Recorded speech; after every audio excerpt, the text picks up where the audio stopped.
Good morning, everybody. Another beautiful day that we are doing chemistry.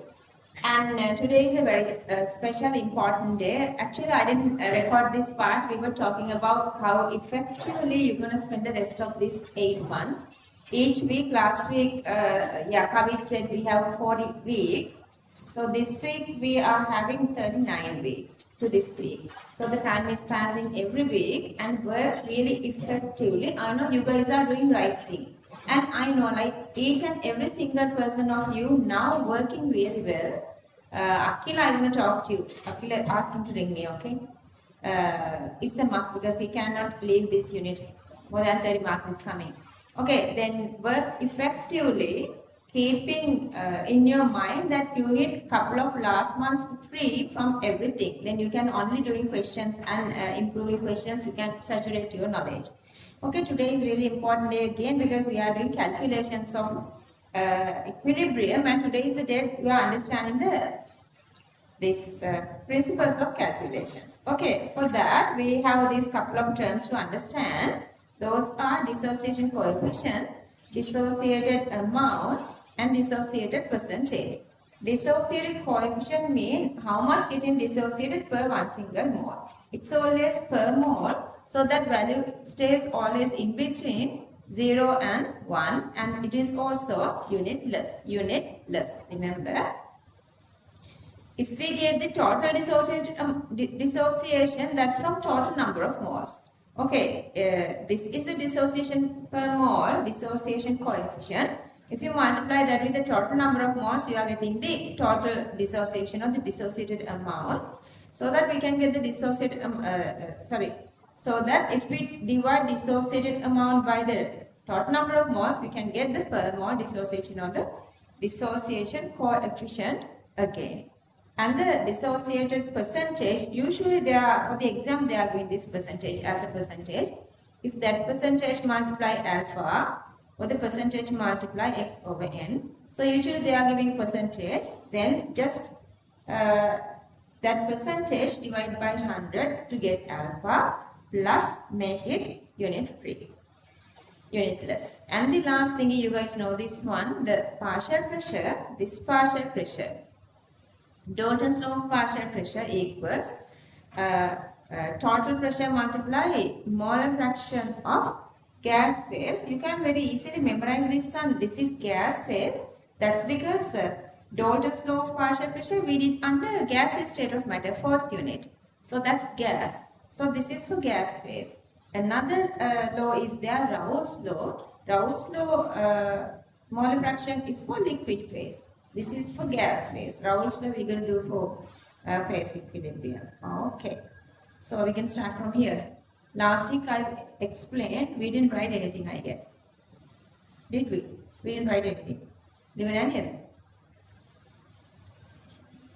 Question equilibrium, oh, question equilibrium, yeah. But all of a sudden forget to know, I was feeling like you have the note with you. I'm going to do that for 27 students. And it saves lots of time. Let's read the question together again.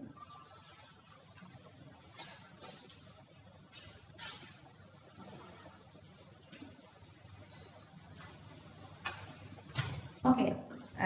Online students having any issues, you guys can WhatsApp me, okay? Okay. When 0.1 mole of A was heated in a closed container and it is showing this equilibrium. All are gases. Listen, starting the question. 0.1 mole of your friend is here. So this is the total amount of A and this is a reaction that it is dissociating. If the dissociated coefficient of A is alpha, and dissociated coefficient, that is the dissociation per mole, that equals to alpha, and the total pressure is P. Total pressure of the system is P, then they want us to get an expression for Kp. Last week I discussed that with you. They are asking the Kp, so that we need, so we are thinking backward now. So that we need Kp expression. So that we need Kp expression. To make Kp expression, we need partial pressures of these three, and then partial pressure. We know this equation for partial pressure. Partial pressure equals total pressure multiplied molar fraction. Total pressure multiplied molar fraction. Total pressure given. What is the total pressure? That's P. That's P. Then we only need molar fraction. To get molar fraction, we need number of moles of A, B and C separately plus total number of moles, addition of these three. But we don't know that. We know only this initial number of mole is 0.1. Only for that little part, we need this equilibrium principles. So whenever they are asking you guys to go with any sort of equilibrium calculation, this format you're supposed to use. The format is given in, I guess, I have not included it here. A format is given in your resource book. If you are going through the resource book, they will say this is the way you are writing the first step, this is the way you are writing the second step, so on. They are saying that. But here I am practically explaining. So the very first step is you are writing the initial number of moles. Initial number of moles is how much initially in the medium. This time you have only a gas. How much moles we are adding? That actually is 0.1. So that initial number of mole is 0.1. You don't have these two. You don't have these two. 0. And then dissociation per mole is actually here alpha. Here alpha and here no. And the next step is dissociation per mole, and the remaining, how much is remaining per mole. I'm just writing that here again. If you use 1 mole here, if alpha is dissociating, remaining become 1 minus alpha.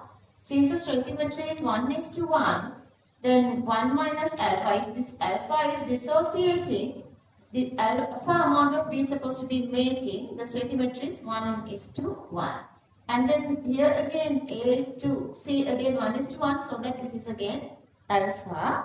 Let's say if you have 2 here and you have 3 here, then this is become 2 alpha and this is become 3 alpha. Depending on the stoichiometry, we are writing that. Or otherwise, let's say we have 2 here. Then what happens here is, if alpha is dissociating, alpha divided by 2 is making here. Understood? Stoichiometry. That is all. If you guys understanding this step, then we don't have 1. We have only 0.1. Let's say we have 2. Then twice of this, twice of this, twice of this. Then multiply by 2. Each of these you're going to multiply by 2. But we don't have 2, but we have only 0.1. So that we are multiplying all these by 0.1. 0.1, 0.1. To make it easier for calculation, I am simplifying this one. 0.1 into 1 equals 0.1. And then 0.1 into alpha is 0.1 alpha. These are, you would write many times, then you are understanding this. These are not actually like, the complicated calculations. Like, you're going to get practice, you're going to get used with this. How many times you don't know you are writing this? Continuously you write those. Then you're going to get the practice. Other two I'm just writing. That's all. Rest of everything you can do by yourself now. Okay. So the total number of moles at equilibrium equals A 0.1 minus 0.1 alpha, B 0.1 alpha, C 0.1 alpha. So the total number of moles means the total number of moles in the system which is participating for equilibrium. All these three are gases. For all these three are participating for equilibrium. So that I'm going to add these three together. 0.1 minus 0.1 alpha. 0.1 minus 0.1 alpha plus 0.1 alpha, this one, and that is this one. And then the last one, 0.1 alpha is this. 0.1 alpha is this one. And then here you have 0.1 alpha negative, 0.1 alpha positive cancelling off. And then remaining is 0.1 and 0.1 alpha. 0.1 plus 0.1 alpha. 0.1 is common here again, so that I'm making it out. 0.1 to 0.1 is 1. 0.1, if you divide this one, 0.1 cancelling off, only alpha is remaining. So this is the total number of moles. Rest of the part is little calculation. I'm into playing with these symbols. Okay. Then to get the mole fraction, we need each of these number of moles 0.1 into 1 minus alpha, 0.1 alpha, 0.1 alpha. All these three are the number of moles in the medium at equilibrium condition, and then divide by total number of moles to get the molar fractions. To get the molar fractions, each of these I'm going to divide by the total number of moles. And then I'm going to cancel off 0.1. This I can cancel off. Then the remaining I'm writing down here. Remaining becomes 0.1 minus 0.1, sorry, 1 minus alpha divided by 1 plus alpha. Here in this one, alpha divide 1 plus alpha, alpha divide 1 plus alpha. Okay, so I'm just writing here the remaining. Once you cancel out 0.1 to 0.1, 1 minus alpha, 1 plus alpha. See this part. Let's say we don't have this here. P is not there. Okay, then here these two cancelling off. Alpha divide 1 plus alpha. Here alpha divide 1 plus alpha. And then the partial pressures, to get the partial pressures, we have to multiply the mole fraction with total pressure. Then I'm multiplying each of these with total pressure. Multiplying with total pressure. So this is the total pressure. Mole fraction is this part, Xi. Then the total pressure is P. Okay, now we have all these partial pressures. We need to substitute those to Kp equation. So we can write the Kp equation, which equals Pp into Pc into Pa. And then Pb. Okay, Pb is this one. Alpha P divide 1 plus alpha. That part. This part is this part. And then that actually is Pp. OMG. Make out in a minute.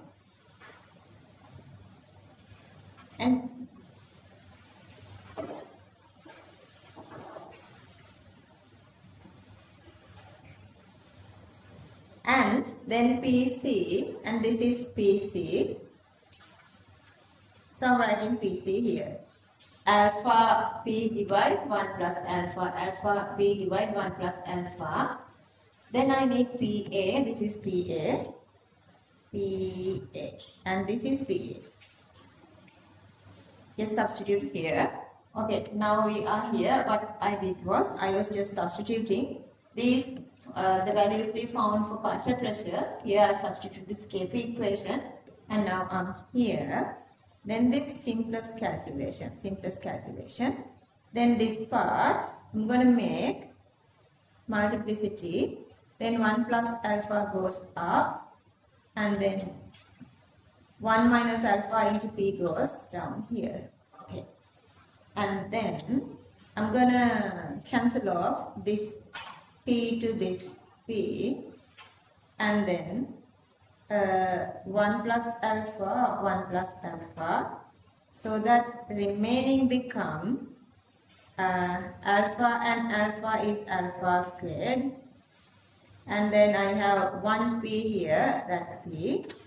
And down there I have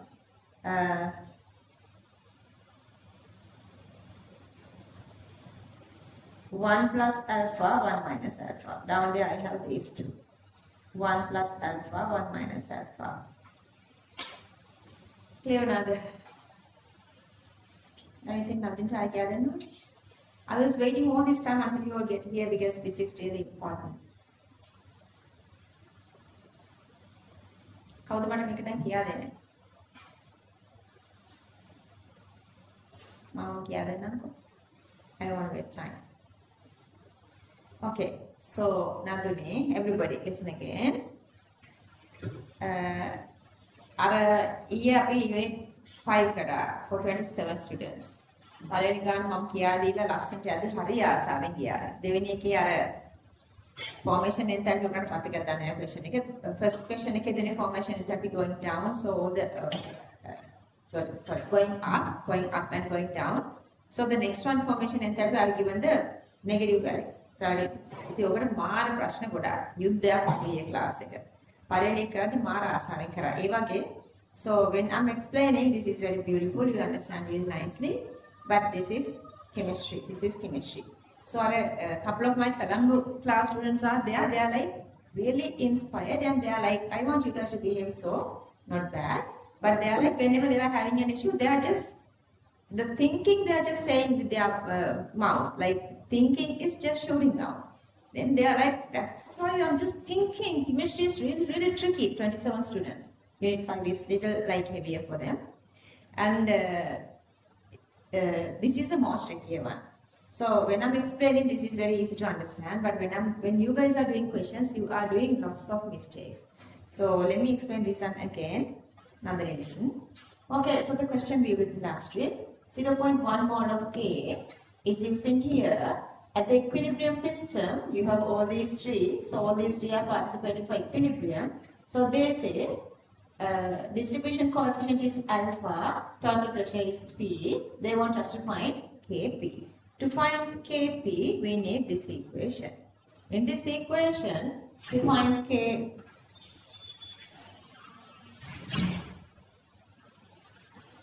Good morning, dude. Sit me, Kavita Nagari.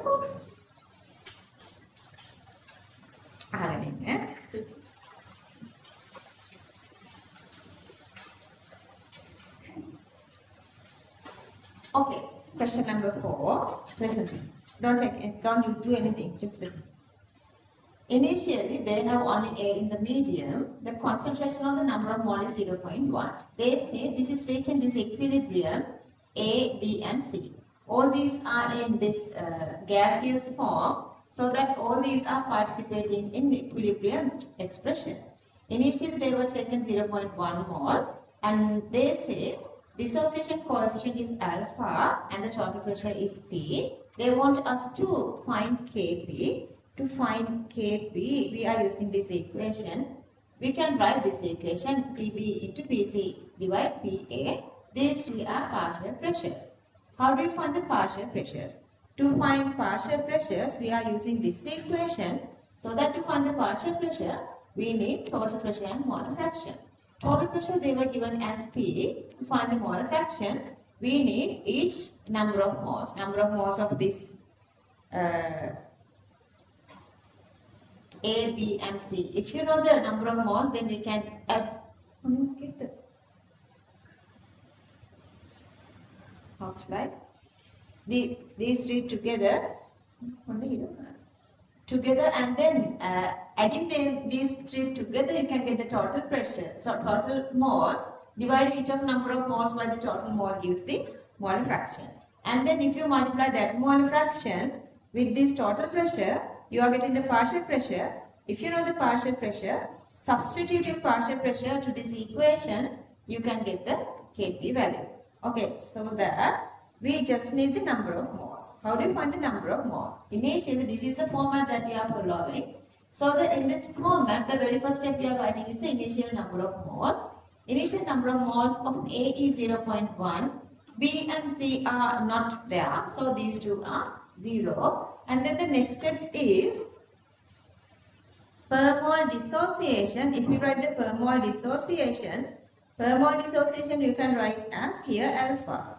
Here the per mole dissociation alpha, and these two are not dissociating because only A is in the medium, so initially A is dissociating. So alpha and 0. Let's say if we use 1 mole, because alpha comes to 1 mole, then this is remaining become 1 minus alpha, and from these two you are making alpha and alpha. Okay, I can write all these together. That's enough even for the exam, final exam. So per mole, remaining become 1 minus alpha, B makes alpha and C makes alpha. But we don't have 1 minus alpha, we have, let's say we have 2 moles. Then you're going to multiply each of these by 2. If you have 5 moles, you're going to multiply each of these by 5. But we have only 0.1. So that we're going to multiply each of these by 0.1. Each of these you are multiplying with 0.1 because you have 0.1. For easiness of calculation, to get the summation, I need to simplify this one. So 0.1 into 1, 0.1. 0.1 into alpha, 0.1 alpha. Then I have all these three species, A, B and C. A here, B here, C here. So I'm adding these three together to find the total number of moles. I can cancel off 0.1, 0.1. Then the remaining is 0.1, 0.1 plus 0.1 alpha. I'm getting 0.1 out. So the result is this. You get the 0.1 out, result is this. And then I can make the molar fraction. So getting the each number of moles and the total number of moles is the molar fraction. You can simplify. You don't want 0.1 here. Then you can write molar fraction here again. If you write the molar fraction, it comes like this. And then the next step is, if you know the molar fraction, if you multiply molar fraction with the total number of moles, then you are getting the partial pressure. So I am multiplying all these by the pressure, total pressure. Okay, now I have all these three. This is A, this is B, and this is C. This is the Kp equation. So I'm going to substitute each of these here. Okay, say this is PB and that is this part. So I'm just writing it here. And this is PC, I'm just writing here. And then this is PA, I'm just writing here. And the next step is this pink part, I'm going to make it upside down, and this pink part, I'm writing here. And then you can cancel off this, I'm not explaining again. Cancel off this and you can get to the final answer. Now very clear? Sahansa, clear? Okay, I'm going to keep wasting time. Sanet, why that? Then I look at you guys are actually very lucky compared with other students because they were really discouraging with the timing. Hari. Method එක මොතනක clear නේ ඊළඟට මේ question එකේ second part එකට යමු. If the dissociated percentage is 50%. If the dissociated percentage is 50% and total pressure is 2 Pascal. Total pressure is 2 Pascal. They want to find the numerical value of Kp. 50%, then what is alpha? Dissociation coefficient equals to what? This divide 100 is what? 0.5. And the total pressure is 2 Pascal. Okay, then make a mama karana by when power and tanima karana tina questions. Okay, so then 50 divide 100 to 1 mole, 0.1 mole. මම මෙතන මෝල් දැම්මා ඔයගලන්ට අර මෝල් සිම්ප්ලිෆිකේෂන් එක යන්න but final exam එකේදී ඔයගොල්ලෝ ඒක කරන්නේ නැහැ. මෙතන දැම්මා මේ half mole and the total pressure is 2 Pascal. And then when you substituting this alpha squared mean the half squared and then mole become mole squared and the total pressure here is 2 Pascal here. And then again down there you have 1 plus alpha, 1 plus half, and this is again 1 minus alpha, 1 minus half. And then here square value of 1 over 2 equals 1 over 4. Just 2 Pascal I'm just writing here. And 1 plus half is 3 over 2.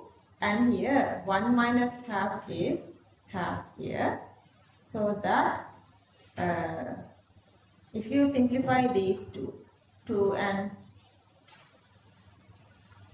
this 4, this part become half, and then if you simplify this part, 3 divided by 4.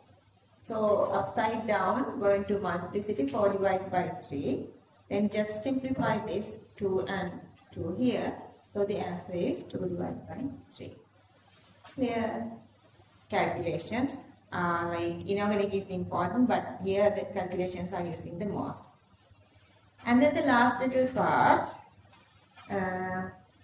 at 27 degrees Celsius, if this is reaching the equilibrium, then they want us to find the Kc. Sometimes they find Kp to give Kc, sometimes they are asking us to find Kp, first calculating Kc. But this time, we calculated already Kp. And cool.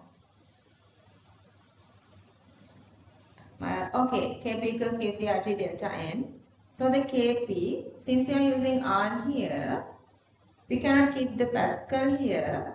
Make the Pascal Newton per meter squared. And then temperature is supposed to be, thermodynamic temperature is supposed to be absolute temperature, Kelvin temperature. And the delta n, initially you had 1 mole, finally you have 2 moles. Stoichiometric coefficient become here, the balancing coefficient become 1 plus 1, 2 minus 1. So that is 1. So the balancing coefficient here is 1. Delta n here equals to 1. Okay. So the Kp we found here 2 over 3 Newton per meter squared. I'm just writing that. Kc is the one is supposed to find. And then R is 8.314 in Newton meter per Kelvin per mole. Temperature comes in 300 Kelvin. And then after you write that, you can use, instead of this 8.314, 12 divided by 100. So 100 divided by 12, just then just simplification. Make a $100 3 times 100 and 4 here, and this 2 are cancelling off with this one. No, not cancelling off. Then this 4 is cancelling off. This 4 is cancelling off with 100, that is 25. If you subject Kc, then this is going down. 25 into 100 is 2500, and then 2.2 divided by 3. It's simple calculation. So then the answer here. Clear? If you use the real 8.314, still you are getting also the same, like same answer. Here this this R doesn't make a difference. And it's acceptable for final exam, for structured essay. I told you guys, when these answers, if they were given answers very closer decimal answers, then only you have to go with the real R value, not using this one. Because when the answers are very closer, then to get the exact answer, you need this real value. You need the real value. Unless otherwise, this is acceptable for final exam. But the very first time when you're writing, you have to write this first. I mean this first you have to write. Are you guys okay here? Clear? Okay. Let's copy this, and the next question you're going to do by yourself. Whenever you are writing this one, just start from the edge of your book, leaving the middle part to write this when you are writing the equation. Don't start from the beginning of the book. Keep it closer to right side. Because you need the space to write this. You need the space to write this part. And then I'm going to do little alterations here. Initial number of moles. Let's write here unit mole. Okay, unit mole. Unit mole. Okay, go like that. And here just write 0 and 0.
Can I move down here?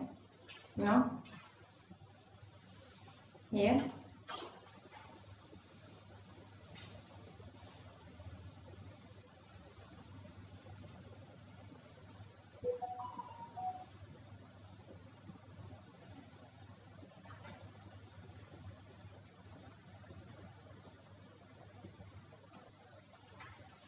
Okay, rather copying, right, we'll understand it.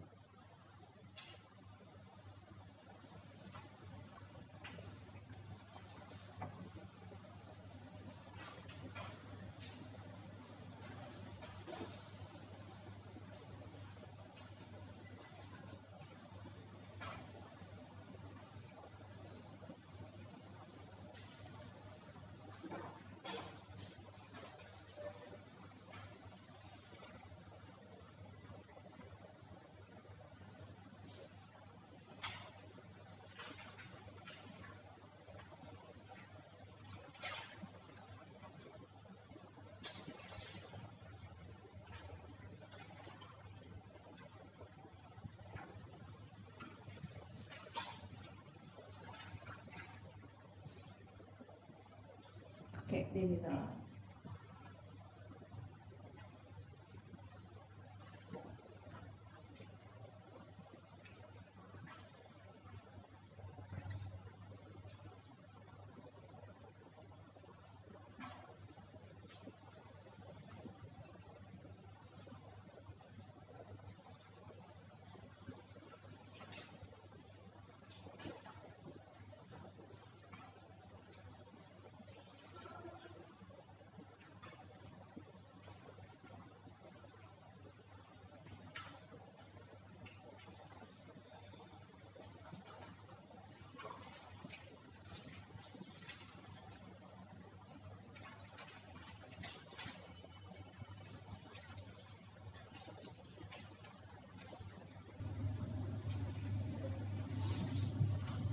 Copy the data in a side.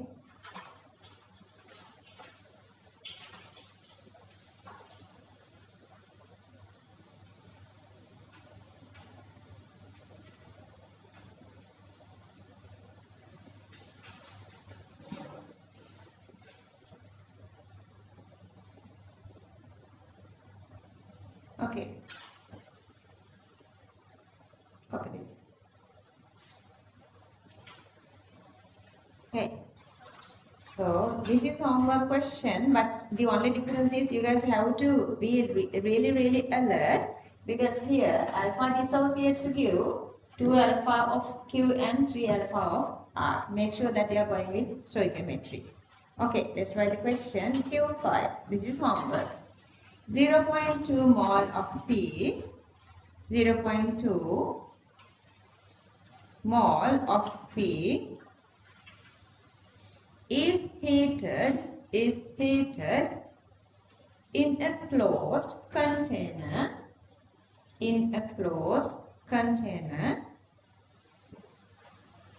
to obtain flowing equilibrium.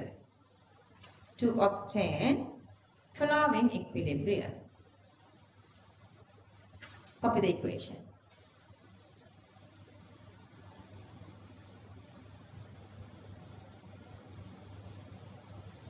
Chandy, am I covering the screen here? To obtain flowing equilibrium. Roman number 1. Write the expression for Kp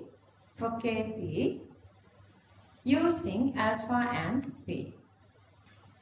Write the expression for Kp using alpha and P.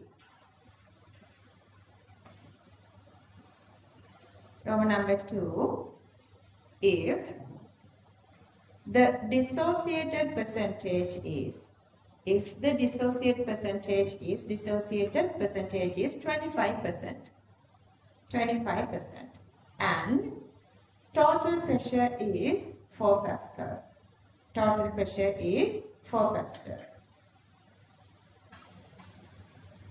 Find out Kp.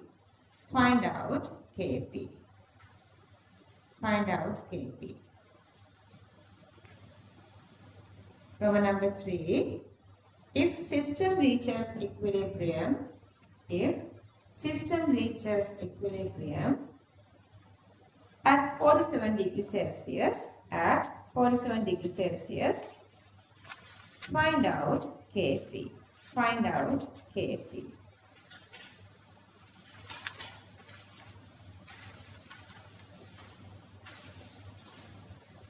Okay, one full page or two sides. Two sides.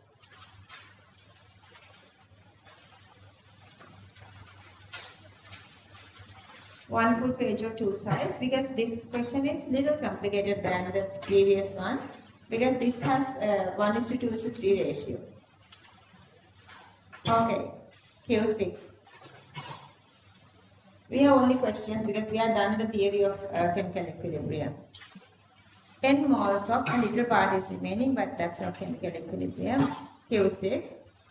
N moles of NH3. N moles of NH3 gas were allowed to reach the equilibrium.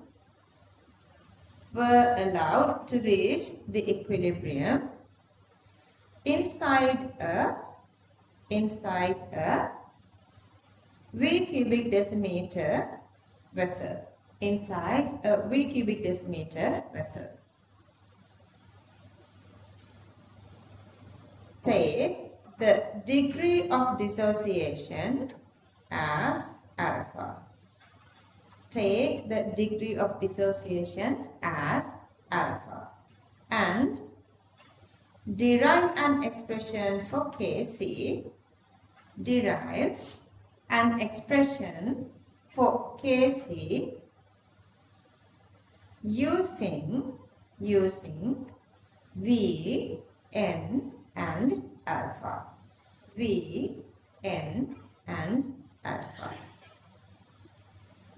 Using V, N and alpha. Okay. So this question, there is anything with these pressure terms. They are given this volume and then this number of moles. Okay, if you go with here they were given volume and here they were given number of moles. Then number of moles divided volume is the concentration. Clear? And then we can write the Kc expression using concentration terms, and then substituting these you can get the answer. Clear? Can you guys just give it a little try? You can use a pencil. Leave the space of your left side, write the equation on your right side. Or you can use a scratch paper. කොහොමද මෙතන scratch papers ටිකක් තියාගන්න පුරුදු වෙන්න මේ equilibrium වලට.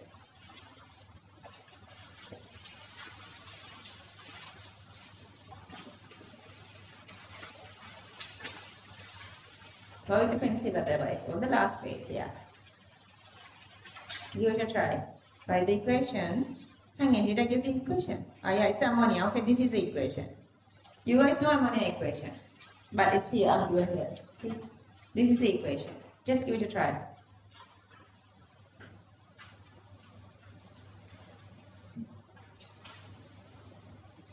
Same sort of steps, okay? Same sort of steps. As question number 4.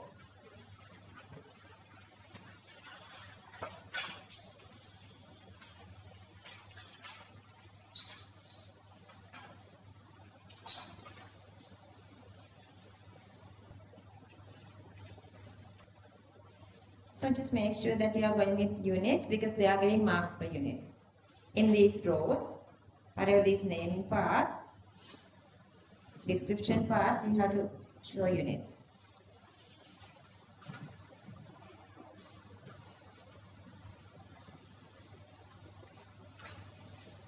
Are you guys done writing here?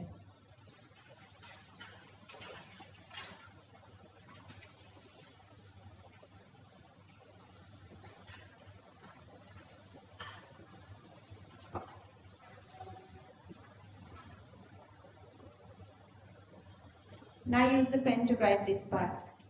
Complete this part.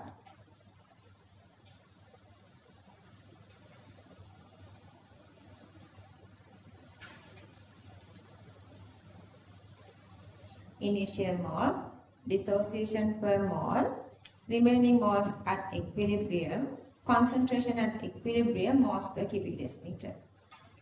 Concentration at equilibrium, moles per cubic decimeter.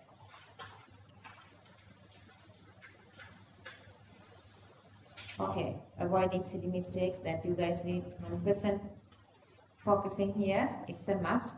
Otherwise, one number changing means all the rest of your answer is going to go wrong. Make sure you maintain this focus really well. Moving on. Okay. Unit calculation is again necessary.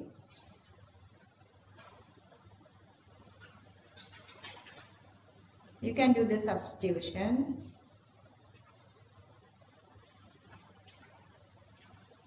N alpha divided 2V. Then I'm just gonna multiply each of these by 3 to the power 3. N become n to the power 3. Alpha become alpha to the power 3. And then down there you have 2v to the power 3, 2 to the power 3, v to the power 3. Done that full part. And then this part become upside down. N squared become here. And v squared going up here. And this is again 1 minus alpha going down, becoming the square value.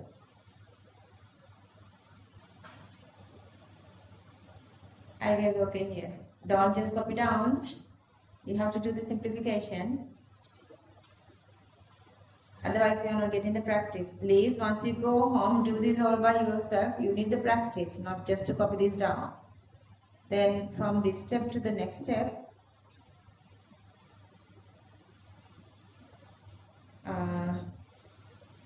3 to the power 3 is 27. Then alpha 1, alpha 3, alpha 4, n1, n3, n4,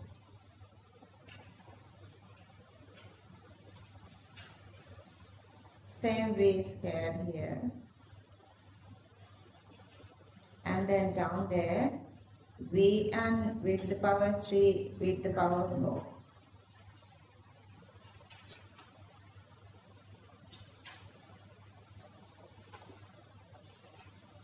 Two and 2 to the power 3, 16.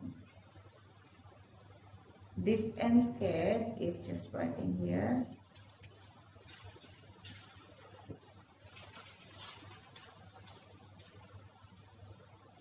Okay, I guess now it's easy for you to understand.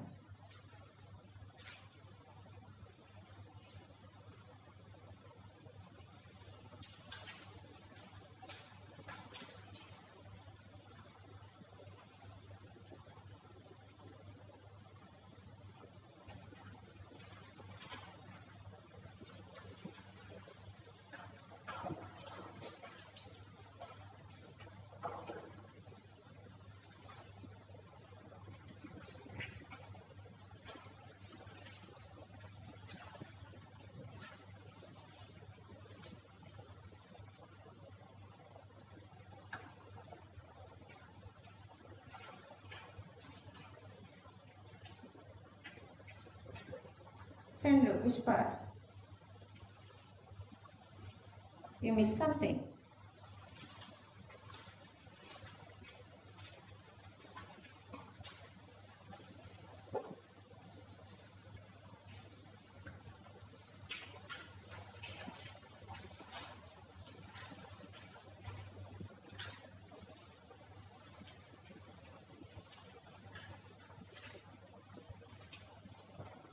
Homework question Q7. Let's write.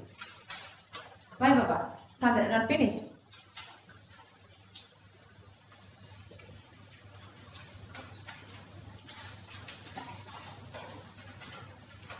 Finish? Q7. A sample of N2O4, a sample of N2O4 with a concentration of 0.08 moles per cubic decimeter. Moles per cubic decimeter was allowed to reach the equilibrium at the temperature T.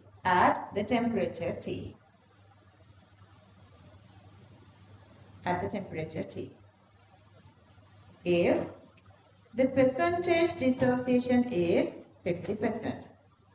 If the percentage dissociation is 50%, comma, calculate Kc of the reaction.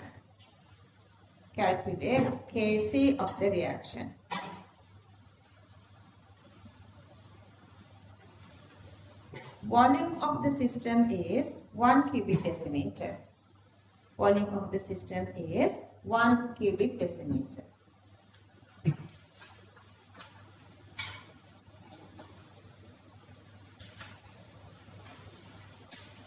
Question answer together, half a page would be enough. Half a page totally enough.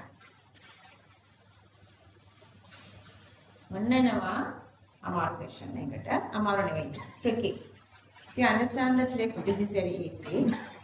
Okay, let's just do this by yourself here now. Q8. Consider following equilibrium. Occurs in closed system.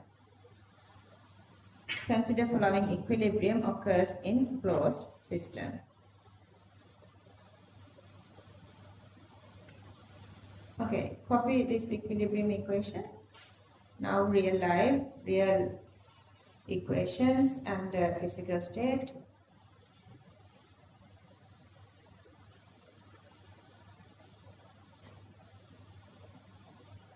Penalty, is this temperature high for you?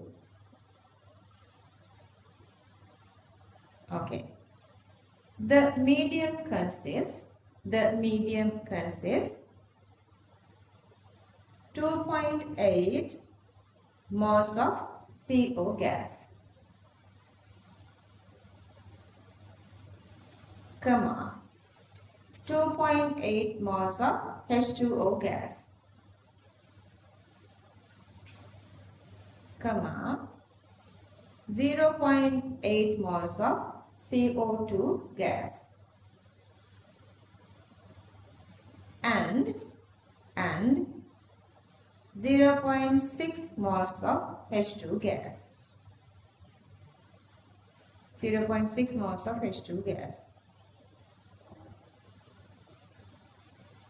Continue. Another 0.2 moles of CO2 gas. Another 0.2 moles of CO2 gas. And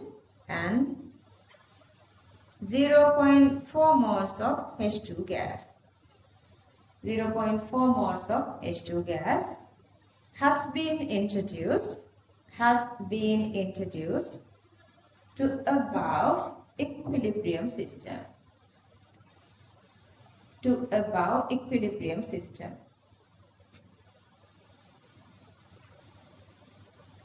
Once the system reach equilibrium again,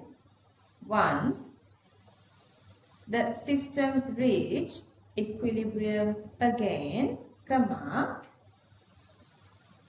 find out the number of moles of each gas.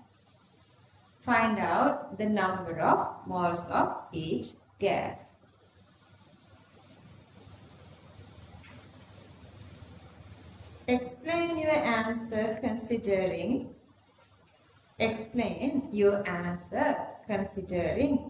Le-Chatelier's principle. Can you listen to the make next year? Then I'm next year. Explain your answer considering Le Chatelier's principle. I'll give you like couple of 2-3 minutes to get the idea. Read the question really well. Each and every single data you need is inside the question. To do the answer, everything is there. You have to find those keywords. Thinking style, thinking ability, improve through this question.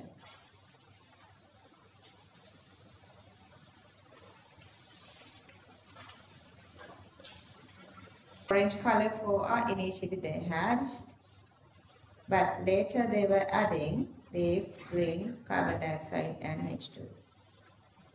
Okay, think.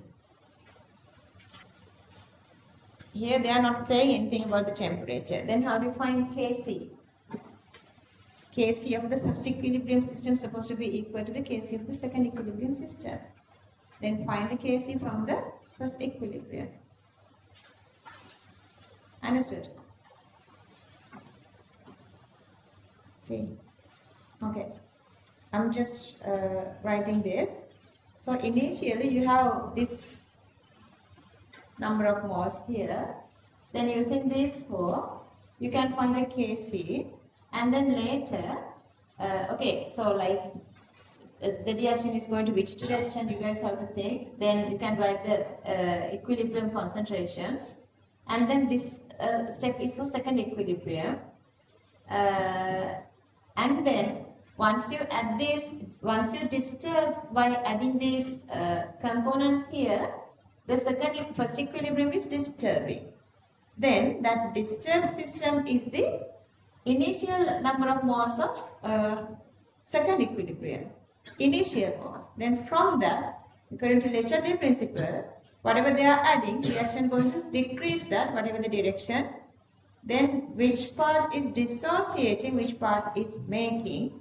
From that, you are writing the second Kc expression, but the Kc constant that you find from here is same.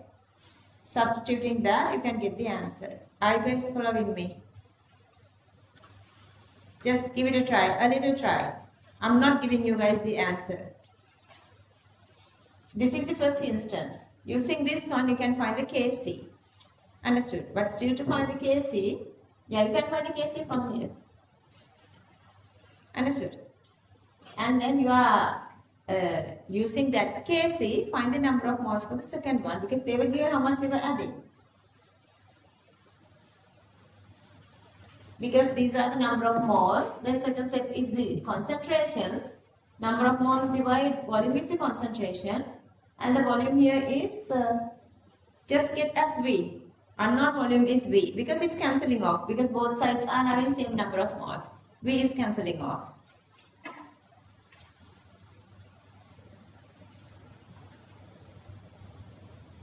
And then again write here concentration as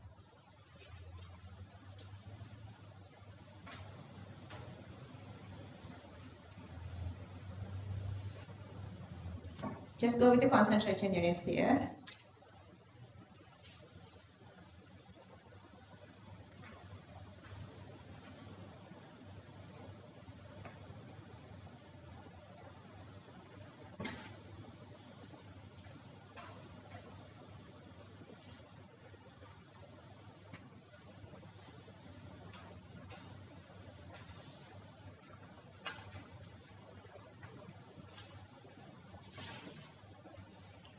Tell me the first, once you complete that, just go with the pencil.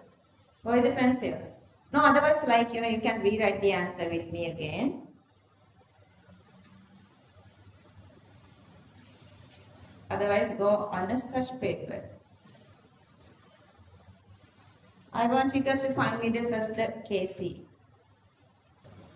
Kc equals 0.061.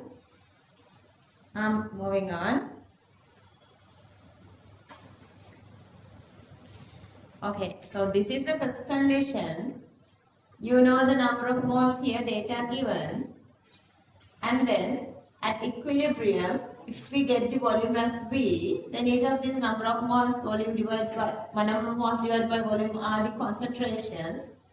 And then in the second equilibrium, we were added externally CO2 and H2, CO2 and H2, so that the total become then here 0.6 plus 0.41, 0.8 plus 0.21, and these two are not changing. These two are not changing.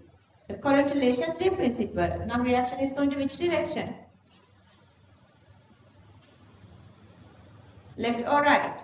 Forward or backward?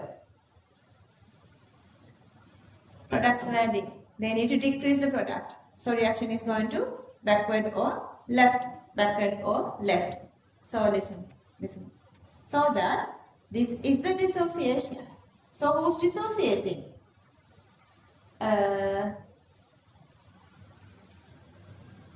So initial moles are 1 and 1 here, 2.8, 2.8 not changing. So these two are dissociating. Let's say the dissociated amount is x, then 1 minus x and 1 minus x. Can I make this x equals to alpha?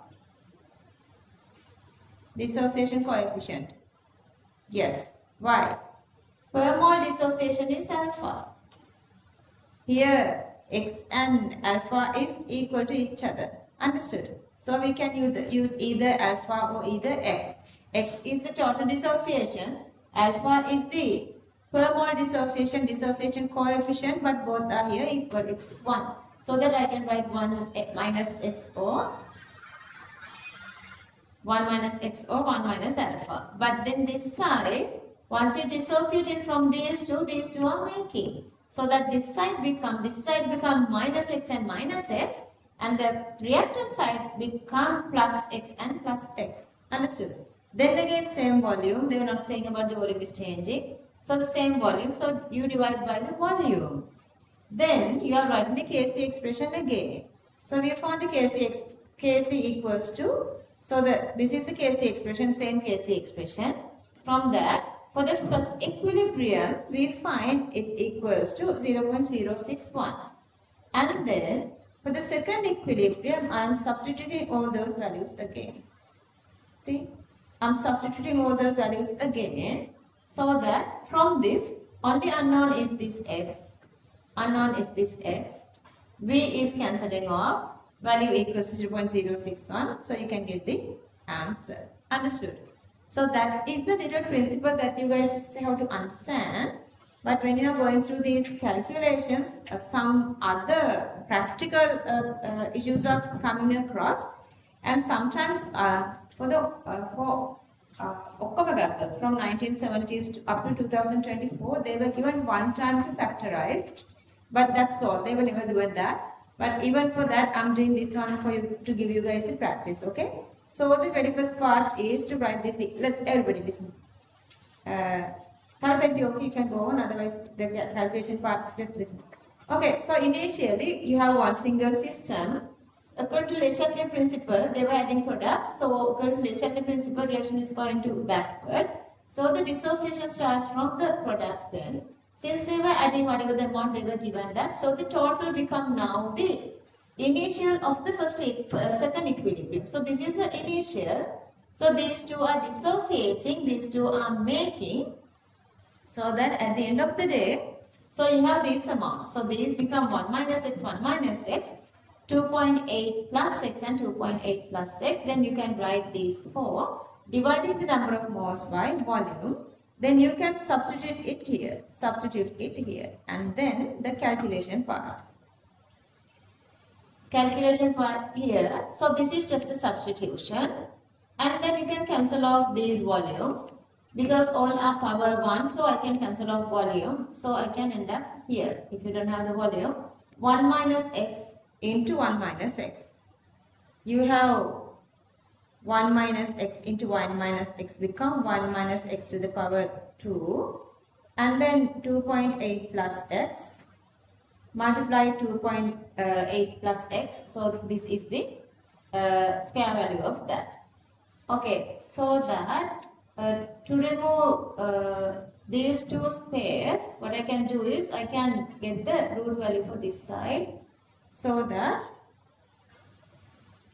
to remove these two squares here, I'm making this side the root value, so that I'm coming here. So then my expression is this one. My expression is this one. So plus root or minus root gives the answer. To get the root value, you can use this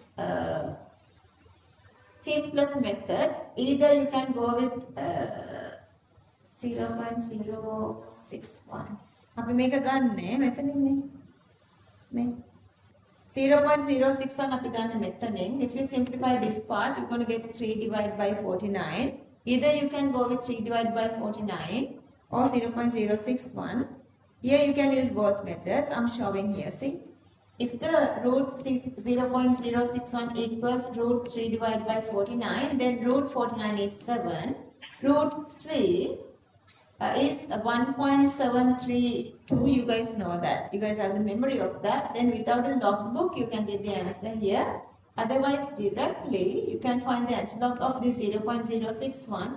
Substitute here, then you can get the answer. Anyway, value of x is 0.247. Then either this can be, see here, this can be plus or minus. This can be plus or minus here. So let's say x is plus, let's say here x is minus. If x is plus, then this one, if you cross multiply this one, then x is plus value, then you are going with the plus 0.247 for this root value, not the x, okay? This if this is plus, 0.247 is plus, okay? Then the calculation go here, then the x equals 0.248. If the root value of 0.061 is negative, so the negative value you are just substituting it here, then the answer becomes 2.47. Now tell me which one is correct? This x or this x? This one. Why? This is supposed to be less than 1 because we just dissociated 1. Understood? So that I'm going with this x, 0.248. Then I'm going to add that. 0.8 plus x become 0.8 plus 0.248, that is 3.01048. This is again same, 1 minus x, 1 minus 0.248, so you will get the same value. Okay, so then they ask us to explain this using the Le principle. Okay, so these are the initials of second equilibrium and these are the finals of second equilibrium. According to Le principle, whatever you've added, that is losing, going the direction the other way around. Here direction is going to backward. So that CO2 and H2 concentration or number of moles decrease and the number of moles of CO and H2 obviously increase. So this is behaving according to the Le principle. Understood? Everybody clear this? Anybody raise your hand if you want me to explain this again? All magic කරද මම magic කරද? Good, you guys are doing really good. මම තමයි හැමදාම මගේ දක්ෂ set එක වැඩ කරේ. දක්ෂ සෙට් එකක් හදනනේ ක්ලාස් එකක. ලක්කීලි මම ඔයාලට පුරේදාම කිකියා දිනේට 26 සෙට් එක එකට මම ගෙනියනවා කියලා. Okay, copy this. මට පොඩි අවුලක් තියෙනවානේ. අකිල ගැන. ආයෙ ක්ලාස් එකට ගෙන්න ගන්න බැරි වෙයිද? copy this. මේ බ්‍රේක් එකේදී කතා කරා. අද බ්‍රේක්ස් දෙන්නේ ඔයාලට ඕන විදිහට. එහෙනම් දැන් ඕනේද? copy this. මම දෙන questions වලට වැඩිය past paper questions lazy. Yeah, past paper questions are easier rather these. Just write this sentence as well. Can I move up here?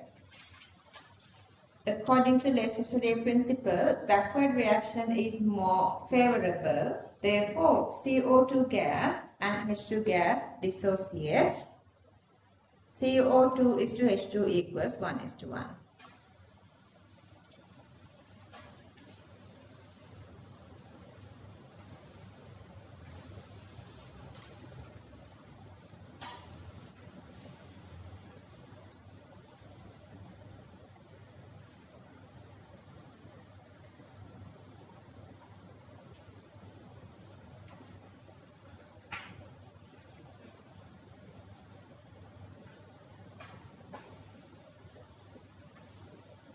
Okay, moving on. Okay, copy this part. From first equilibrium. From first equilibrium. Off. All the units are cancelling off, so this is unitless. KC is unitless here. First log page එකවත් දාගන්න ඔයගලගේ පොත අස්සට. You need logbook here. For equilibrium, the very first page of the logbook needed. Tute එකේ last page එක බලන්න. Yeah, it's there. It's there.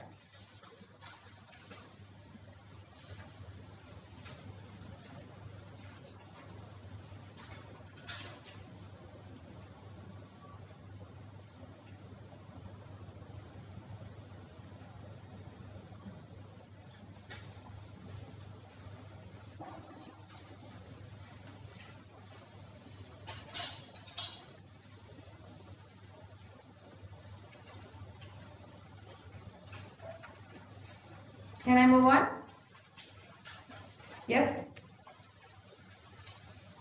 Move on.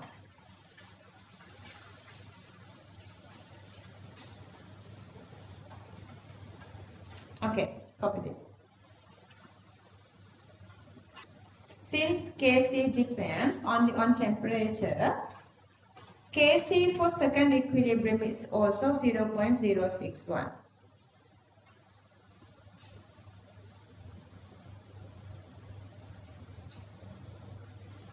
Then let's write therefore for second equilibrium. Therefore for second equilibrium.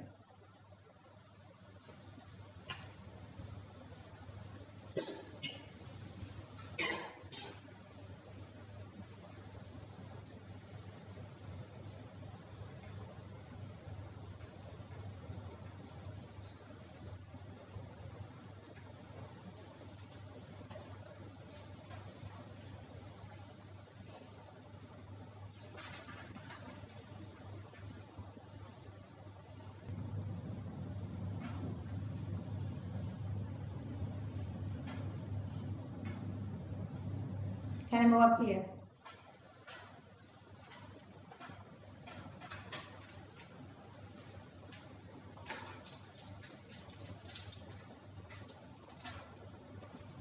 Do you guys are copying this part? Okay. It's a must that you need to practice with this, finding these root values of any of these units log. Otherwise, to find the root values, there are other shorter methods. Who knows those? Math people, to find the root value of anything without logbook, there are methods. Get that practice, because my top 10 students said they were never using logbooks. They were never using logbooks for chemistry. They were never using logbooks, never using periodic table. Okay? Improve yourself. Come, you don't know? You know that? කවුද දන්නේ? Break එකේදී 15 minutes දලා මෙතෙන්ට ඇවිල්ලා කරන්න දන්නේ කෙනාට. අතුසන් දන්නේ කෙනා? හරි? තේරුණේ? Really?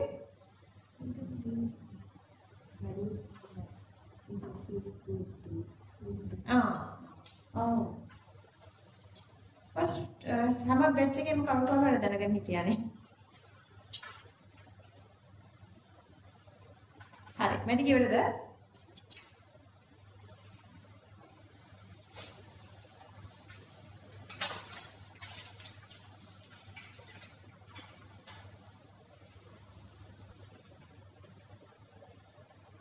Can I move up here? 7.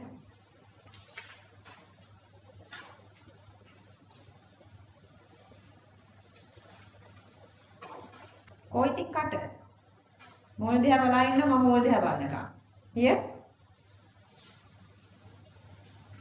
commando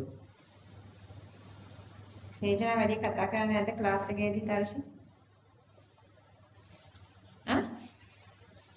අර පස්සේ ගත්ත ඉනා එන්නේ මට දෙයක් කියන්න දෙසරයක් හිතන්න එපා just කියන්න මේ ඔයගලන්ගේ අවුරුදු 50ක් විතර ජීවිතේ තමයි විනාශ කරගන්න චූටි හැරයවලක් වුණා. Since alpha dissociated coefficient is always less than 1, so x is supposed to be 0.248.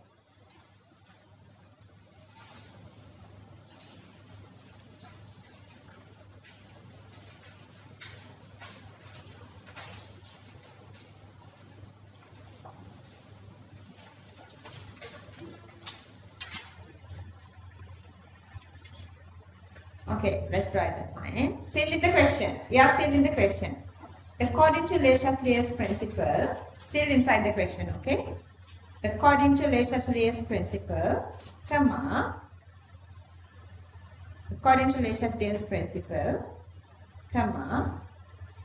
if the concentration of a component,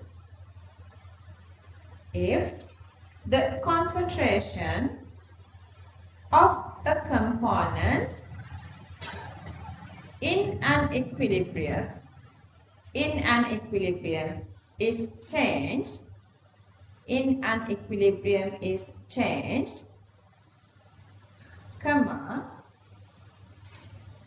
the equilibrium point shifts to the direction,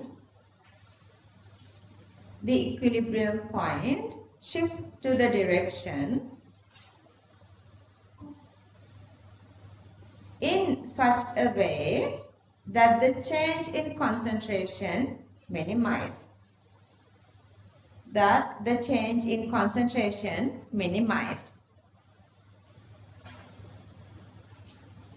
Okay. Let's copy this.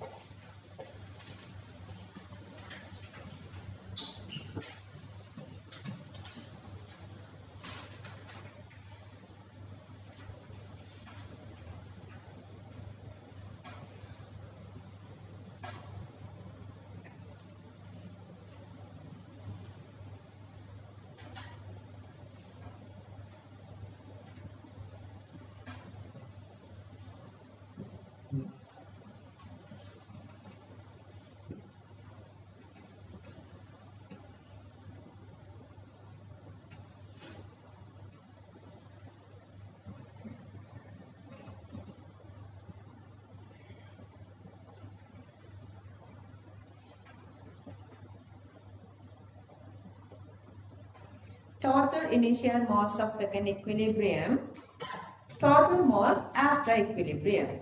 Total mass of second equilibrium, total mass after equilibrium.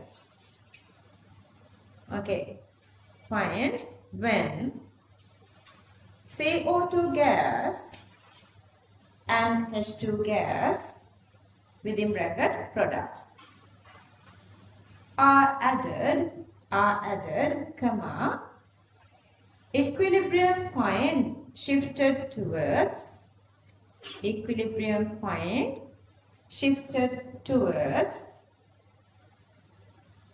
left to minimize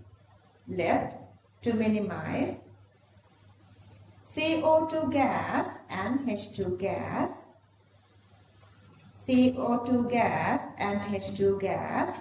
comma, increasing CO gas and H2O gas.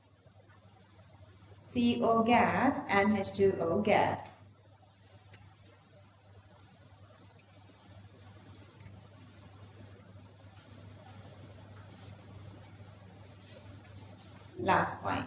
Since Kc depends only on temperature,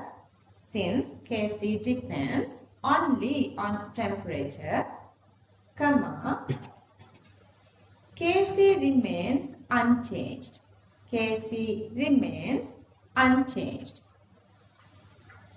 During the reaction. Kc remains unchanged during the reaction. Luckily, ඔයගොල්ලන්ට tute book එක හම්බුණාද? Meva homework, but these questions are easier. Even like don't feel like these are from exam questions. We would be able to do them like that, but these are easier. Okay. Question number 31 of Sinhala medium. Actually, I didn't check with these numbers of English medium. Then, yeah, you have to find that then.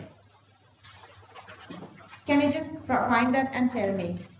This is the question. So the question is supposed to be a sample of P gas was treated. Found it. In the Sinhala one, you can find that. Then you can check with the English medium. 2011 5C. Found it.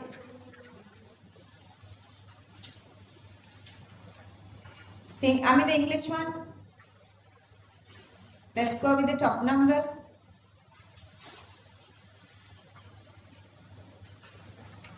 Let's go with top numbers. Then English. What's the Sinhala page? Sinhala page 85. English page. Sinhala page 95. Sinhala page 95. English page 64. Whatever the way, just write that, okay? You can just write page 64.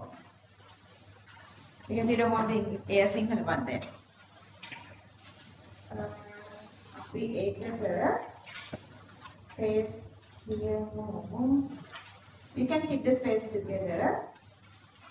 Keep it here. One single side. So one single side.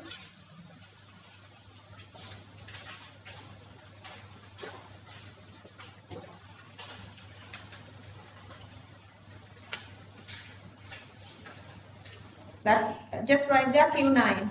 That's Q9. Write there, that's Q9, okay? Of R naught. Q9 of R naught. Q9 of R naught, 2011 A-level 5C anyway. And then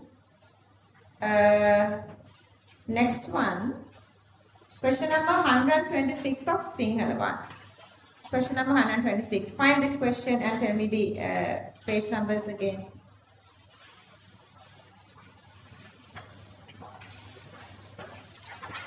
What is in Sinhala? English? Sinhala English? English page 80.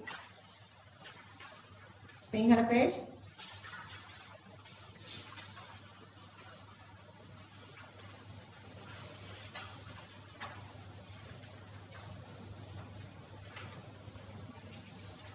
$124. $124. Anyway, this is enough for you guys, I guess. English 80. Find the correct one, okay? And for that, how much space? For that question, 1.5. Yeah, 1.5 pages. 1.5 pages.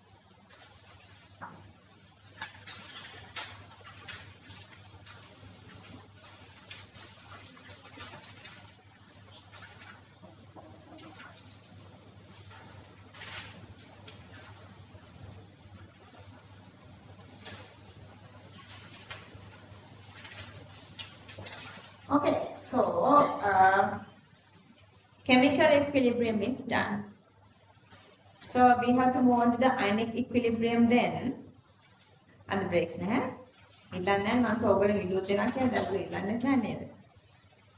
So the next part is ionic equilibrium, but before moving there, that they have added this new part. So we're going to discuss this extent of reaction after the break, and then let's move on to the ionic equilibrium. Hang in. How much break time you guys need? Huh? 10 minutes? How much? And 15 is enough. Okay, අපි lunch break එකක් ගන්නවනේ. 37 ඉතින් 15 and 20 වලට කිට්ටු වෙන යනවා. 20 කියන්නකෝ. sorry 40 කියන්නකෝ. 11 වලට. 40 sorry 11 නෙමෙයි. 5 minutes to 11. 5 minutes to 11 and 5 minutes to 11. But I'm giving you guys oops, like 18 minutes. Okay, up to 10:55 it's break time. Online kids.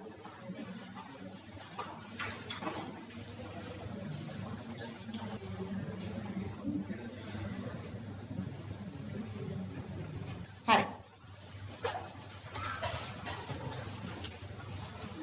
Okay, they were adding a couple of questions from this part even before they were given this theory. So this question is from 2016, I guess. This is from 2016, but they were added this theory in 2019, this information. But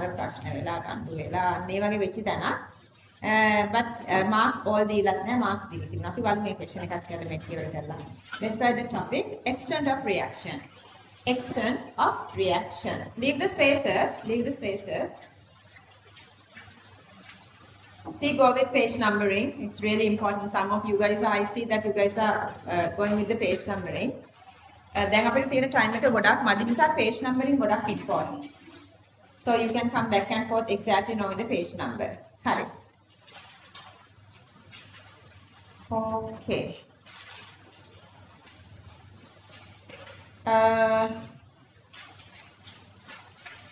Extent of reaction mean to what extent a reaction can occur. Like if it is reaching the equilibrium, or if it is just before the equilibrium, or if it is after the equilibrium. That thing you can find out from the equilibrium constant. Let's say equilibrium constant is almost equal to 1. What's the meaning of that? Let's say stoichiometry is also same. If the equilibrium constant equals to 1, what is the meaning of that? Both reactants or products have the same sort of a concentration. So that is the most healthy equilibrium. Understood? Let's say we have a simple condition. Let's say A goes to B.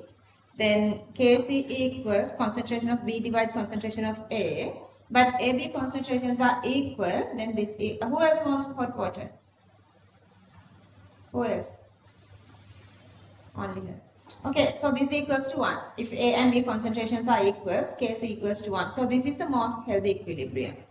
Or otherwise, when the equilibrium constant is very greater, what's the meaning of that? It simply means B is greater, see? Then the B is greater. B is greater means products are very high. So the product concentration is greater. If the equilibrium constant is very less than 1, what's the meaning of that? It is discouraging the forward direction. It is discouraging the forward direction because A is greater mean reaction is not favoring to forward. It's favoring to backward.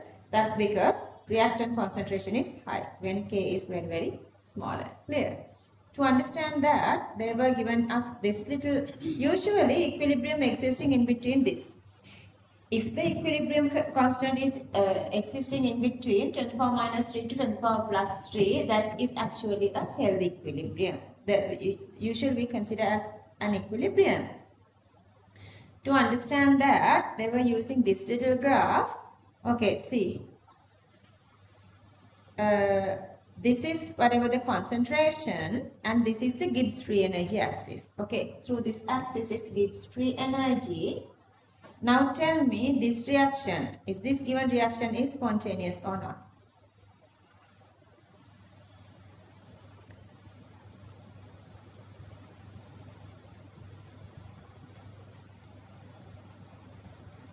Is this spontaneous or not? Initial Gibbs free energy and final Gibbs free energy. This is spontaneous because this is the point. See, this is the point, but it's down. It's going down when it comes to products. It simply means it has to stay here. See, this much amount make the Gibbs free energy less, so that when they are making product, Gibbs free energy become less. Mean this reaction is spontaneous. And what is the equilibrium point?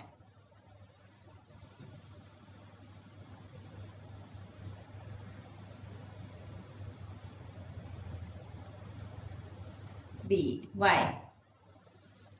Going down, negative, then going up, positive. In between that, that's supposed to be 0. And you guys know at equilibrium level, Gibbs free energy is supposed to be 0. So that this is a 0 point. So the negative, negative, negative, and then the positive. But the resultant is negative. That's why this is spontaneous. Those are the little stuff that we need to talk about under this extent of reaction. Let's try this point.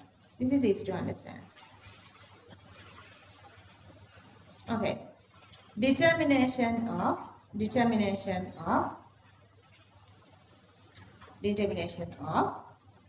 to what extent a reaction has occurred.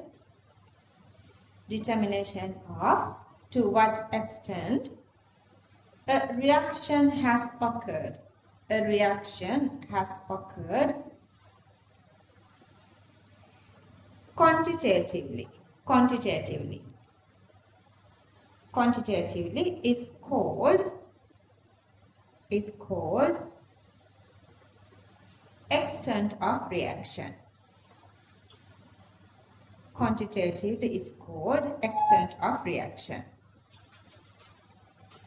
So we are comparing the equilibrium constant, okay? Next point. Since almost all reactants convert into products, comma,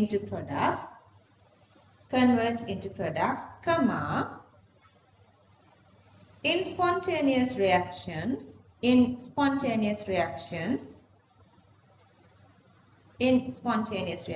comma, extent of reaction is considered as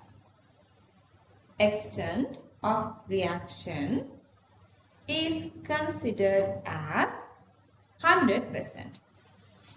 Extent of reaction is considered as 100%.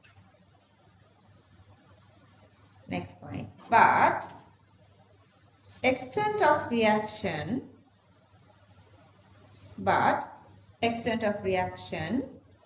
of equilibrium system depends on the equilibrium constant. Depends on the equilibrium constant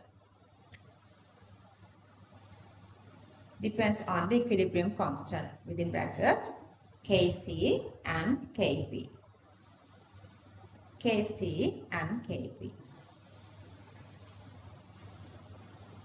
Next point. If equilibrium constant is much greater than 1. If equilibrium constant is much greater than 1, comma, the equilibrium will lie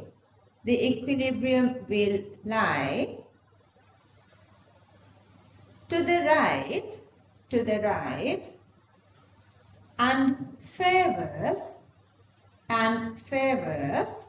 the products.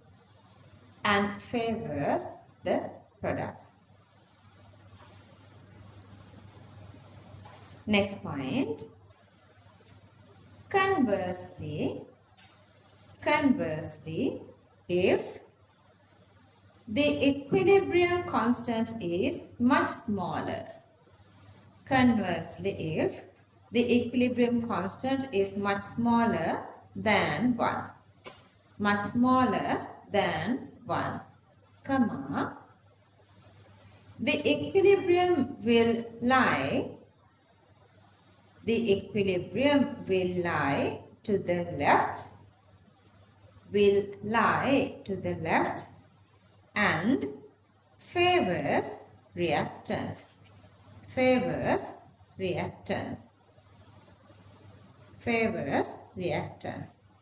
Okay, show this. So looking at the equilibrium constant, we can decide whether to what extent reaction has occurred.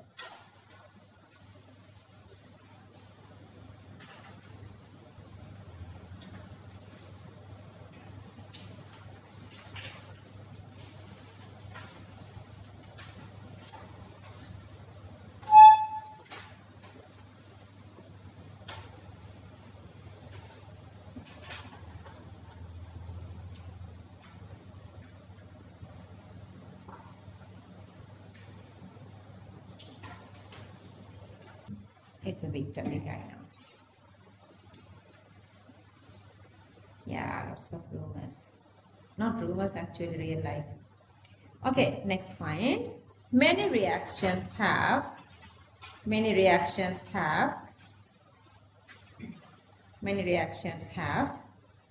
equilibrium constant between 1000 and 0.001. 1000 and 0.001. Neither very large, NOR, very small, no, very small, neither very large, NOR, no, very small, within brackets, in between this. Okay, this is the favorable or healthy equilibrium condition. So if the situation is like this has both reactants products, it's in equilibrium. That's right. In such equilibria,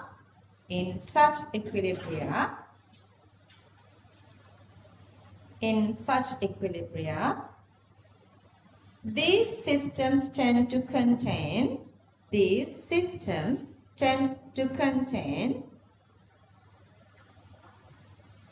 significant amount of both products and reactants,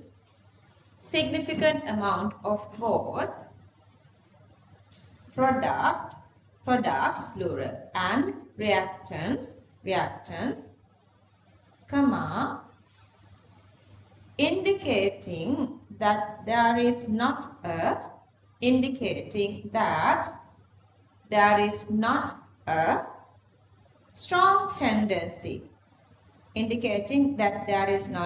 strong tendency to form either products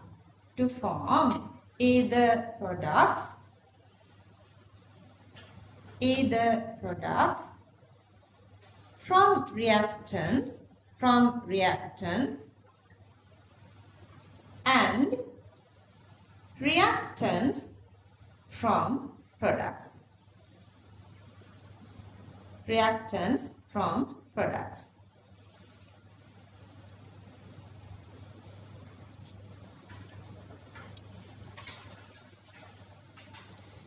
Okay, so initially some sort of a Gibbs free energy is here. It is decreasing, becoming zero. This is the equilibrium point. Then it's increasing to some sort of a level. See, this is reactant concentration, this is product concentration, and this is the equilibrium level. Okay. So you guys can see equilibrium is not either closer to reactant concentration or to product concentration, it's in the middle. This actually is the healthy equilibrium because both reactants and product the same way existing inside the medium, but still to forward direction reaction is spontaneous because at the end of the day Gibbs free energy is reduced. Clear? It's negative. Okay, explain this system. Okay, reactant and product. This is, I can show the down part. This is reactant and this is product side. Reactant, product side. Is this spontaneous? Yeah, spontaneous. This is going down to this level when it is making the product here. So that's spontaneous. Is this equilibrium or not? Is this in equilibrium or not? Is this in equilibrium? Because this is favoring more to product side. Understood? Maybe in equilibrium, but this is favoring more to product side than forward side. And then this one. See, this is spontaneous. You guys can see, I lost the annotation. Because the reactant delta G is greater than the product delta G. So this is a spontaneous process. This is a spontaneous process. But still, see, it is not favoring both reactant and product. This is in the middle. So this is the real equilibrium. Clear that? And then, what kind of reaction is this? Last one. Spontaneous.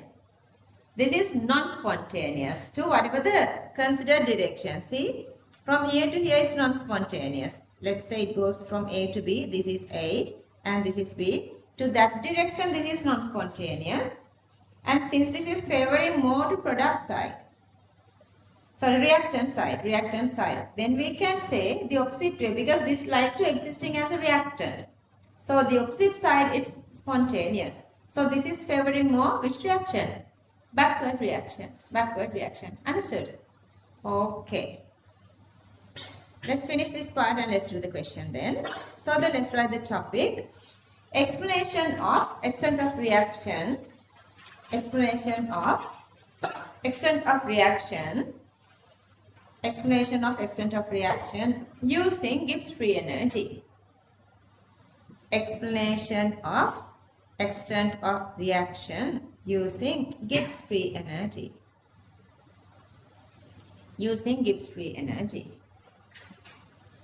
Within bracket, explanation of position of equilibrium point. Explanation of position of equilibrium point. Okay, let's go with this.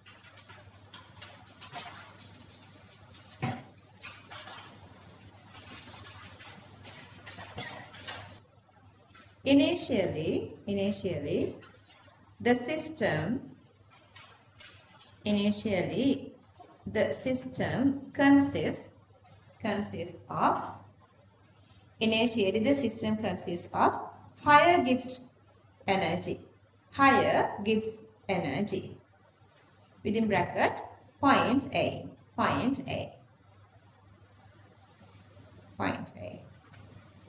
Next point. This is Gibbs energy of reactants.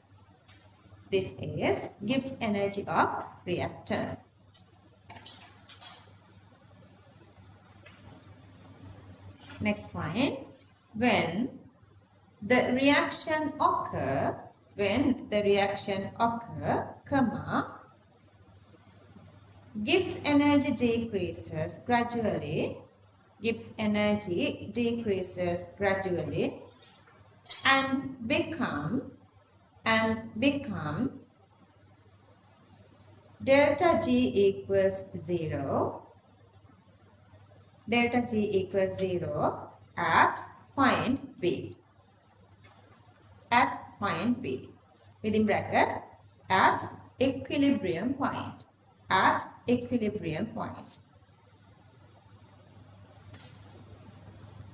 Next point. At this time, system reaches to equilibrium. At this time, system reaches to equilibrium and composition of reactants decreases and composition of products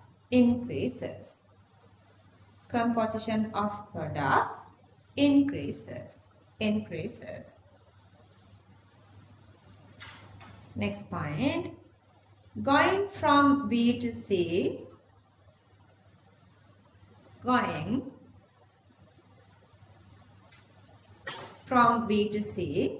increases Gibbs energy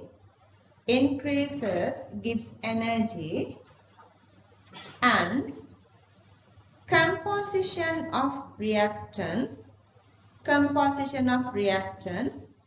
decreases further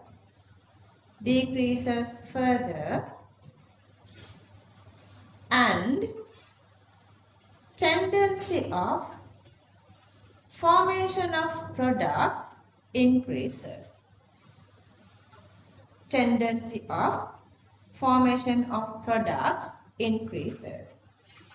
increases. Next point. Difference between A and C points. Difference between A and C points gives energy. Gives energy difference. Gives energy difference. And that represents the total gives energy change, and that represents total gives energy change within bracket delta G naught. See, graph is easier, but a lot of points to write.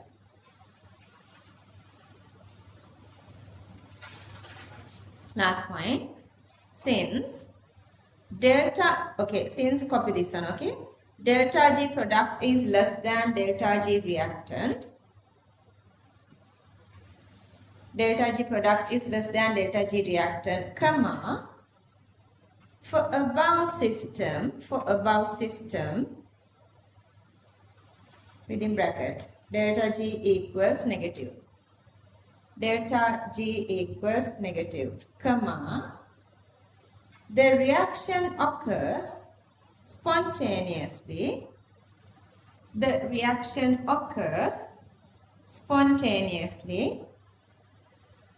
Favoring forward reaction. The reaction occurs spontaneously, favoring forward reaction.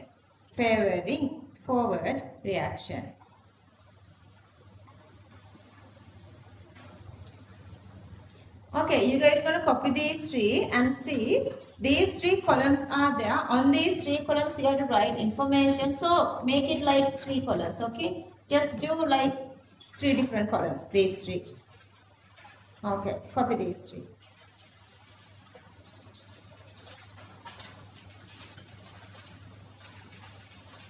So here I have written gives free energy, temperature, pressure constant, okay? T constant, P constant. Delta G, T constant, P constant. Do you want me to write that?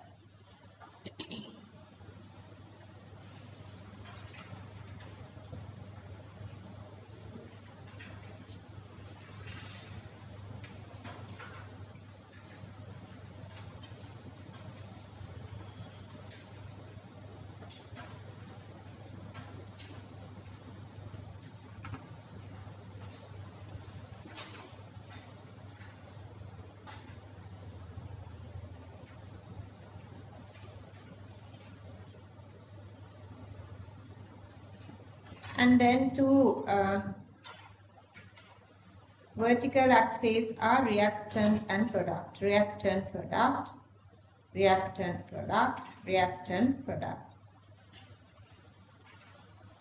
See the very first one. Products are greater. So K is way greater than 1. Here it's sort of a middle for both sides. So in the middle. So equilibrium constant almost equals to 1. And here this is more favors to reactant side. So that the reactants are greater mean K is supposed to be very less than 1. Okay, copy these 3 as well. Copy these 3.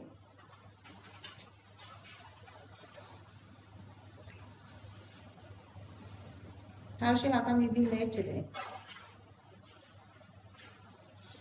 No reason. How many hours sleep you had last night?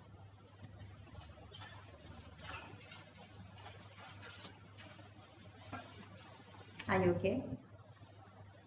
Can I say that with others?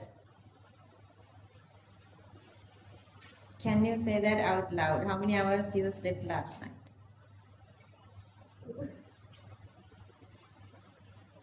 Dedication pays off. ඔයාලට මතක නම් තවශ කියන්නේ civil centre එකට ගන්න අමාරු හිටිය student කෙනෙක් නේද? අපි පෙන්නනවා කලර්ස් නේ. හැමෝම වැඩ කරන මහන්සිය දුක් විඳින්න. මාස 8කින් ලැබෙන දේ we name first graph එකට මේ first graph එකට ලියන්නේ under the first graph let's write reaction is spontaneous. Reaction is spontaneous. Reaction is spontaneous. Next bullet. Equilibrium point is closer to products. Equilibrium point is closer to products. Get delta G gives energy difference is high. Delta G difference is high.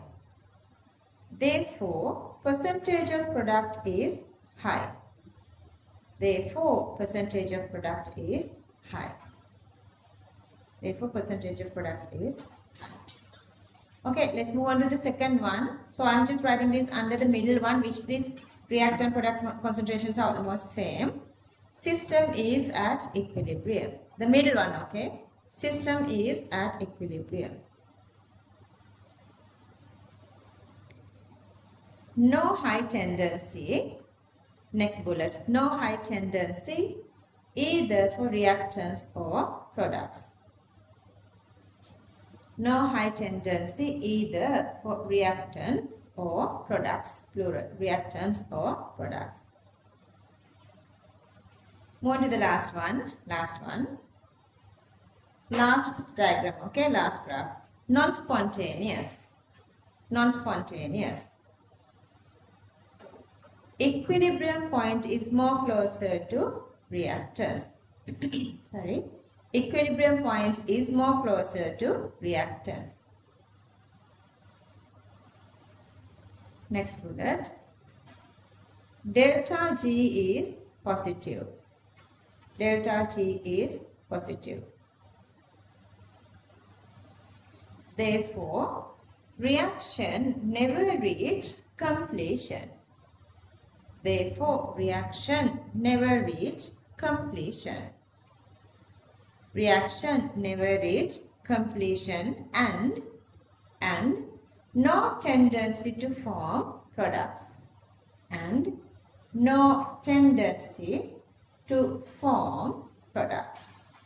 No tendency to form products. Okay, so far, always we talked about this spontaneity using Gibbs free energy, but today we have another criteria to go on with. Okay, so Gibbs free energy is less than 0, negative. So the reaction is spontaneous, mean more products K is supposed to be way greater than 1. Clear that? More products mean, let's say B divided by A, B greater mean K greater. So that not only when the delta G become negative or less than 0, but also when equilibrium constant is way greater than 1, the reaction is in spontaneous condition. And these two are like, we know this one already. For equilibrium conditions, Gibbs free energy is supposed to be 0. And then this is the opposite of the first one. When the Gibbs free energy is greater than 1, that is non-spontaneous. This is positive. Non-spontaneous means K is supposed to be very less. Then the reaction favors to the other direction or the reverse direction. Clear that? Okay. Points, normal points. Therefore, the equilibrium position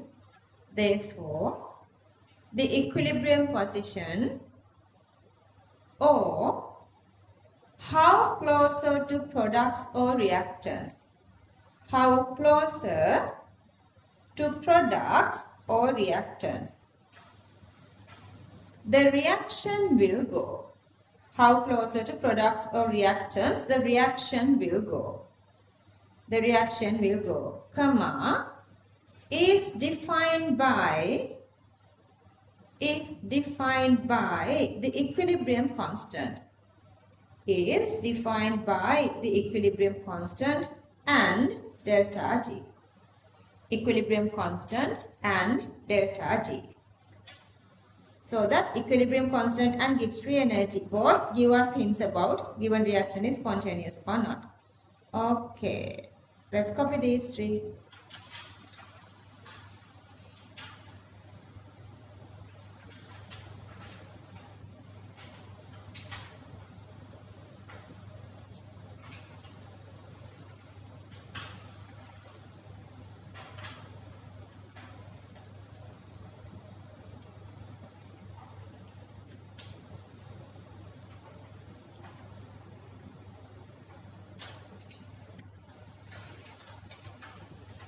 Products are favored at equilibrium. Products are favored at equilibrium. Middle one.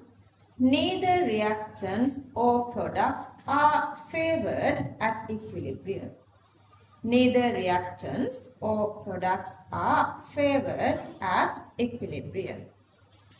Last one. Reactants are favored at equilibrium. Reactants are favored at equilibrium.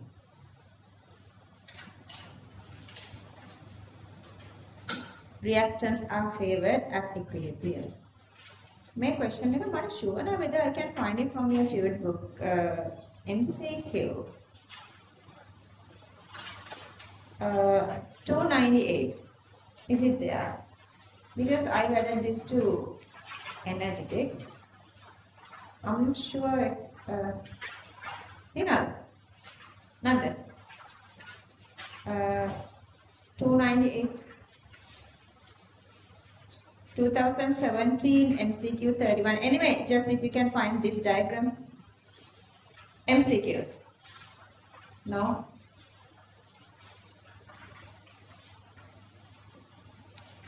This question is in your energetics book.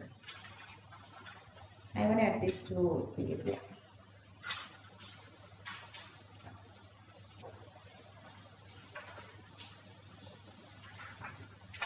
Anyway, it's okay. It's not there. It's not there. Yeah.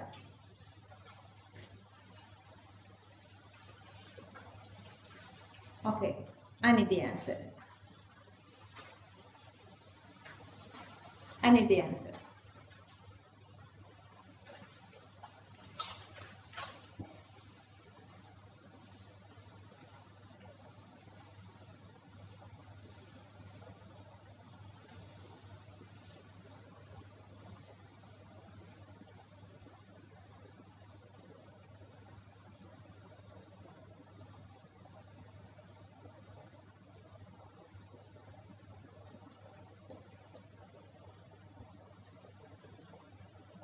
ABCD question.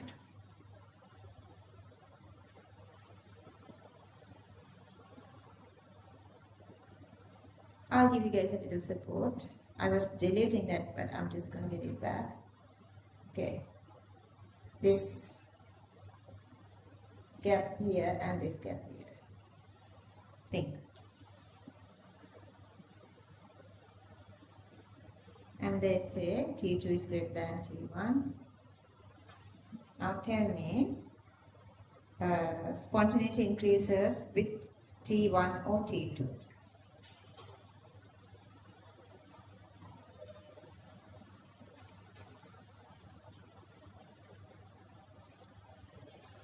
T2 because Gibbs free energy is greater in T2. So the reaction is exothermic or endothermic? Exothermic. Exothermic reactions are releasing heat when you heat it up externally. So it is going more and more to the forward direction to heat up. If we put on it. Externally heating up, internally heating up, externally again we are increasing temperature. Reaction goes to which direction? To cool direction. So the forward direction is supposed to be endothermic, according to Le Chatelier's principle. Understood? Yeah, Dolores.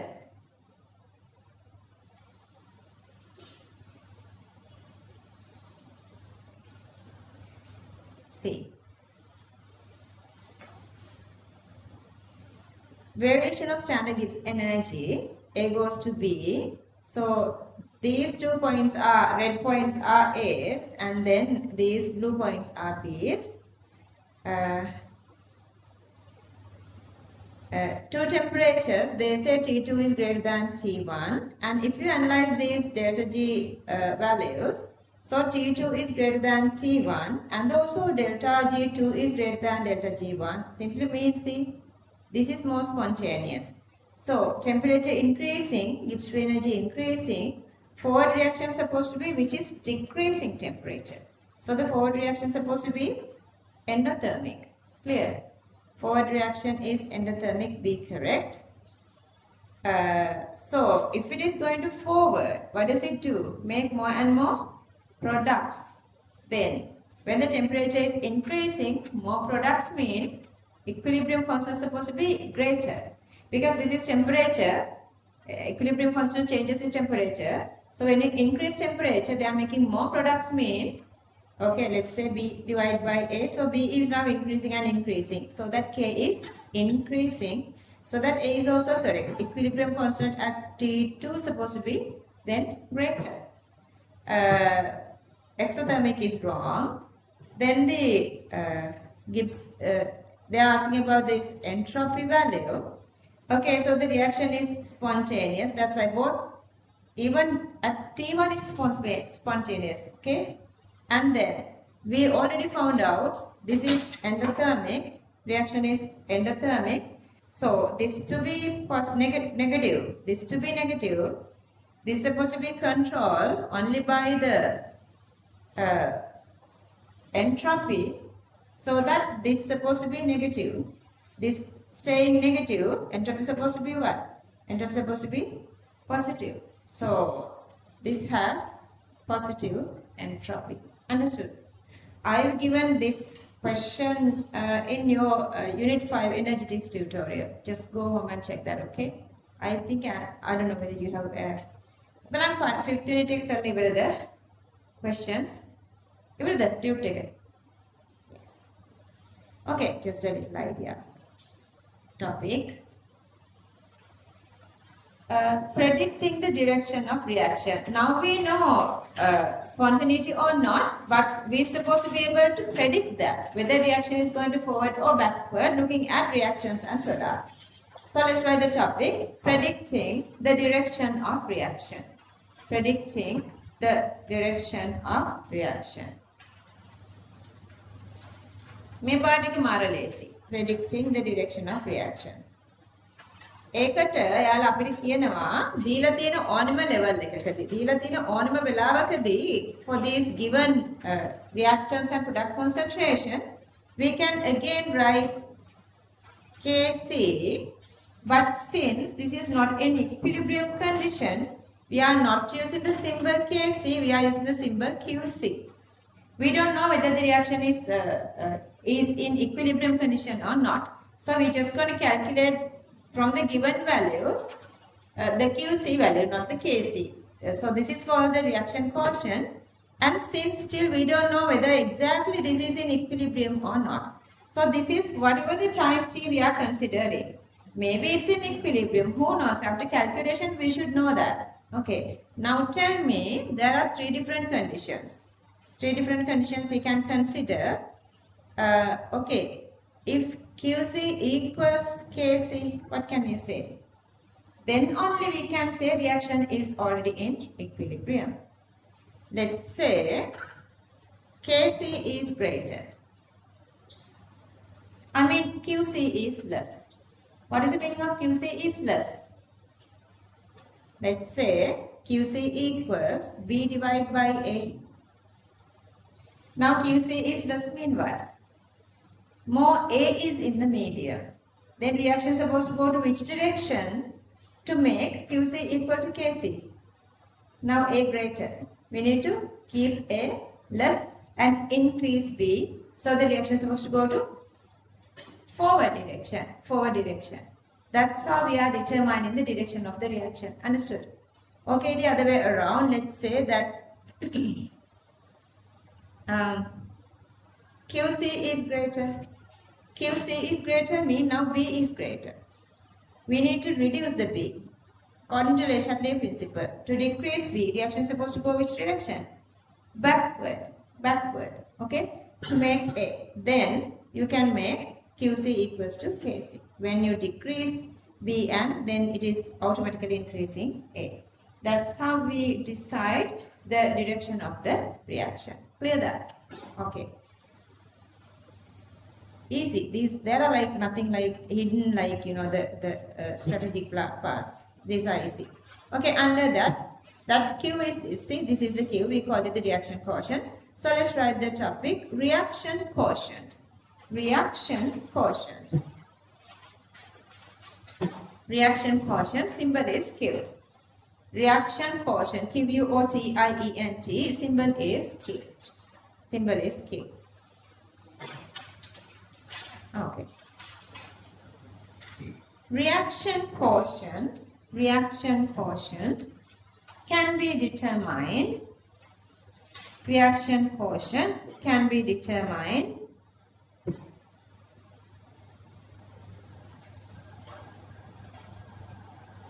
using equilibrium constant. Using equilibrium constant. Using equilibrium constant.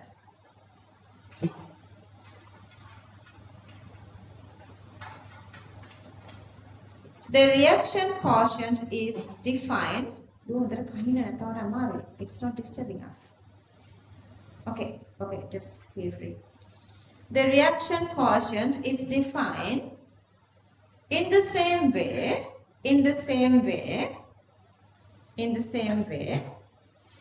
as the equilibrium constant. In the same way as the equilibrium constant Kc and Kp. As the equilibrium constant Kc and Kp, except that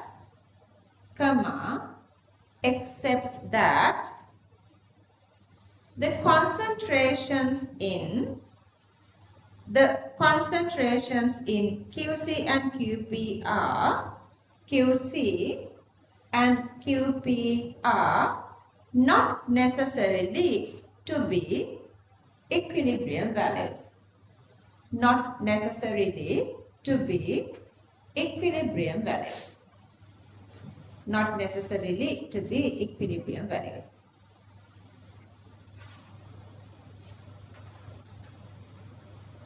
Okay, see.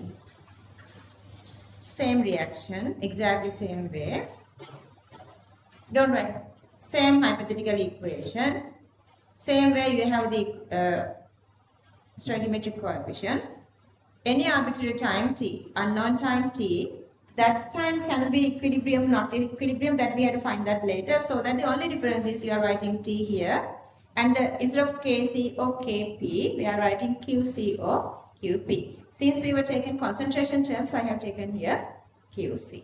Okay, copy this. Copy everything here.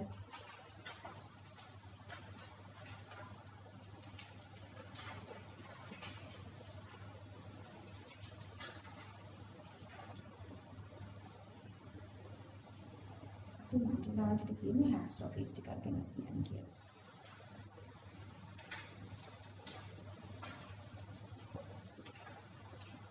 ඉතින් මම මංජුලා කියලා.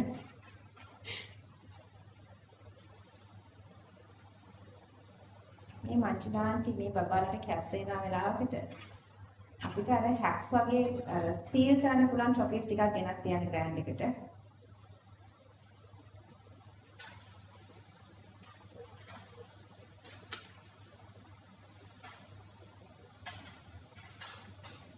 Hacks తీరు కాలగహాలి.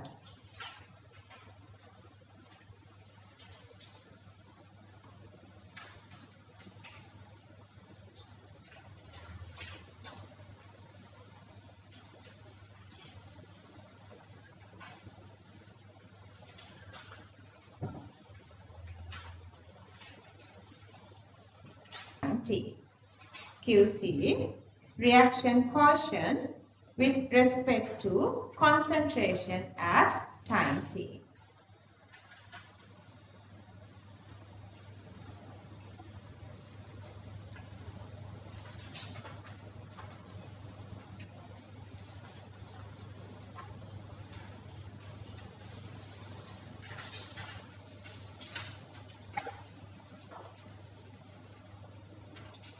QC reaction quotient with respect to concentration at time t.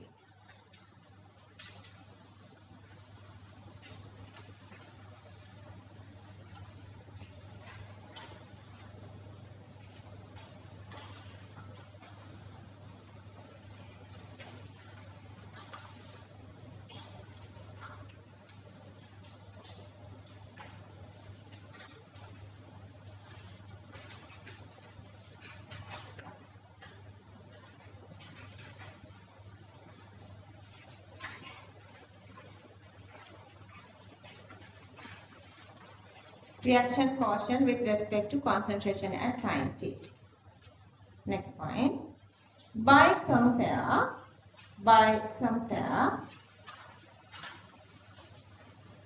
QC with KC, by comparing QC with KC, comma, direction of a reaction can be predicted.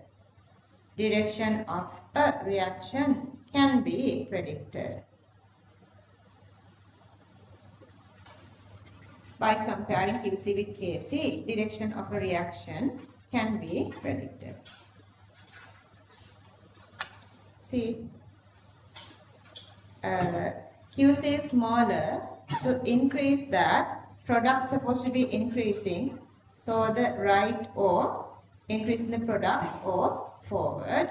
QC equals KC, so it's already in equilibrium. When the QC is greater, means now the reactants are greater, so has to decrease reactants, so reaction has to go to left or backward to increase the reaction rate to decrease reactants, okay, to decrease reactants. Let's copy these three.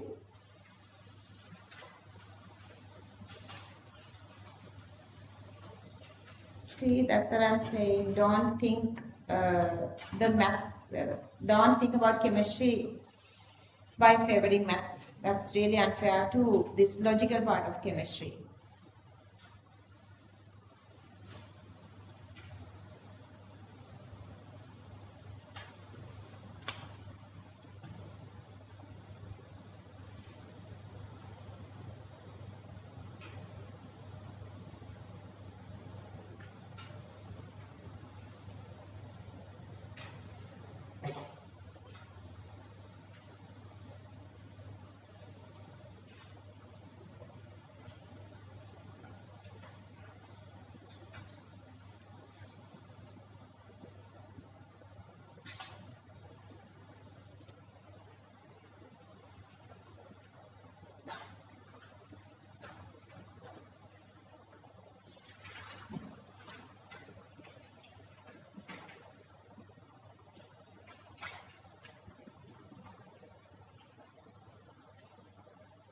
Reactant concentration increases. Make මට ඔයාලා කියා දෙන්න. මොකක් හරි point එකක් අපි set කරගන්න ඕනේ. The point I've set was this point. Okay, this y axis is reaction quotient, x axis is the concentration. Okay, මේකේ මම point එකට ගත්තේ මෙන්න මෙතන කියලා. This is q axis. So k here means q is supposed to be equals to k here. So that is this point. Then above this point, what is it? Above this point, q is greater. If the q is greater, to reach equilibrium, to decrease q, b is supposed to be decreasing. So reaction is going to backward direction, backward. Then below this point, what happened?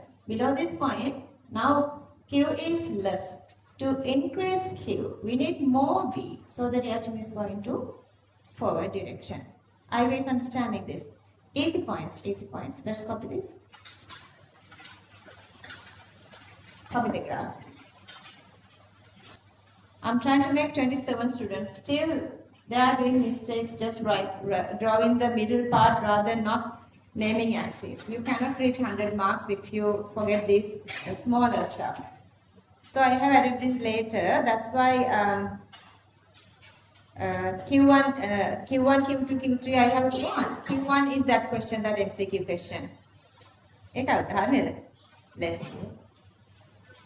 Only one edit gale and on a tutor out in the net. Up it okay. What chupta gina relax along the break a leg. And what hot to react with can be an Manadu on it, tissues there. Okay, Q2. The value of Kc,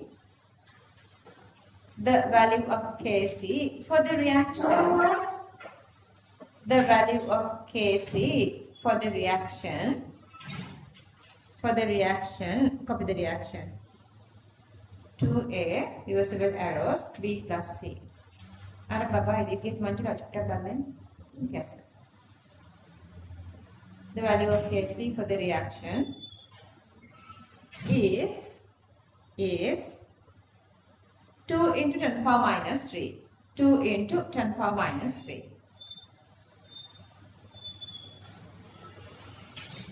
At a given time, comma, the composition of reaction mixture is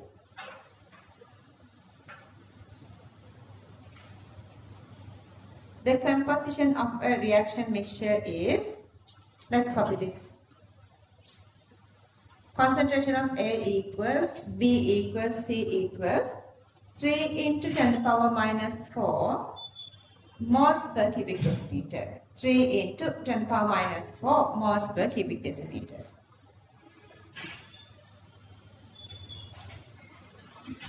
In which direction the reaction will proceed? In which direction the reaction will proceed?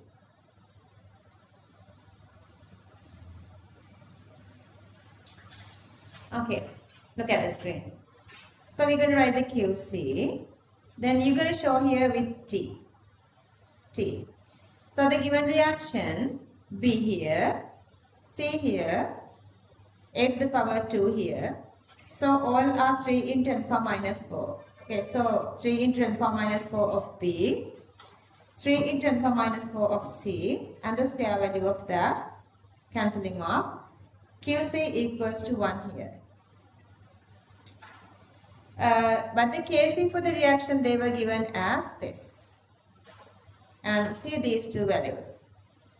QC is 1, Kc is 2 into 10 power minus 3. Reaction is going to which direction?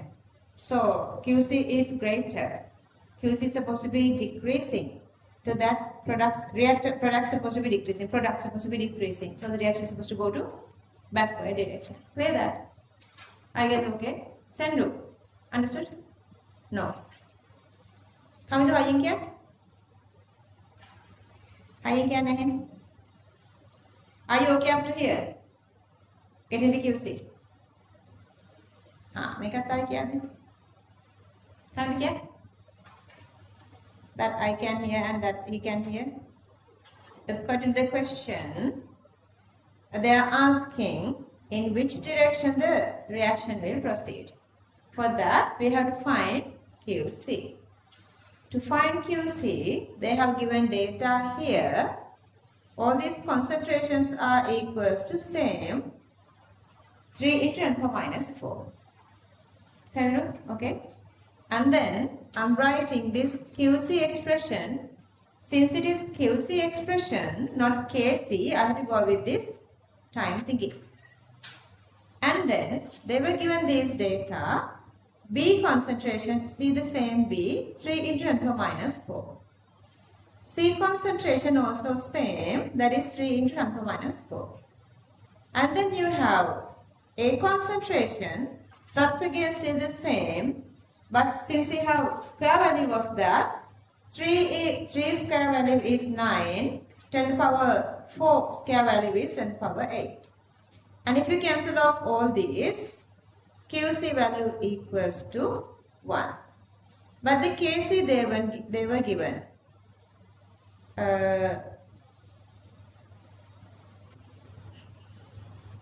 KC for the given reaction they were given as 2 into 10 to the power minus 3. Okay, then I'm going to compare these two. So, this is the condition. We found QC, they were given KC, which the KC is less than 1. Okay, let's say a simplest example, and again I'm going to go with, let's say A goes to B reaction. So QC we write as B concentration divide A concentration. But now Q is greater.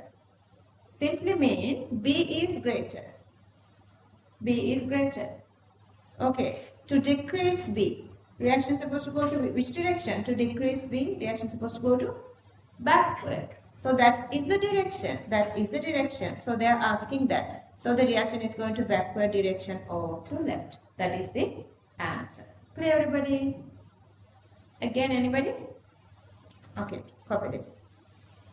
Don't worry, you have like couple of homework questions that you can do by yourself. That's why I've explained this one to not to waste time. Copy this.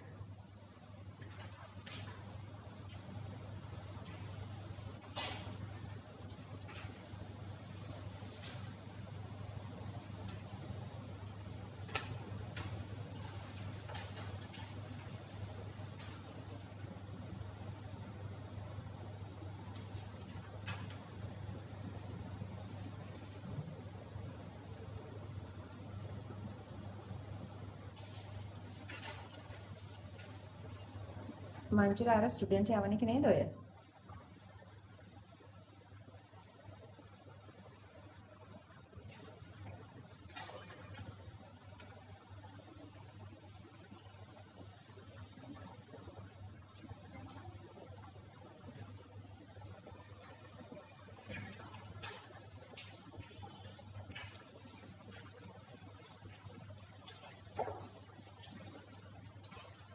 අර student යවන pack එක නේද හදන්නේ?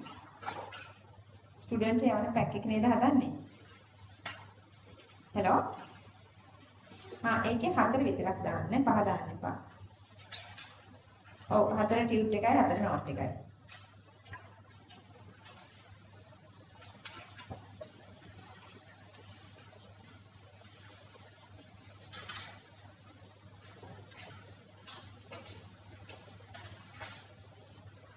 Okay, homework.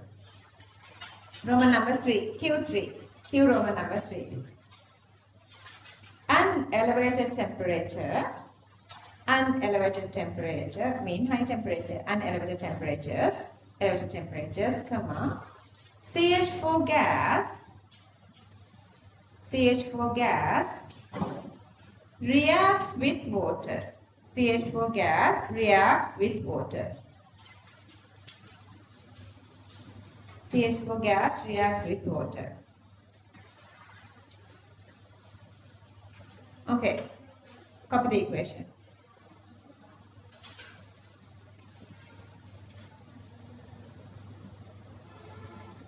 Copy the equation.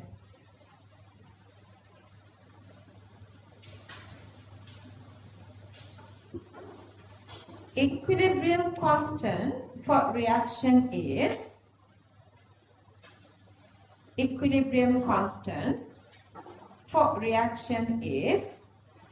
2.4 into 10 to the power minus 4, 2.4 into 10 to the power minus 4 at 900 degrees Celsius. At 900 degrees Celsius. If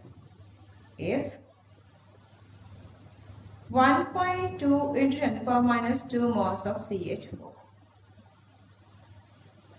1.2 into 10 to the power minus 2 moles of CH4, comma, 8.0 into 10 to the power minus 3 moles of H2O, comma, 1.6 into 10 to the power minus 2 moles of CO, carbon monoxide, and 6.0 into 10 to the power minus 3 moles of H2.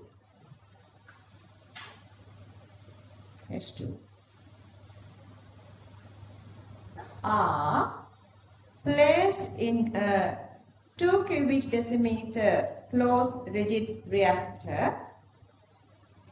Are placed in a 2 cubic decimeter closed rigid reactor, comma, and heated to 900 degrees Celsius, and heated to 900 degrees Celsius, comma, will the reaction be at equilibrium?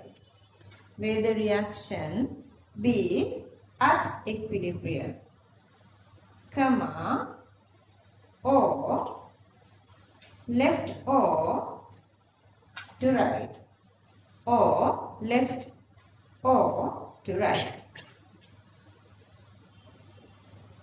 left or to right.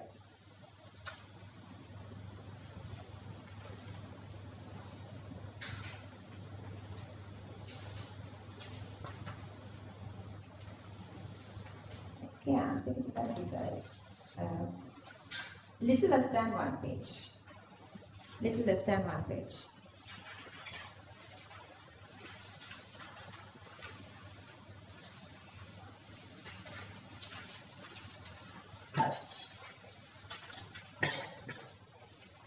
Q4.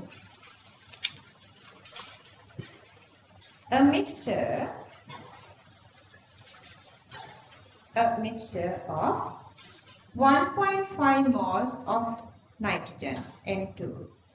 A mixture of 1.5 mole of N2, comma, 2.0 moles. 2.0 moles of H2. 2.0 moles of H2, comma,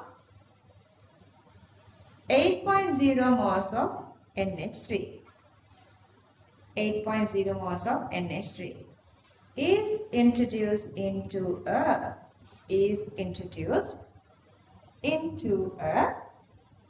20.0 cubic decimeter, 20.0 cubic decimeter closed rigid reaction vessel. Closed rigid reaction vessel at 500 Kelvin. At 500 Kelvin. At this temperature,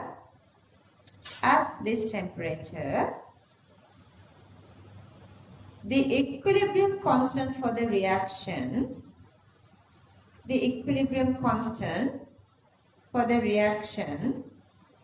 copy this, N2 gas plus 3H2 gas, reversible arrows, 2 NH3 gas is 1.7 into 10 power minus 2. 1.7 into 10 power minus 2. Is the reaction mixture at equilibrium? Is the reaction mixture at equilibrium?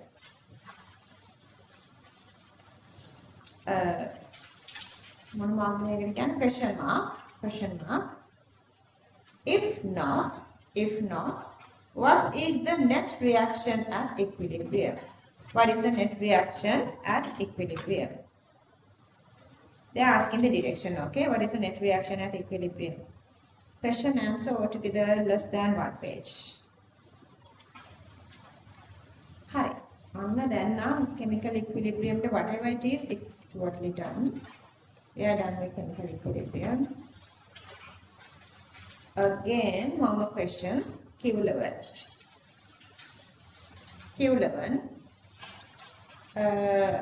බලන්න essay Q37 හොයාගන්න පුළුවන්ද කියලා. කලින් වගේම මට බලලා කියන්න ඒක මොකක්ද කියලා. මේ 2016 A-level 5C and excess amount of carbon solid. English, Sinhala page and English page. I need both. 60, 65 English. English 65 Sinhala. 81. 83. 83. You can go with the English one, okay?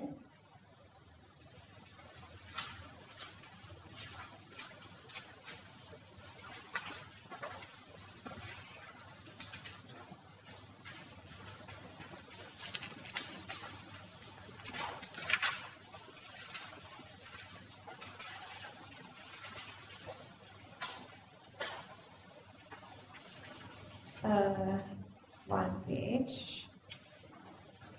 Yeah. one full page, two sides. One full page or two sides. Two sides. And then the happy news is, see monkey is smoothly before moving there.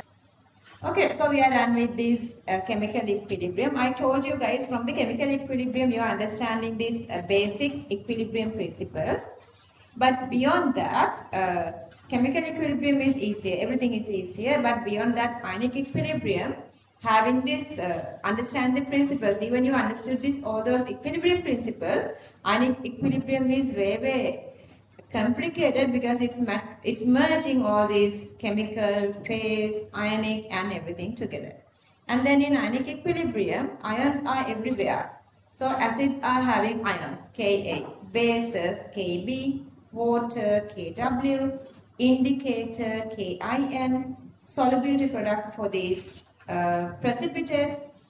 Okay, in inorganic chemistry, we call them precipitates, like full insoluble, but in equilibrium we say sparingly soluble. Understood? See the difference. In inorganic chemistry we say it's insoluble, but in equilibrium we say they are sparingly soluble. Still they make good precipitate, but part is coming to this aqueous layer. To understand that part we are using solubility product. So let's try the topic then. Ionic equilibrium. Ionic equilibrium.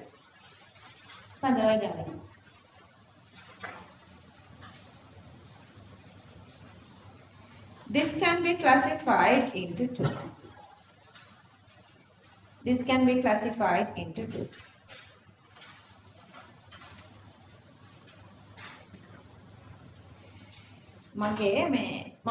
සිටියක් තැනකට මොකක්ද කියන්නකෝ එක සැරයක් මගේ class එකක student කෙනෙක් හිටියා continuously නිදි බොයි කෙනෙක් මට ප්‍රොෆෙෂන්ස් තියෙන අම්මා තාත්තා දෙන්නෙක්ගේ පුතෙක් ක්ලාස් එකට ආපු වෙලේ ඉඳන් හැමතිස්සෙම මේ ළමයා හැම විනාඩියකම මෙන්න මෙහෙම නිදි මම ඉතින් පේරන්ට්ස්ට කියනවා ඒගොල්ලන් කියනවා මම I didn't know that this මම දන්නේ නැහැ කියන අදටත් intoxicants කියලා මම දැන් එහෙම හිතනවා හැවෙන්නේ නැති කියලා because they were checking everything, hemoglobin, thyroxine, they were checking everything. ඒගොල්ලන් කියනවා නෑ මැඩම් කිසි අවුලක් නෑ මෙයාගේ ඔක්කොම healthy එම් කියලා. But almost all the time මේ බබා ක්ලාස් එකේදී නිදි. දැන් මට මේ අර මේක වගේ. Okay, properties. I don't want to waste time on to talk about anything, but ඔයාලා තවමත් ඉන්නේ risk level එක කියන මතක තියාගන්න. risk age එකක. risk age එකක ඉන්නේ. 24 years වත් එනකන් age එක risky.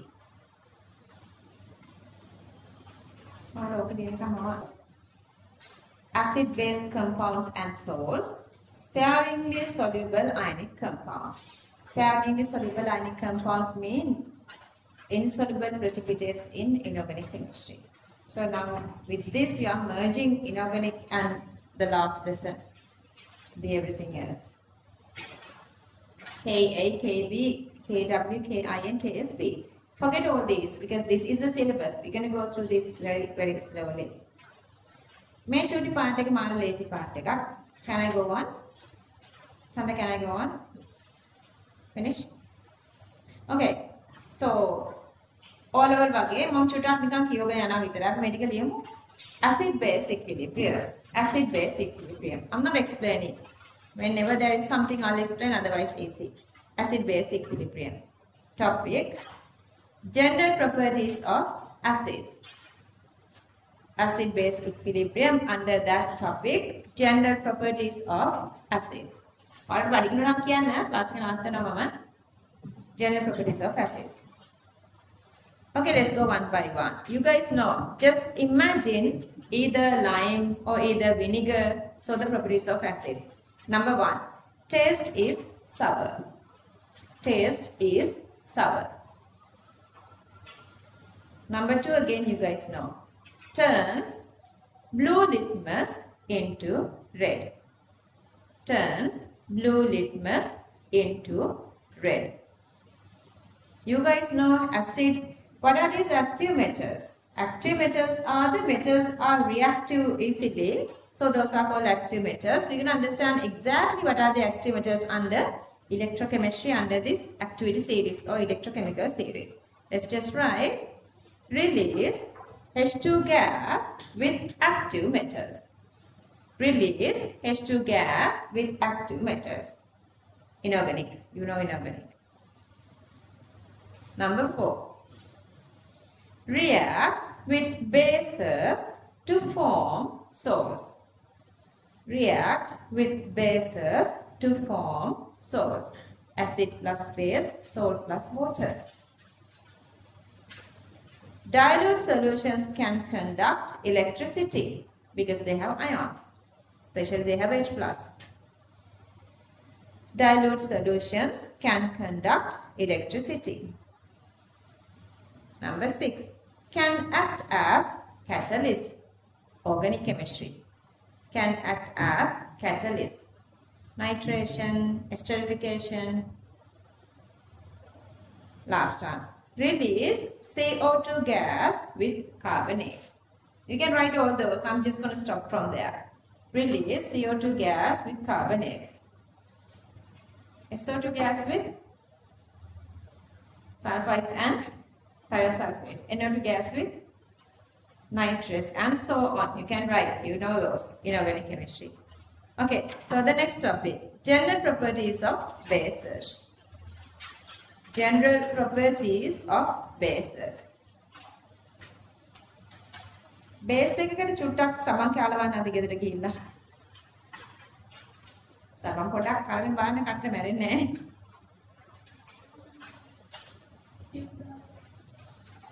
Right. Text Taste is bitter. Taste is bitter. Taste is bitter. Turns red litmus into blue. Turns red litmus into blue.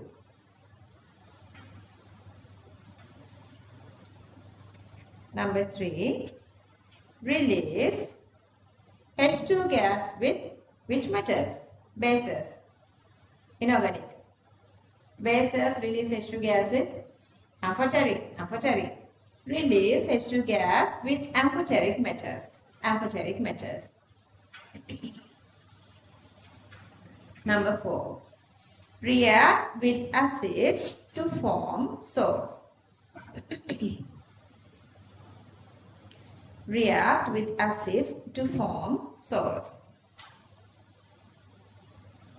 Number 5. Aqueous solutions can conduct electricity. Aqueous solutions can conduct electricity.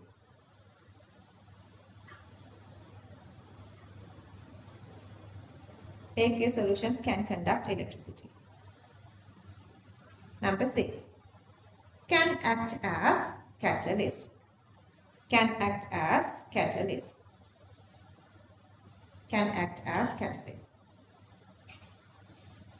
Texture feels soapy. Soapy or slippery. Toughies. Cardonian. And Peptona. On the leg. Canada figure. It's okay. What are you doing? Cover the area. Manjira. Cover the beginning. Cover the beginning. Cover it with the end already. Oh. I will pass texturally feels soapy means slippery. මේ part එකක් මම just loosely යනවා. මේ part එකත් ඔයගොල්ලෝ දන්න part එකක්. I'm just saying strong acids. Completely ionizing something is called strong acid. Completely ionizing base is called a strong base. What is the meaning of completely ionizing? Let's say if write all these strong acids. All these are strong acids. Okay, all these are strong acids. So if we dissociate, they are definitely give H plus and Cl minus. And these are weak acids. Weak acids. I'm going with one of these H3PO4, H plus, H2PO4 minus. Then the dissociation is partial. So this is where the equilibrium conditions are applying. Strong part is easier. Strong part always the calculation is easier. Always going for the forward direction. Then weaker part having the equilibrium conditions. Hello. අපි ගේම topics ටික it's okay. Okay ඉස්සරහට ඉතුරු වෙන්නේ නැති වෙයි. Anyway, so let's try the topic. Strong acids. Strong acids. Strong acids. Okay. In aqueous medium, completely ionized to give H plus. Completely ionized to give H plus. Completely ionized to give H plus. Okay, acidic strength is not relevant for equilibrium, but I have written this one only for inorganic chemistry, okay? I want you guys to copy. Okay, up to here. ඔක්කොම කැස්ස වගේනේ.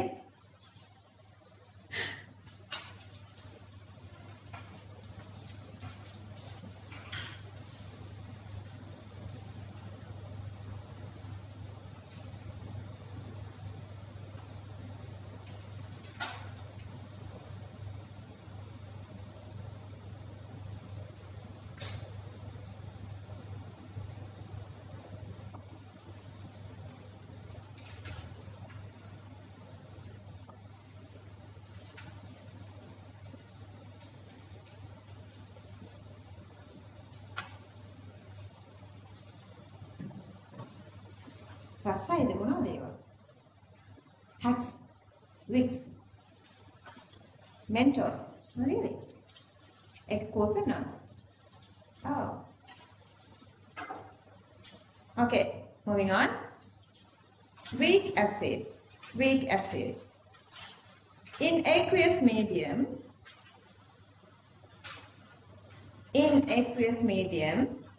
partially ionized to give H plus. In aqueous medium, partially ionized to give H plus. Partially ionized to give H plus. C. Acidic acid CH3COOH.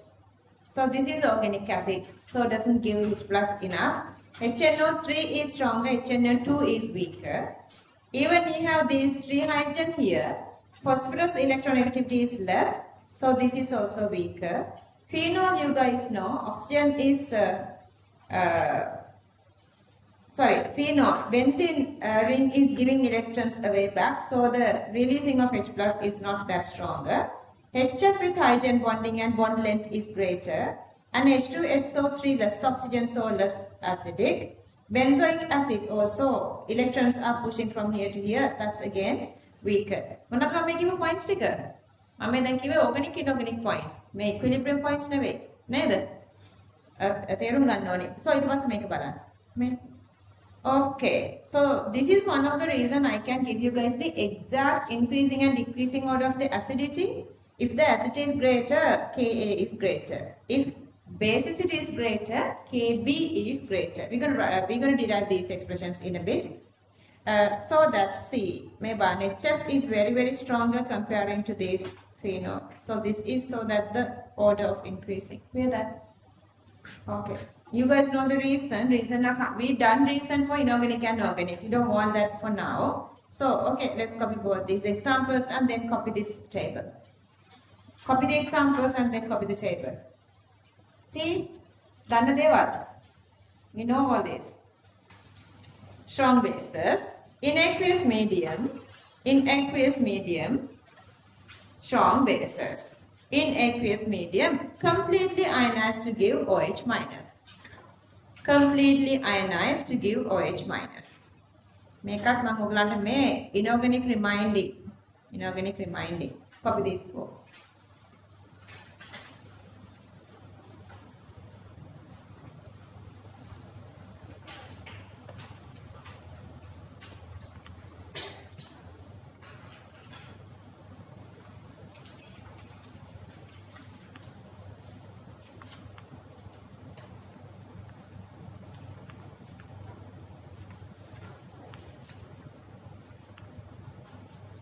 Next topic, weak bases. Now, can you imagine when you've done this much? You guys need to do homework. And it's a big book. I can't imagine we did that much. weak bases. In aqueous medium, weak bases. In aqueous medium, comma, partially ionized to give OH minus. Partially ionized to give OH minus. Partially ionized to give OH minus. See, ammonium hydroxide. Amines mean RNH2. These are Lewis bases. Aniline has lone pair. Magnesium hydroxide OH minus. Aluminium hydroxide weaker. Sodium carbonate or washing soda. Sodium bicarbonate, all these are weak bases. Same as Ka for acids. Kb goes for bases. Kb greater means acid is greater. You guys know in organic chemistry, strongest bases are secondary amines. Why? Inductive effect, but not the rather static effect. Inductive effect. What is the static effect? Spatial disturbance. Spatial disturbance. So that's why the tertiary one is less than that. See, the tertiary one is less than that. So going down, this is decreasing. See, -4 to -14. So going down, basicity decreasing. Just couple of values. You don't have to memorize these values. Okay, let's copy these examples and the table. Copy example and the table. 3. Classification of acids. We did a lot for inorganic chemistry. Classification of acids. Here a little touch of that. Let's write. Depending on the number of protons, depending on the number of protons, within bracket H plus, that they release in aqueous medium, that they release in aqueous medium, comma, acids can be classified into 3. Acids can be classified into 3.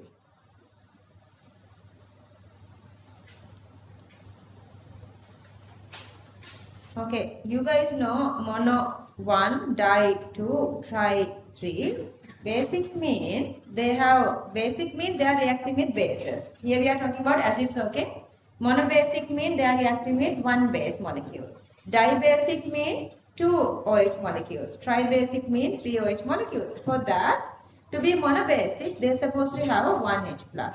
Even the acetic acid, CH3, COOH, they have 1 hydrogen here. Phenol 1 hydrogen. Dibasic or diprotic mean 2 hydrogens. See, all the time, even if you go with the phthalic acid, this is a phthalic acid. So you have 2 hydrogen here, phthalic acid. 2 hydrogens are there. And then the tribasic mean you have triprotic, you have 3 hydrogen. That's easy. Let's write points depending on. Did you write the point? Okay. Number one, monobasic / monoprotic acid. Monobasic / monoprotic acid. Monoprotic acid.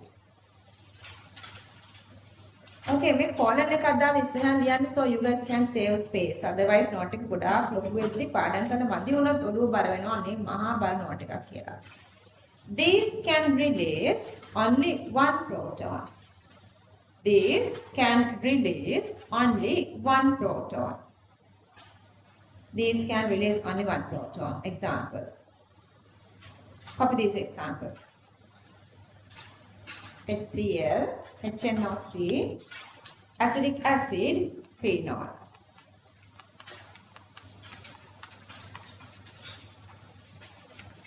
Number 2 topic. Dibasic / diprotic acid. Dibasic / diprotic acid. They can release 2 protons. They can release 2 protons. Copy examples. Carbonic acid is H2CO3.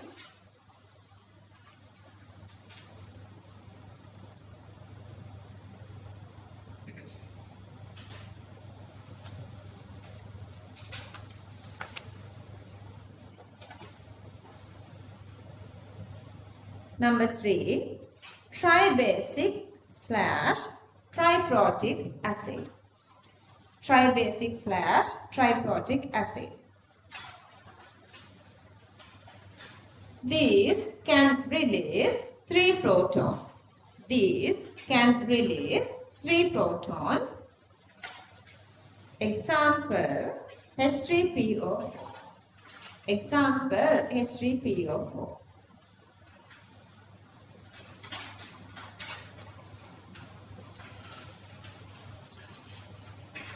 Example H3PO4.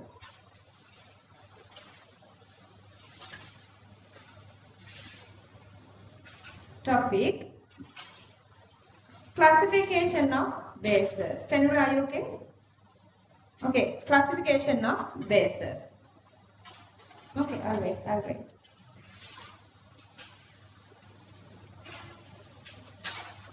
You guys can copy this down.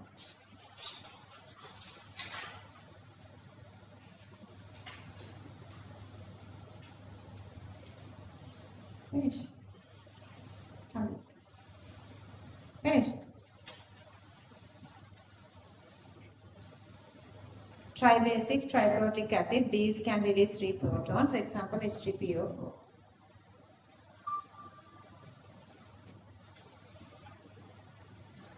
Okay, next topic, classification of bases. Here we are going with again same. See, just stop writing. Mono, di, tri. Acidic mean how many bases they are reacting with, how many OH minus they can release. Monoacidic mean 1 H plus is reacting, so they are releasing 1 OH minus. Alkali metals like sodium hydroxide, like potassium hydroxide, then ammonium hydroxide 1 OH. Aniline, this is a Lewis, you have only 1 lone pair. And then the diacidic release 2 OH minus. See the alkaline earth metal like calcium hydroxide, magnesium hydroxide. If you remember the hydrazine, N2H4, N for hydrogen, so you have like 2 lone pairs, so it's diacidic. Triacidic, you can go with aluminum hydroxide, releasing 3 OH minus. Okay, copy all this. Classification of bases. Depending on the number of OH minus, depending on the number of OH minus that can be released, okay, arrange can Manjula, that can be released in aqueous medium,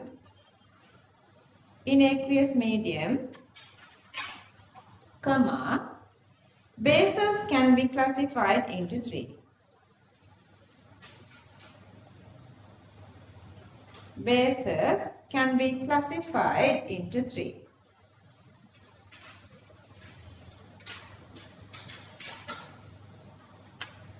Number 1, monoacidic bases. Monoacidic bases. These can release only 1 OH minus. These can release only 1 OH minus.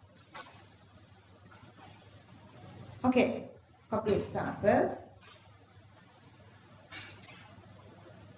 Alkali metal hydroxides, ammonium hydroxide, aniline. Aniline means benzene NH2. Benzene NH2. Number 2, diacidic bases. Diacidic bases. These can release 2 OH minuses. These can release 2 OH minuses. Let's go with examples. Alkaline earth metal hydroxide. Alkaline earth metal hydroxide. Comma, hydrazine. Hydrazine. Last one, triacidic bases. Triacidic bases. These can release 3 OH minus. These can release 3 OH minuses. Example, aluminium hydroxide. Example, aluminium hydroxide.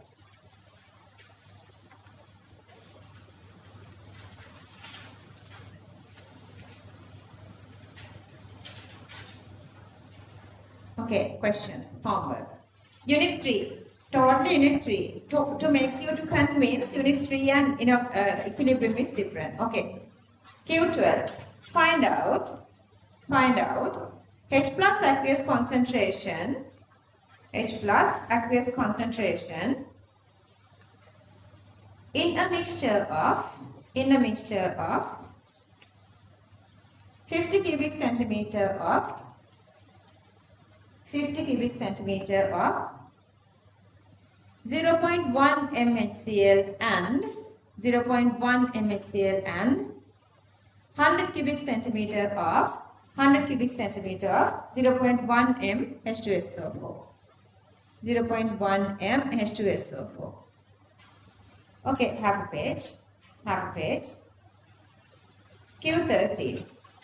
Find out OH minus concentration in a mixture of 100 cubic centimeter of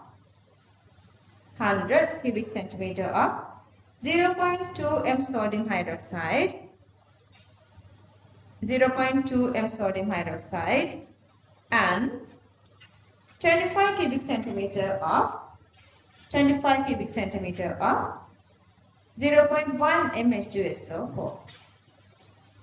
0.1 m H2SO4. Again, half a page together, question and answer together. Sandha, are you okay? Question number 14. Find out H plus aqueous in a mixture. Find out H plus aqueous in a mixture of 50 cubic centimeter, 0.1 mHCl and 50 cubic centimeter of 0.2 m HNO3, nitric, which had been diluted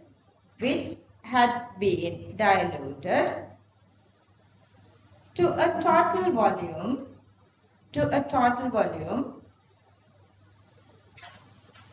150 cubic centimeters.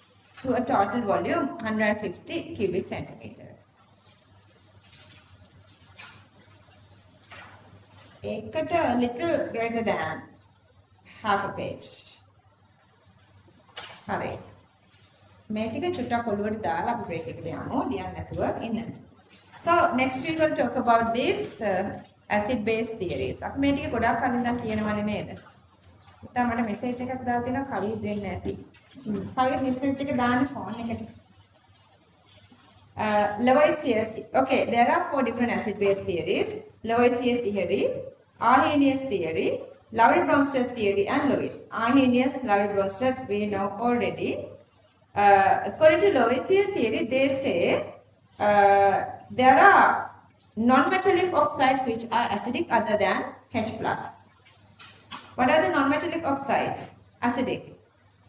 SO2, NO2, all those are non-metal, sulfur non-metal, SO2 is acidic. Understood?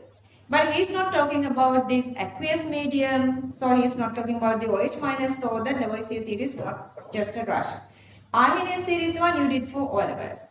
H plus releasing acids, OH minus releasing bases, but there are acids which is not releasing H plus. As an example, the gases, they don't have H plus. And then let's say ammonia, NH3 gas, no OH minus, but it's still basic. So the Arrhenius has problems. Then the Lowry-Bronsted. Lowry-Bronsted says what? Memory, somebody. Releasing H plus, acidic. What is basic? Taking H plus in is basic. Then there he is talking only about the H plus. Arrhenius talks about the aqueous medium. And Lowry-Bronsted doesn't talk about the aqueous. And Lowry-Bronsted also can explain the relative acidity and basicity. What is Lewis? lone pair, given and taken, acidic and basic. Those four are the different theories. We're going to go a little descriptively about the Lowry-Bronsted theory. Okay, let's do this part, I don't know, after the break or... Let's try the topic, acid-base theories. Acid-base theories.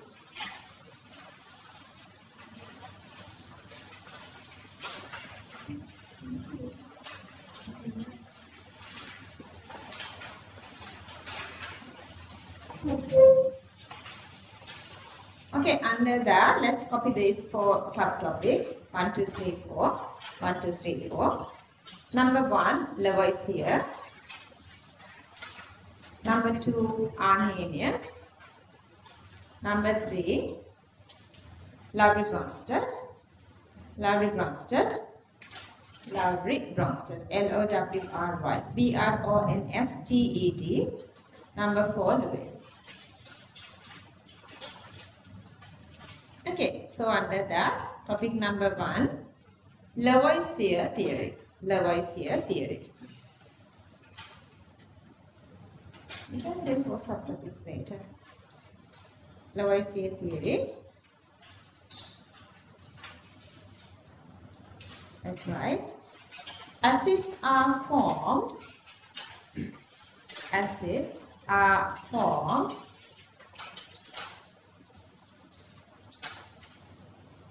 by dissolved non-metallic oxides. By dissolved non-metallic oxides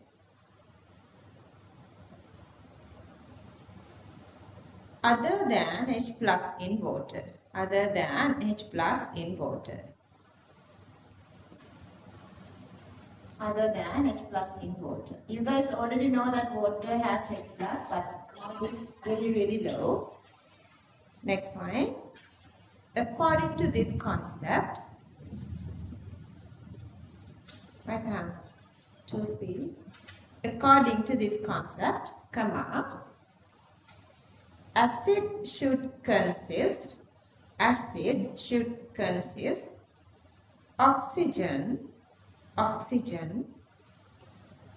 acid should consist oxygen since we dissolve oxide. Since we dissolve oxide.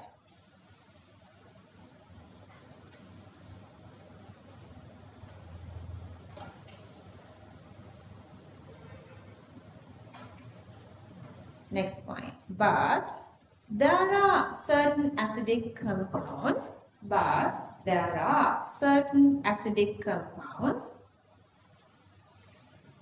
Which do not consist oxygen. Which do not consist oxygen.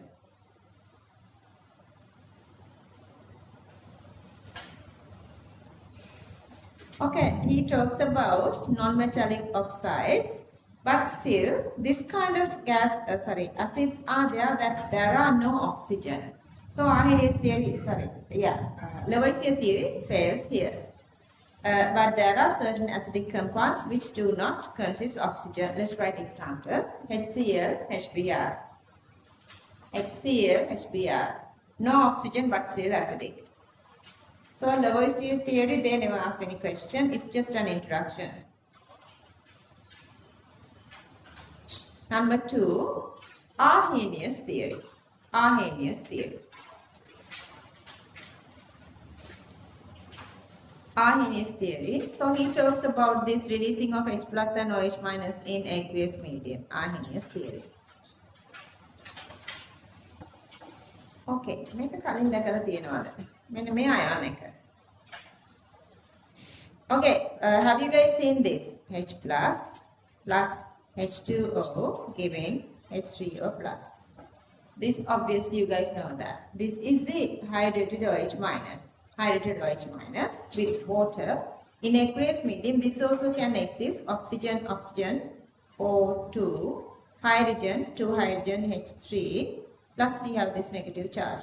These two addition together gives this hydrated OH minus. So when you see this, don't be panic like we never seen this. This is the hydrated OH minus. Okay, so let's write these points. Acids are compounds. Acids are compounds. Acids are compounds which release a proton. Which release a proton in aqueous medium. In aqueous medium. Next point. Bases are compounds. Bases are compounds which release OH minus in aqueous medium. Which release OH minus in aqueous medium.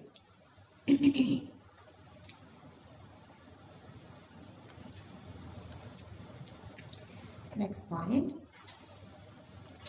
The OH minus ions also exist. Sorry.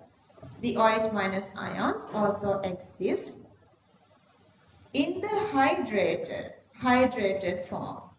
Hydrated form in the aqueous medium. In the aqueous medium.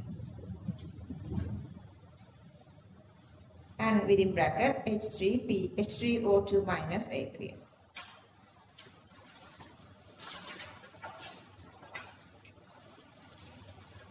And then copy this equation.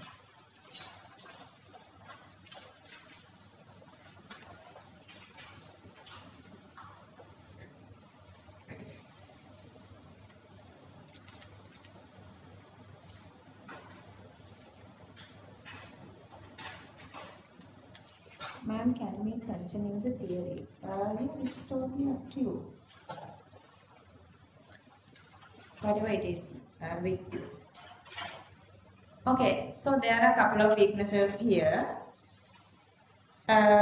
See, this is my summary actually. This is my summary. You can make this kind of little summary. So the very first one is the Arrhenius theory. They are talking about only the aqueous medium. Without water, there are acids like organic acids are there as well.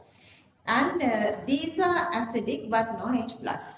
CO2, SO2 acidic but no H+. And also these are basic compounds but no OH minus. So still Arrhenius theory are having different issues. So let's write weaknesses. Subtopic weaknesses. Yeah, 2 more hours, let's see. Weaknesses. Number 1.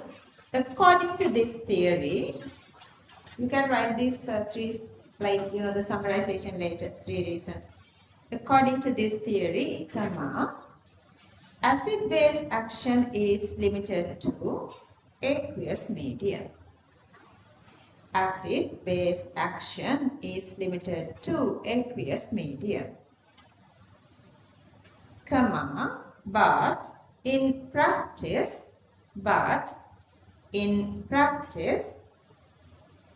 this concept is also applicable.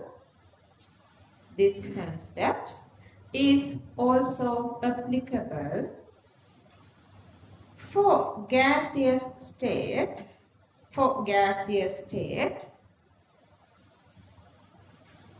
and for compounds in organic solvents.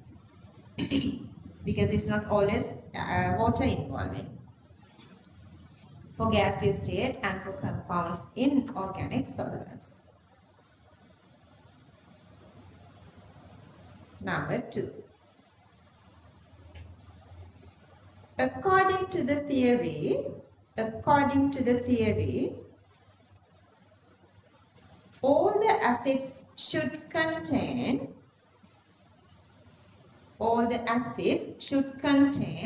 hydrogen to release a proton. All the acids should contain hydrogen to release a proton, but there are acidic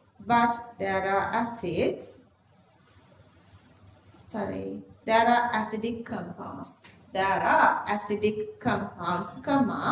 which do not have hydrogen. Which do not have hydrogen. Examples: CO2, SO2, CO2, SO2. Number 3. According to the theory,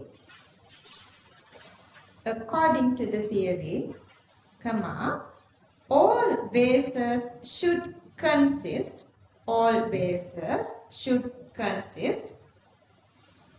minus group, but there are basic compounds which do not have OH minus group. But there are basic compounds which do not have OH minus group. These kind of bases. These bases.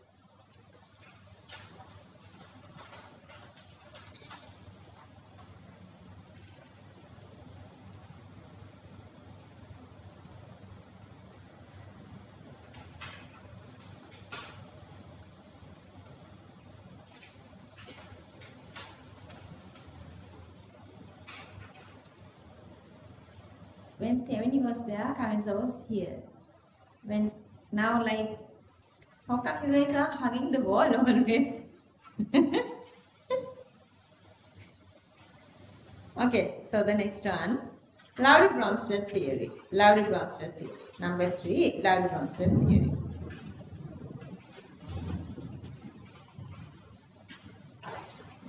Let's write Lowry-Bronsted theory.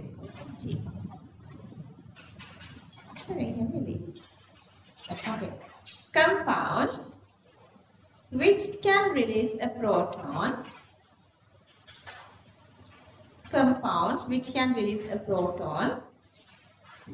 Within bracket H plus are acidic.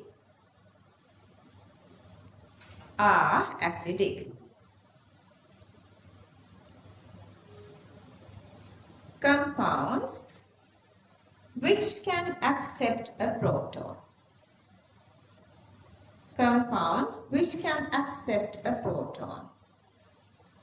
Within bracket H plus are basic.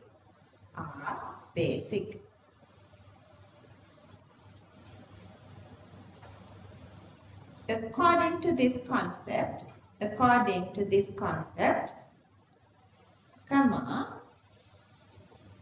release of proton can occur. According to this concept, release of proton can occur in the presence of base.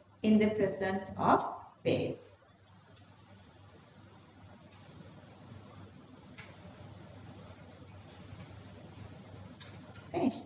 In the presence of base. Next point.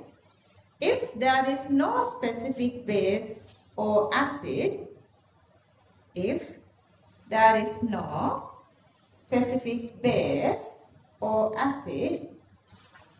in the medium,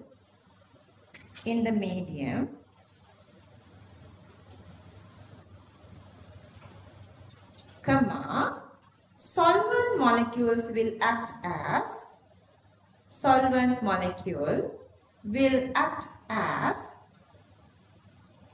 acid or base.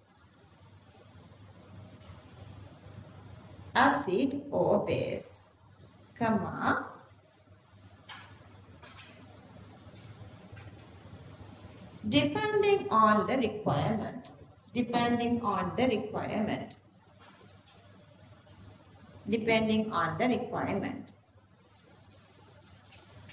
Okay, see. The first condition here, HCl having the H plus, and here chlorine is just existing here. You guys know these are salt, fully dissociate. Cl minus is existing there, but it's not H plus all still here. So that this is the one which is acting as the acid, it's releasing H plus. and NaOH is here, but at the end of the day, that H plus is not with this OH minus. This is the one taken H plus in. So this is acting as, then sodium hydroxide is acting as the base. HCl is acting as the acid. But here, second and third condition, see. In these two, okay, only the medium is here, not exactly acid and base. Then what happens is, again, depending on the strength, medium can acting as acid or base. HCl is still releasing H plus, and see, this has taken. Releasing H plus, HCl is acting as acid, taking H plus in, H2O acting as the base. Listen, Sana. And then the last one here, ammonia H2O. Water has taken given H plus away. See, NH3 become NH4 plus. This has taken H plus. NH3 has taken H plus acting as the base. Taken H plus in is the base. H2O is given H plus away. See, the remaining is OH minus. Now H plus is in the ammonia because this has given H plus away. So this is acting as the acid. Clear? Depending on the situation, they all can acting as base of acid. Let's copy these three. Sanjay understood. H plus given away acid. OH minus here. H plus taken in here to make water. So this is a base. These two are obviously H plus given, H plus taken to this, making H2O plus. And here OH minus H2O given H plus away, acting as the acid, OH minus. This is taken H plus. So that NH4 plus base. Okay, copy this. You are feeling sleepy or something? Really? Okay, how many hours sleep you had last night? Wow, really? Karika, how many hours? Huh? Really unfair. Why? Sahansa?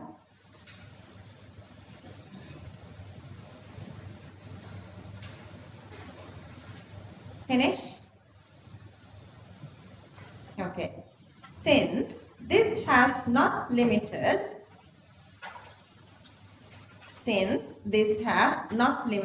to aqueous medium, comma, this theory is more successful than Arrhenius theory.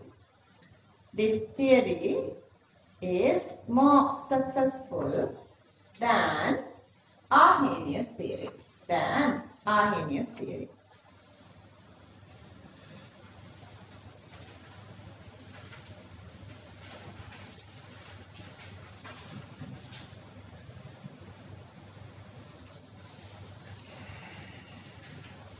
Let's go with this condition. This is acting as the base here. This is acting as the base here, and this is acting as the acid. But if you go with this NH4 plus, now this is having excess H plus, so that this has the ability to release H plus. Understood? So this can act as what? Releasing H plus, acid. Acid of what? Acid of ammonia. Connecting to base ammonia. So this is not just saying the acid, this is called the conjugate acid. Conjugate acid of what? NH3. Clear that? Because NH4 plus is making from NH3. And then water acting as the acid, but OH minus can take up H plus. OH minus is acting as what now? Base. Taking up H plus, base. Which base? Connecting to base of water. So this is the conjugate base of water. Clear that? Okay, let's go with a couple of conjugated acid, conjugated base is really important. Make it okay. Make a condition. Yeah. මේ මොකද්ද? acid ne මෙයා මොකද කරන්නේ? This is releasing H plus. This is releasing H plus. After releasing H plus, what has happened? This is become CH3COO minus. What does the ability this is having? This can take up H plus, acting as what? The base of what? Base of this acid. So this is called the conjugate base of acetic acid. Clear that? Understood? අපිට මේක ඕන එකකට ගන්න පුළුවන්. තව example එකක් ගන්නකො මේක. HCl and H2O. Okay, the second one, HCl and H2O. Here, Cl minus can take some H plus back, acting as what? Taking H plus, conjugate, base, and H2O plus can release H plus, acting as conjugate acid. But the condition here are different. Okay, I'm not going to talk about this. These are strong acid, strong base. The condition here is, okay, let me explain that simple theory here as well. Okay, if you go with, this is acid and this is the conjugate base. And this is acid, and this is the conjugate base. Okay, these two are conjugate bases. Cl minus is a conjugate base and OH minus is a conjugate base. Out of these two, which one is stronger? Cl minus or OH minus? Basic strength. Yeah. OH minus. Why? Because this is a strong acid. Taking up H plus back to make HCl is little difficult. But taking H plus and making water is not that difficult. Understood? So if the acidic strength is greater, its conjugate base strength is less. If the base strength is less, its conjugate acid strength also is greater. Clear that? Understood? Either way, H2O and NH3. Okay. That part we're going to come back later, but for now let's write this. So now we know what is conjugate acid and conjugate base. And tell me, what is the difference between conjugate acid and base or conjugate base and acid? What is the difference? Structurally. Difference is what? Only one single H plus. One single H plus. Clear? NH4 plus NH3. H2O, H3O plus. Just a one H plus. Because sometimes for the exam they are giving conjugate base of H2CO3 is CO3 2 minus. Is it correct or not? Incorrect. What is the conjugate base of H2CO3? HCO3 minus. These are exam questions. So the difference is always one single hydrogen. Remember that. Let's write topic conjugate acid. Conjugate acid. I told you guys don't think the way you are thinking about maths, about chemistry, okay? Then you are losing 20 marks of MCQs. Also, a lot of places I can show from your structured essay and essay as well. Conjugate acid. Let's write. Cation formed by base. Cation formed by base. Make a marks hold on. Cation formed by base is known as conjugate acid, comma, since it can release a proton.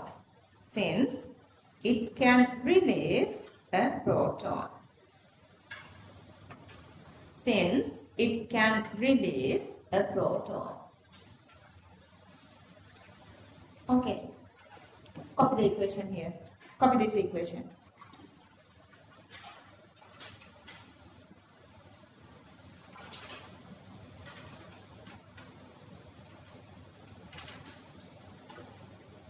It's extremely slow.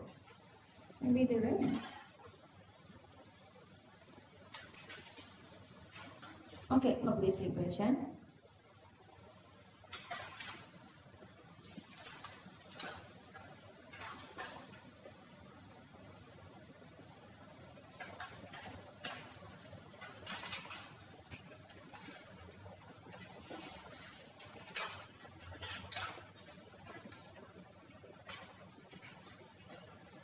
Next topic, conjugate base. Conjugate base. Conjugate base. Anion, conjugate base. Anion formed by acid. Anion formed by acid is known as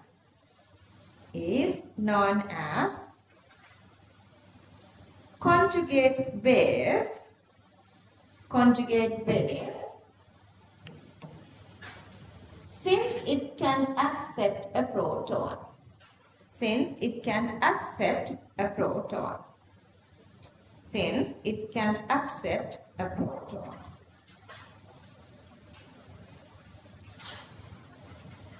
Okay, copy the equation. This equation. Copy this equation.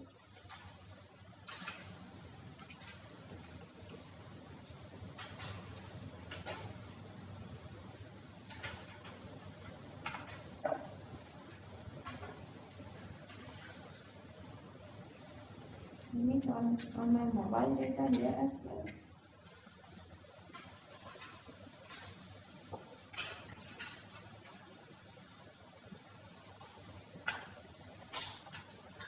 You make a Wi-Fi of them, maybe. Let's see.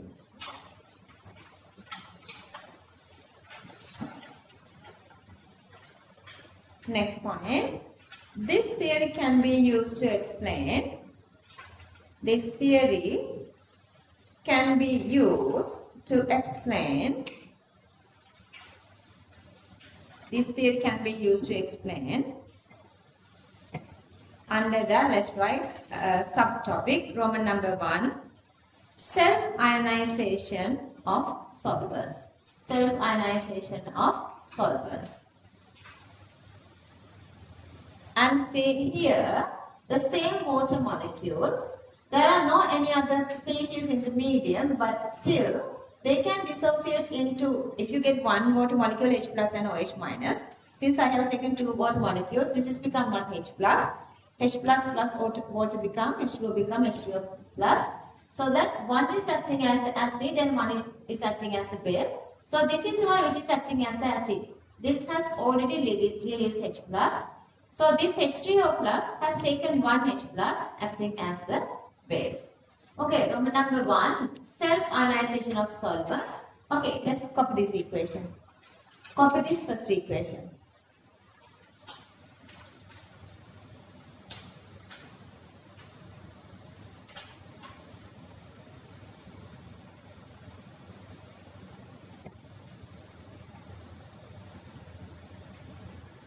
When did you learn this one?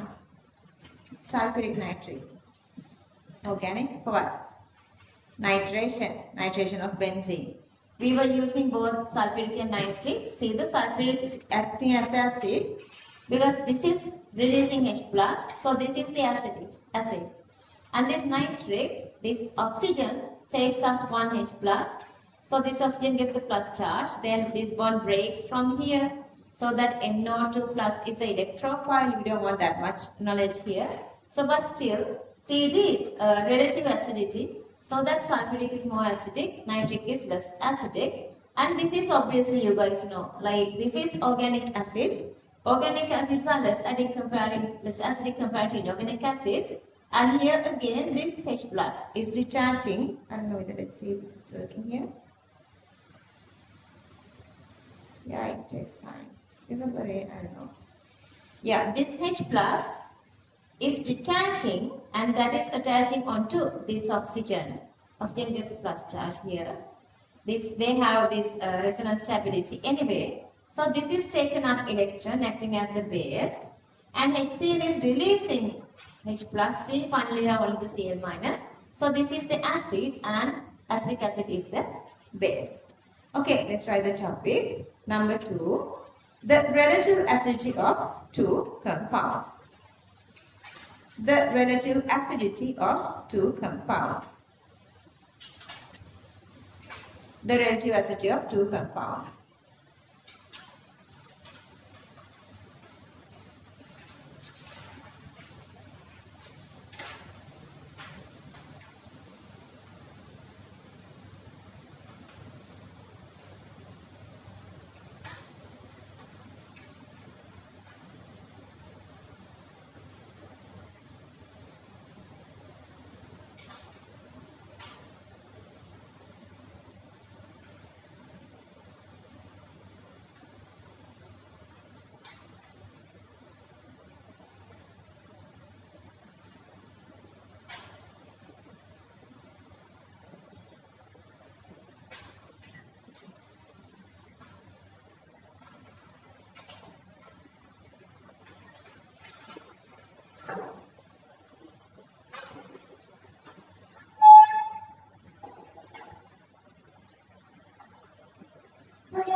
Okay, I'm going to compare the acidity and basicity of these two compounds here. Are you guys done?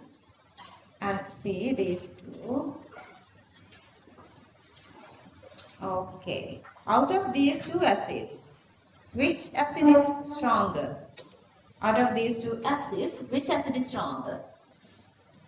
HCl is stronger. Why? Bond length.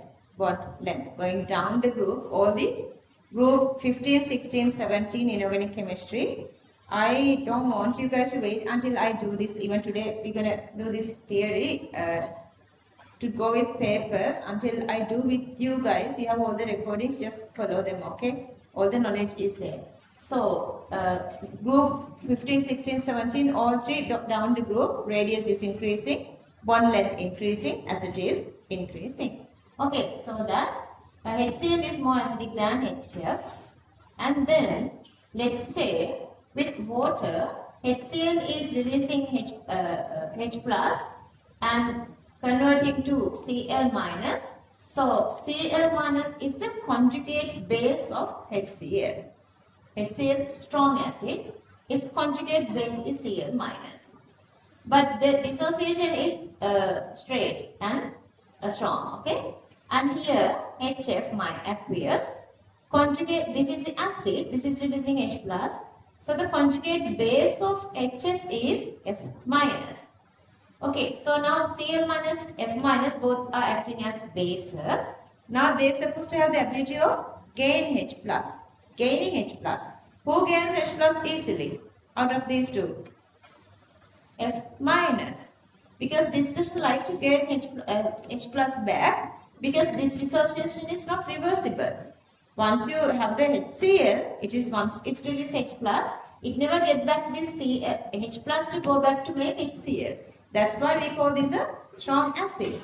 But this is a weak acid. Why does we say it's a weak? That's because once you make it, that F minus always having the ability to taking H plus back and going here.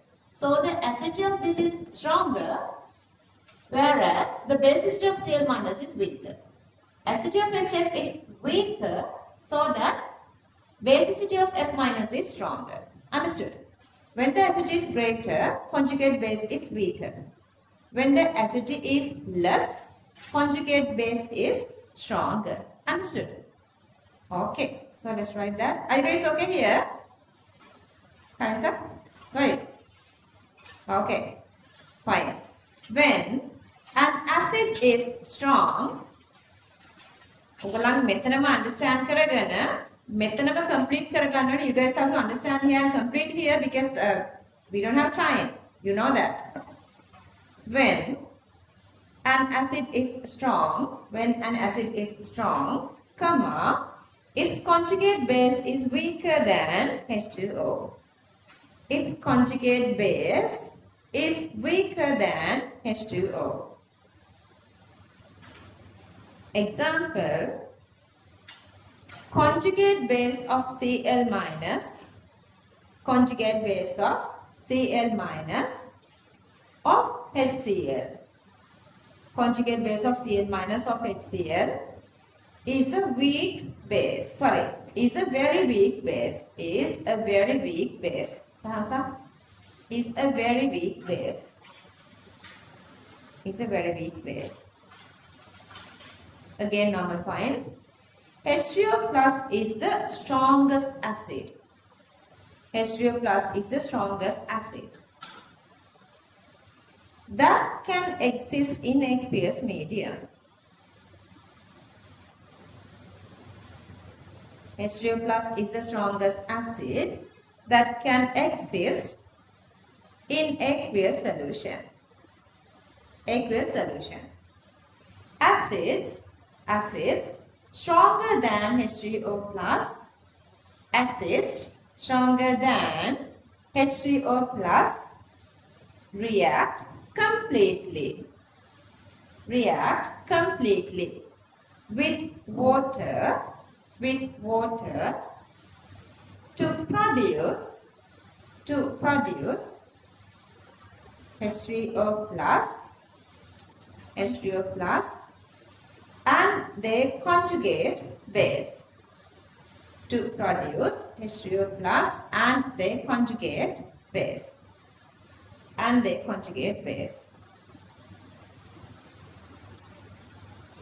Okay, what's the meaning of H3O plus is the strongest acid? Because in the medium, you always see only this. Whenever it is not possible, like HCl, let's say we are adding HCl, HCl doesn't exist as HCl. It is also lose H plus to water to make H3O plus. So the most stable and most stronger acid in aqueous medium, so that is H3O plus. Okay.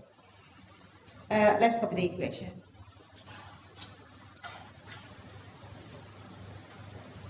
Because any acid existing as H3O plus.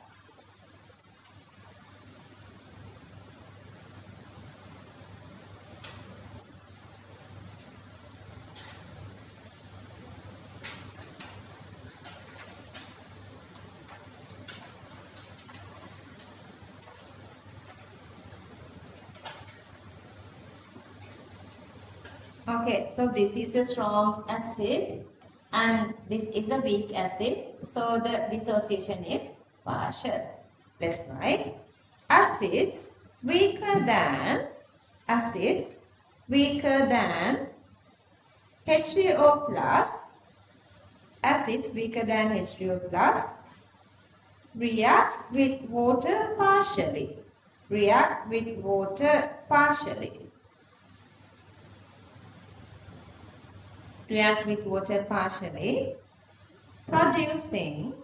Producing H3O plus and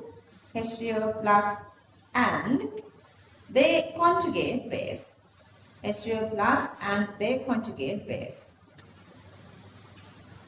H3O plus and their conjugate base. Properties.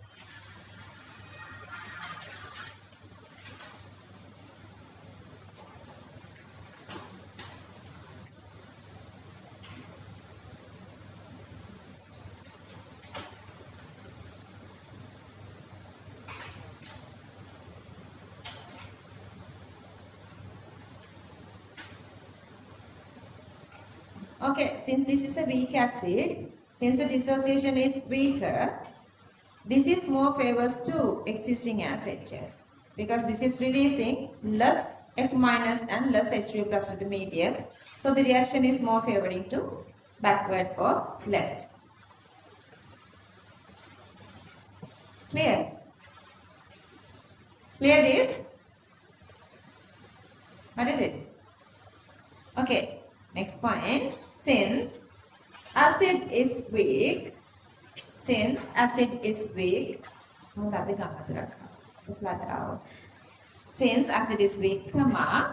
equilibrium point favors left. Equilibrium point favors left. Next point. The OH minus is the strongest base. Same way we can talk about OH minus now. The OH minus is the strongest base that can exist in aqueous solutions. That can exist in aqueous solutions. Same thing you are just writing. Bases stronger than OH minus. Bases stronger than OH minus react to produce OH minus.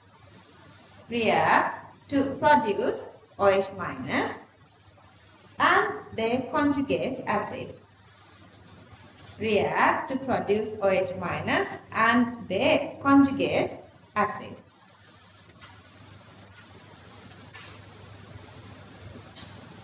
Okay, so that is why today you guys know now. So NH3 doesn't exist as NH3 in aqueous medium. So it is taking H plus in, acting as the base and release OH minus. See, that's how they are releasing or making OH minus. Copy this.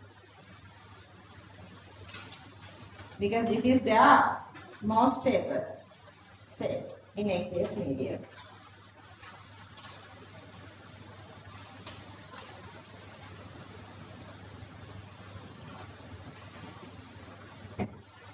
ඕකට ඔච්චර නටන්න ඕනද? දැන් මාත් එක්ක ගොඩාක් friendly වෙලා මේ ගමන යන්න ඕනි. තව තියෙන්නේ මාස 8යිනේ. ඔයගොල්ලෝ රිලැක්ස් වෙන්න ඕනි. මට කියන්න, have you guys ever seen aqueous oxide O2 minus aqueous, like writing O2 minus aqueous? Have you ever seen? නෑ නේද? මොකද්ද වෙන්නේ? මේක හැමදෙස්සෙම. Acidic නම් H+, basic නම් OH minus නේද? Sodium oxide becomes sodium hydroxide. SO2 become H2SO3. So oxides in aqueous medium never exist because it's stronger base than water. So if it is metallic oxide, it's always converting to OH minus. So with water, it is always converting to OH minus. It never exists as O2 minus. Let's write the point.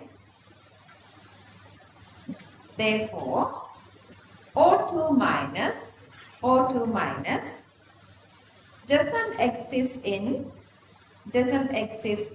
aqueous solution. O2 minus doesn't exist in aqueous solution since it's stronger than H2O. Since it's stronger than H2O. Stronger na mea OH minus venawa. Since it's stronger than H2O. Okay. From this explanation, go through the resource book. It has explanation. Actually, I adapted all this from resource book, but still I want you guys to read resource book.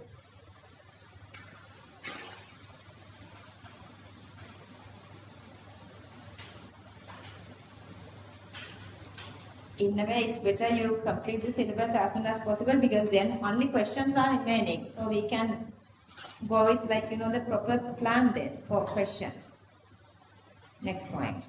Also, I'm just going to try to go with last hour questions. I'm going to give it a try. Next point. Also, when acid is weaker,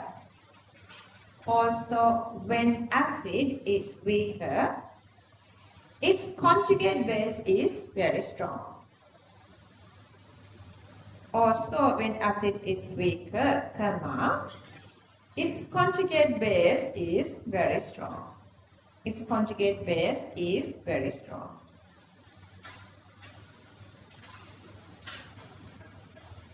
NH3 is weaker. H2O is weaker. Hydrides, usually metal hydrides H minus are weaker. So the acids, so they are very easily taking H plus in. So those are stronger. Let's copy these three. Because they are accepting H plus very easily.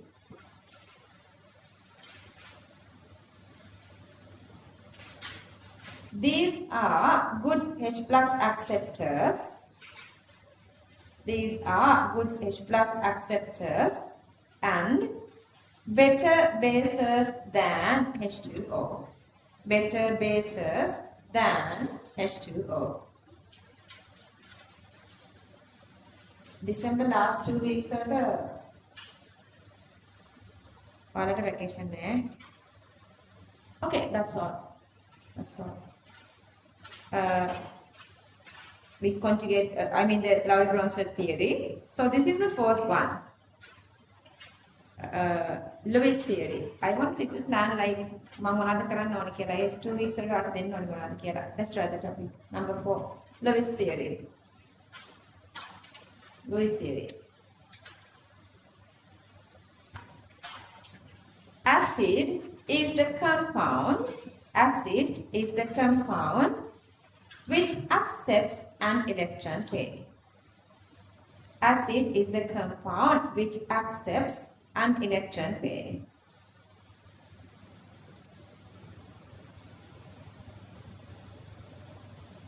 Base is the compound which donates an electron pair. Base is the compound which donates an electron pair. Base is the compound which donates an electron pair. You guys know this. You guys have drawn this for since unit 2. Copy this. Base is the compound which donates an electron pair. Copy these two. No point of wasting time. Just mention here acid, base, which always acid base base.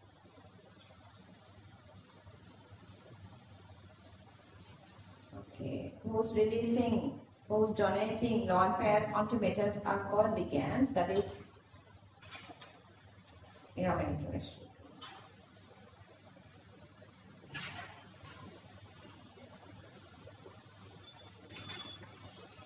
And then sit.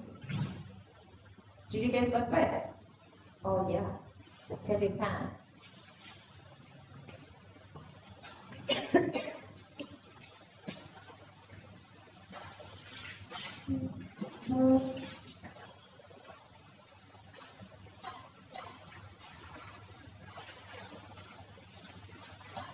Okay, couple of these simplest theories, we done with that.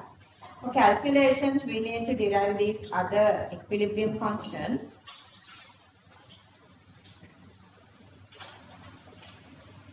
Leave the space.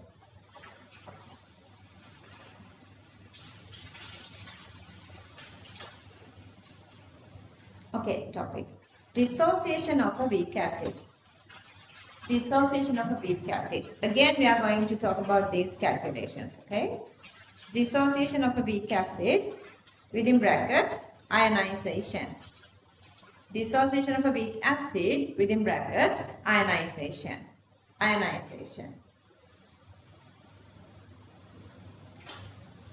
See, we did earlier, you guys can do this, remember, whatever the equation we are writing, here I'm just taking this hypothetical acid HA, let's say HCl. So H3O plus is the medium, and then H plus releasing, taking H2 with H2O become H3O plus. And so that HA is acting as the acid, and A minus is the conjugate base of HA acid. Acid conjugate base, base conjugate acid is like very frequently using in this part. Anyway, if you write the normal Kc expression, equilibrium constant related to concentration. So we are writing the products raising to their stoichiometric ratios, but here stoichiometric ratio is obviously 1. So that products are here and then reactants are here. Okay, so this is the Kc expression. You know how to do that.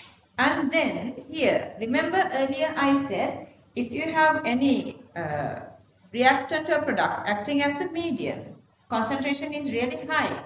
So we consider it as constant. Then we derive this, whatever this equilibrium constant. And here again, H2O liquid, if you go separately, its concentration is 55.5. That again is constant. What is the concentration of water mean? I hear this toffee wrap. Just keep it away. Just eat it, keep the wrapper away. Sandar. Anyway, I don't want to know who's that, but I don't want noises. Okay, what's the meaning of concentration of water in water? That actually is the concentration of pure water. Always we are talking about the concentration of anything else in water. Understood? HCl concentration means what? HCl, how much HCl is in water? And this is the how much water in water. 55.5 moles per cubic decimeter, and that is constant. So that constant, to add this constant, we can remove that, and that together is equals to Ka. That actually is the Ka. Then you don't have this ever, don't write this ever for Ka. When you are writing Ka expression, you are writing without this. Clear that? Okay, let's copy this. Earlier we talked about derived equilibrium constant, but here again that is adding here to make, see, that is adding here to make Ka, equilibrium constant or the dissociation constant of an acid. Okay. Did you write the topic? Yeah, copy this.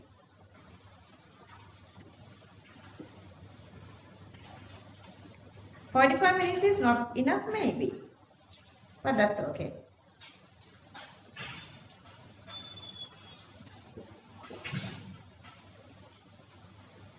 You guys know everybody is making now like, you know, the 8:30 a.m. to 5 p.m. like classes for you guys. Have you guys noticed? Because they were not covering syllabus already. They are using your time.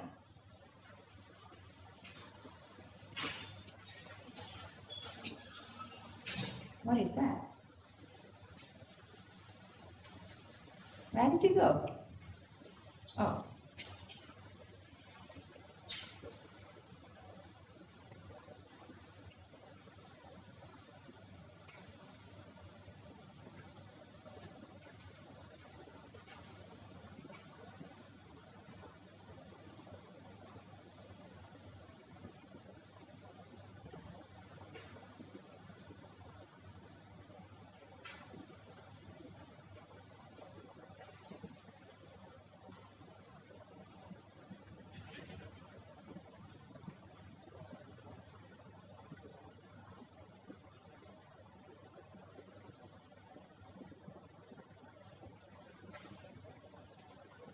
See, here I'm giving you guys this little explanation about this derived equilibrium constant that we did earlier.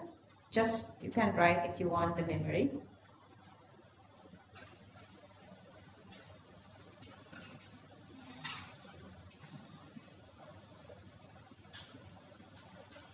Same way, whenever we derive an equilibrium constant, so the next step is to identify the equilibrium constant.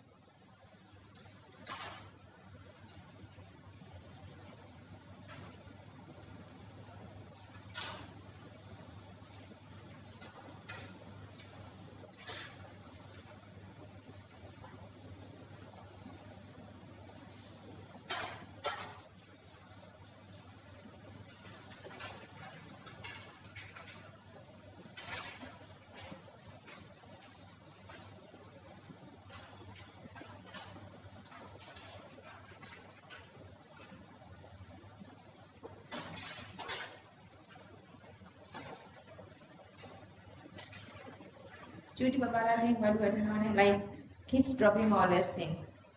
That was happening for 2027. Now they've stopped already. What was that? This Sunday. Feeling sleepy or something? Go get a wash your face. Can I move on? Let's identify Ka. Ka. Dissociation constant or ionization constant of a weak acid.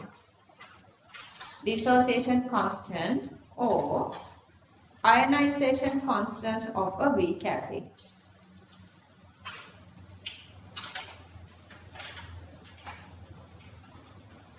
Unit is moles per cubic decimeter. Unit is moles per cubic decimeter.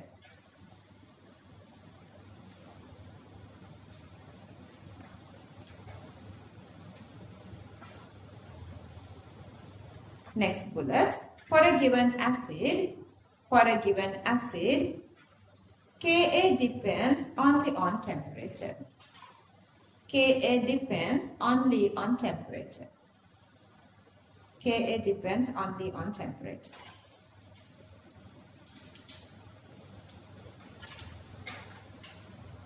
Next bullet. Higher the acidity of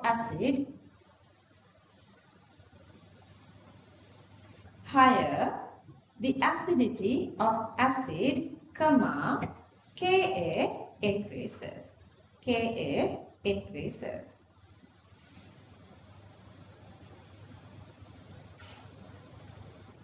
Last bullet. At standard condition, Ka considered as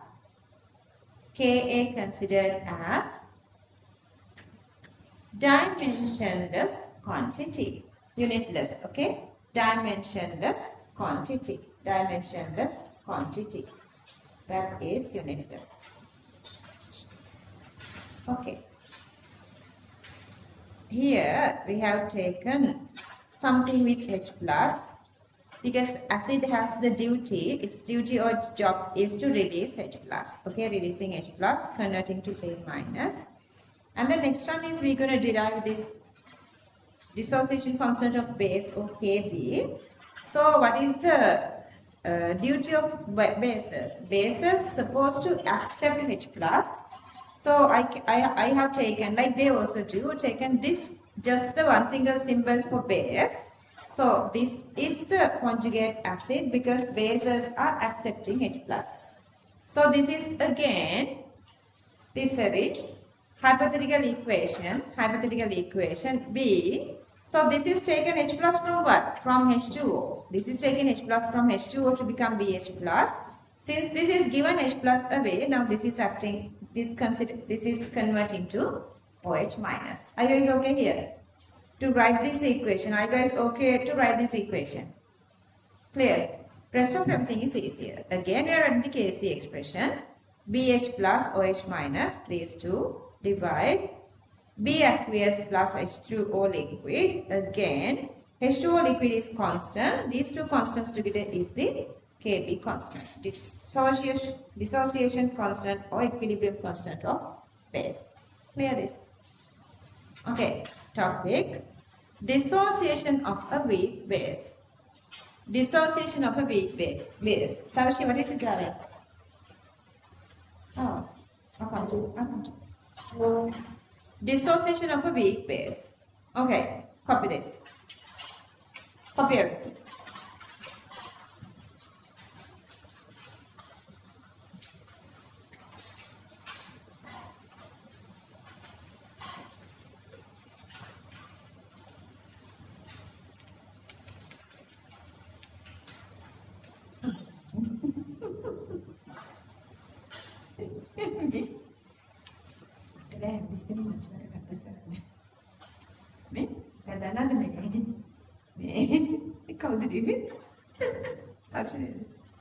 මේ teacher බොහොම ලස්සනට copy එකක් කට්ටියට නිදිමතයි වගේ.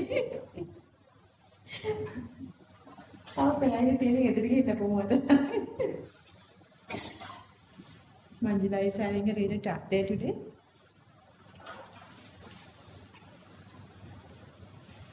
And Mani's girls not that big.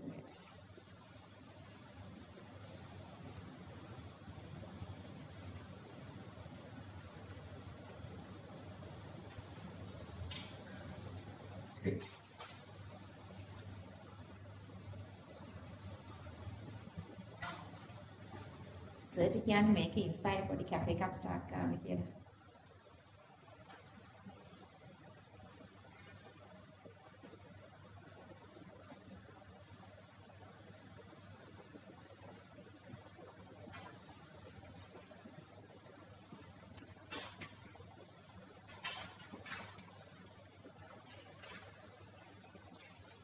Any of these reasons are not accepting.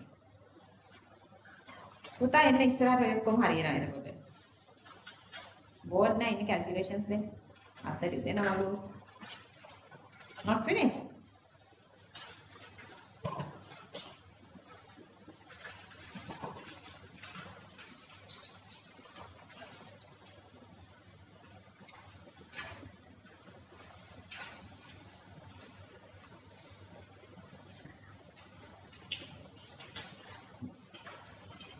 Okay, let's identify KB. KB. Sanda, චුට්ටක් ඉවසගෙන යමු. එකක් ඉවර කරලා දාගමු. KB dissociation constant slash ionization constant of weak base. Dissociation constant slash ionization constant of weak base. Ionization constant of weak base.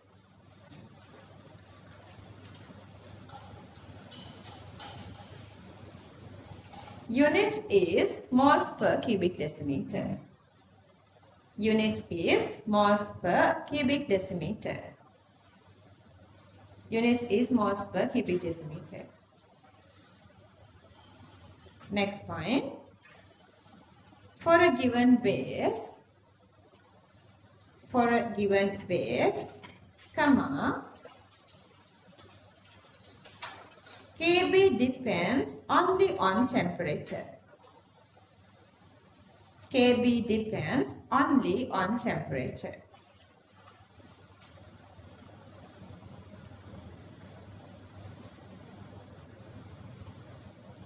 Next bullet. Higher the basicity of base, comma, Kb increases. Kb increases. Kb increases.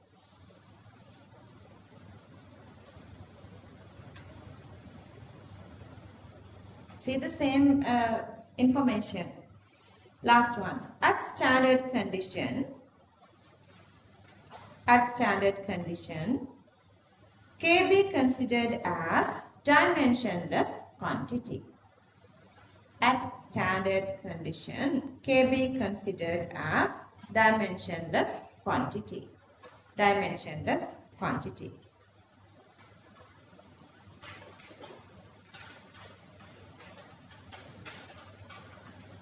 Just as a fact, normal fact, let's write this. Reversible arrow is used when dissociation is less than 5%. Reversible arrow is used when dissociation is less than 5%.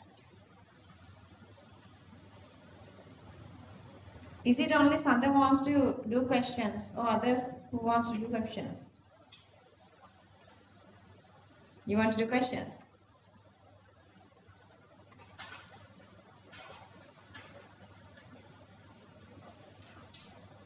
Topic, Oswald dilution law. Oswald dilution law.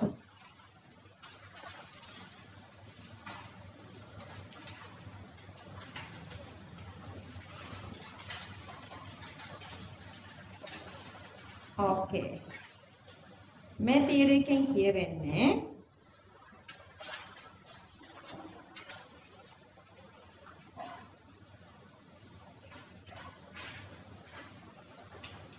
this theory says when volume increasing, we're going to derive this. Volume is here. So let's say the root volume. When the volume increasing, alpha or dissociation coefficient is increasing. It simply means when you dilute the solution, when volume is increasing, dissociation coefficient is increasing, mean dissociation is none. Dissociation is increasing. Volume increasing, dissociation is increasing. Plus, when the volume is increasing, let's say dissociated compound is OH minus or the base, then this says when the dissociation increasing, concentration is also, when volume is increasing, concentration also supposed to be what? This is inverse relationship, see, root V over 1. When volume increasing, concentration is decreasing. Why the concentration is decreasing? How would you increase volume? By dilution. Dilution means concentration is less. Clear? These two phenomena we're gonna prove here, and this law you're gonna use like continuously after you've done this one, because this makes calculations are really easier. Because at the end of the day, this law says this dissociation is weaker, so we can forget this part. So we are just always substituting the initial concentration, whatever the initial. So we forget this dissociated part. Then the calculations are very easy. Otherwise, you have to always go with the factorization. So we are not going with the factorization. So that's how this is the application of this law at the end of the day. For the theory, for the questions we do that, but theory says something else. Okay, this theory says something else. Let's say, okay, so this, let's say I'm going to go with the base here. This is the hypothetical equation. Base supposed to accept H plus, so it is converting to BH plus. So this is the conjugate acid of this base. So H plus has taken from water. So the H2O become OH minus.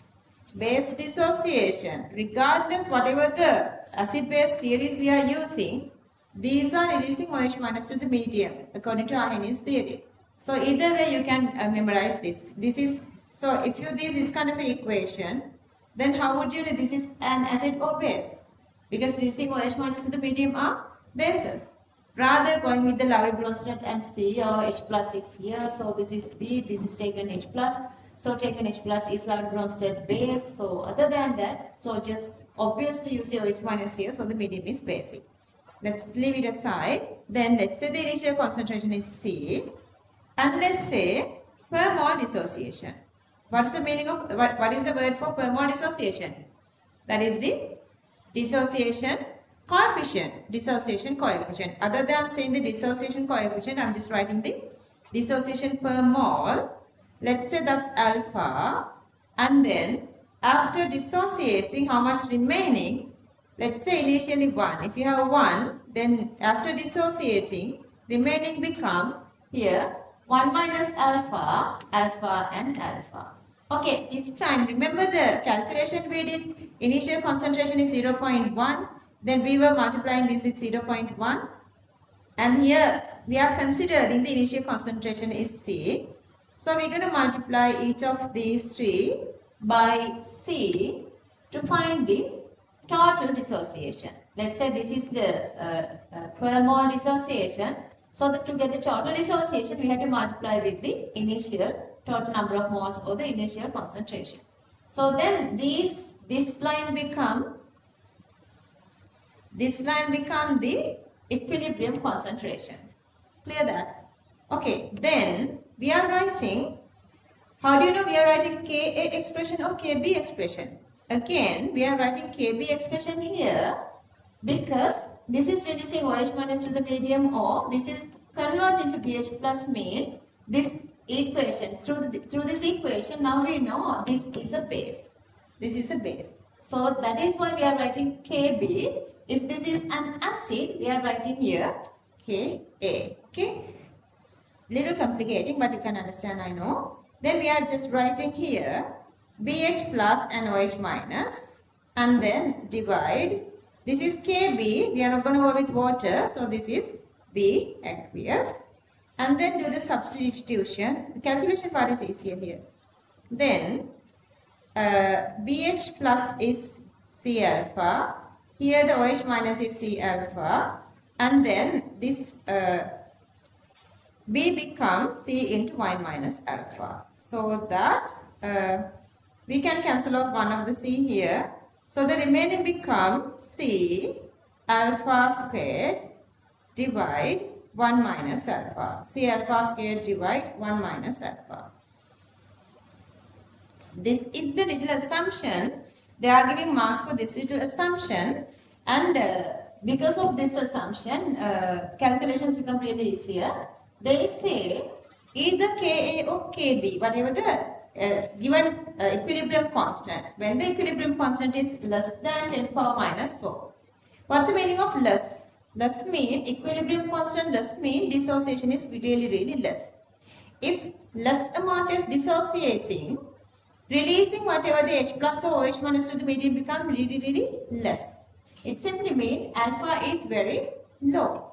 If alpha is very low, initial concentration consider 1, because let's say 1 minus 0.0001 equals 1. Clear that?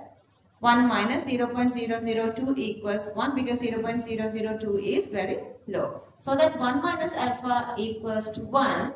So that here our equation was Kb equals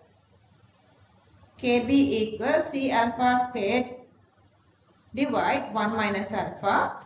Now 1 minus alpha equals C alpha squared divide 1.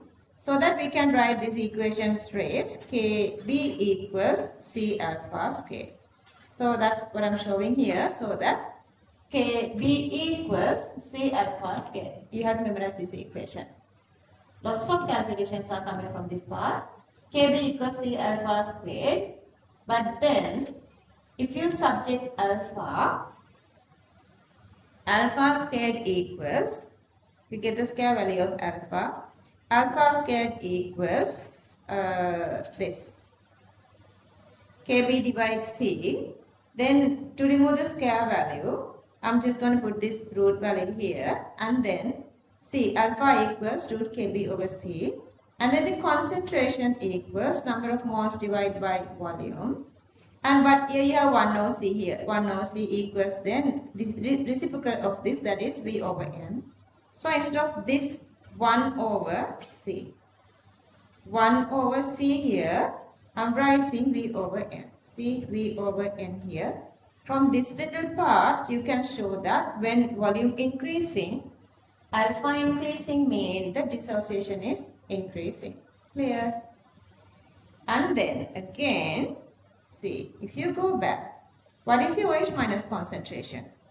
OH minus concentration actually is C alpha. C alpha. OH minus concentration is C alpha. Keep that in your mind. So that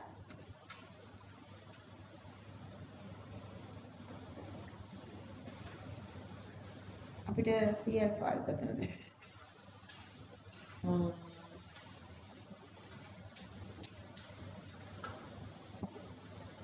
So our equation now is, let's going back to this one, alpha equals root KB over C, and C alpha equals root KB over C. If you multiply both sides by C, let's say you are multiplying this side by C and this side by C, and then this is become C alpha, but C alpha is OH minus concentration. So that instead of this C alpha, I'm writing OH minus concentration, and this side is this. And then I'm going to multiply. I'm going to get this C as root C multiply root C, like 4 equals, 2 equals root 4 multiply root, make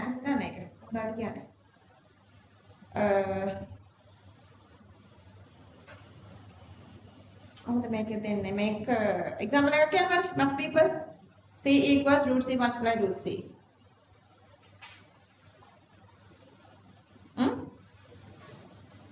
Nah,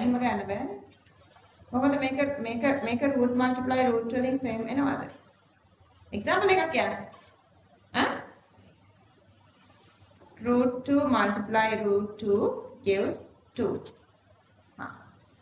So that this one, instead of this one, breaking that, I can write root 2 multiply root 2.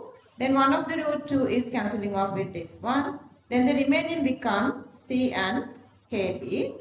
So that OH minus concentration again equals root KB into C. Then again, instead of C, I'm writing number of moles divided by the volume. So C, OH minus concentration is now inversely proportional to volume. It simply means when diluting, OH minus concentration is decreasing. Okay, so the Osler dilution law says two different things. During the dilution, dissociation increases, but then the dissociated concentration is decreasing. Clear that? Alright, make a sum. Any method make explain can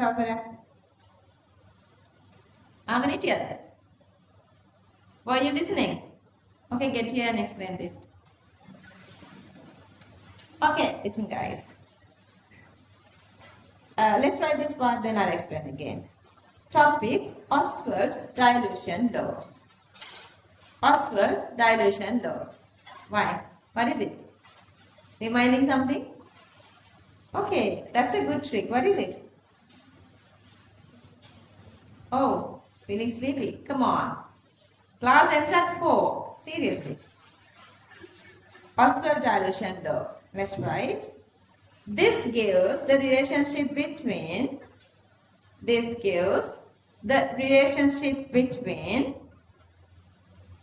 degree of dissociation. I know you guys want to do this one, but still feeling tired starting from 8:30 to 4. Equilibrium all the way. It's really challenging, but we have less time for the exam. This gives the relationship between degree of dissociation.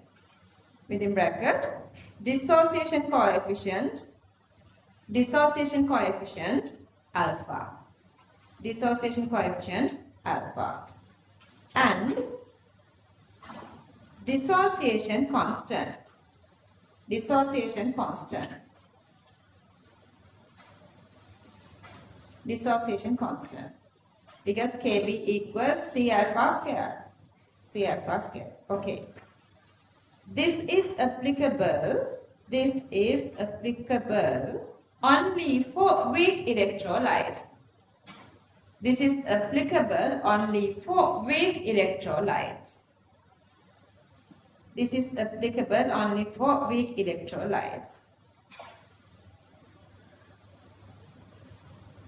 Sandra, I want a big break in another 40 minutes.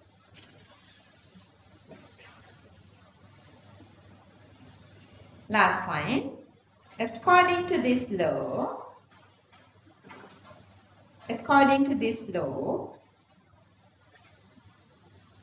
comma, with the increasing of volume, alpha increases. With the increasing of volume, alpha increases. Alpha. Even you bring it here, I am not going to read it. Hari, balanna. Okay, so the initial concentration, let's consider as C, and we have only initial base. Base is the one which is accepting H plus and acting as a conjugate acid. This is the BH plus, and also according to Arminius theory, it is releasing OH minus to the medium. Whatever it is, since you have to understand the given reaction is for acid or base, then you are applying it for either Kb or Ka. Here we know this is the base, so we are applying Kb. Then dissociation per mole is 1 minus alpha. Then how much BH plus is making alpha? How much OH minus is making? That's also alpha. And then constant concentration become, equilibrium concentrations become once you multiply with that the initial total. Total is C. So C into 1 minus alpha, C alpha and C alpha. Okay, then what I got done is OH minus concentration equals to C alpha. Anyway, since we have this Kb expression, you can write the Kb expression, do the substitution, C alpha here, C alpha multiply C alpha, then C into 1 minus alpha. You can cancel off one of the C here. Then again, Oswald dilution law assumption is when the dissociation is less than 10 to the power minus 4, 1 into 10 to the power minus 4, this alpha is negligible. Alpha is negligible. So that 1 minus alpha become 1.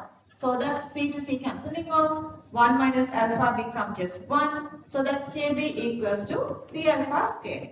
That is the Oswald dilution law. The rest of this everything is for explanation. See. And then again we are rearranging this equation to substitute alpha because I want to write volume term here.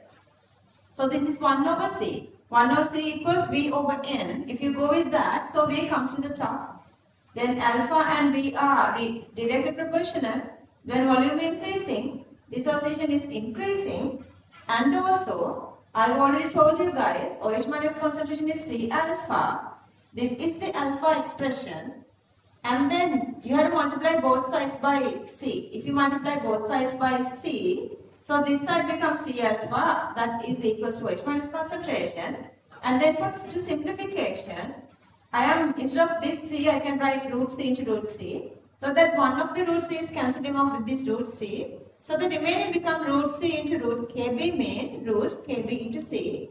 Concentration again I replace with number of moles divided by the volume.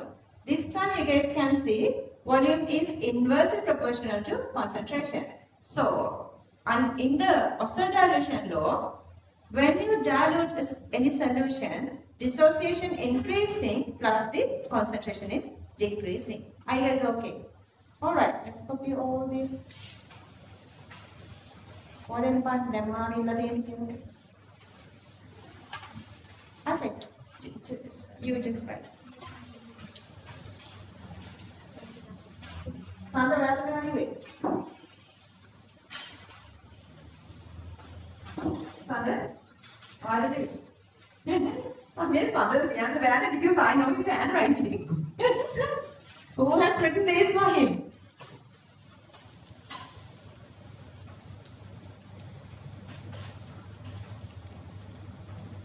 You guys copy this, come on.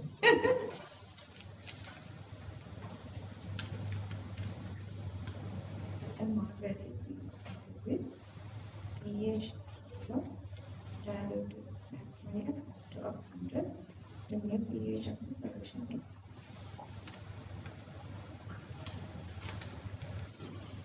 Who sent this? Good question. But this is equilibrium.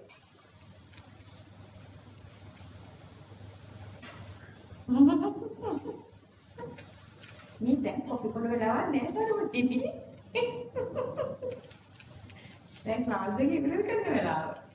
ඒ වුණාම copy එකක් හදලා දෙන්නම් කියලා. ඔයාලා දෙන්නද කෙට්ලි එකයි water sugar and coffee. හදාගෙන බොන්න.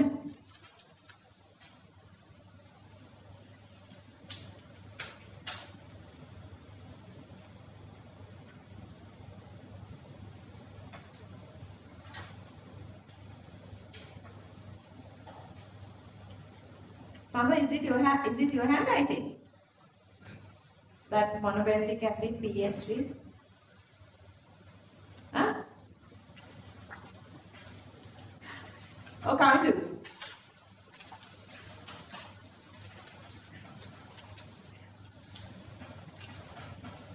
I'll discuss this one and post it to my YouTube today, okay? This question. Now after the class I'll do this.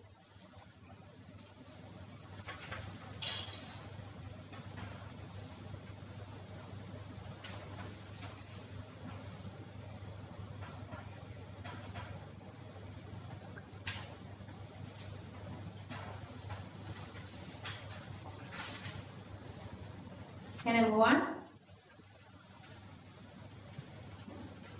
Tarji? Nadari, can I move on?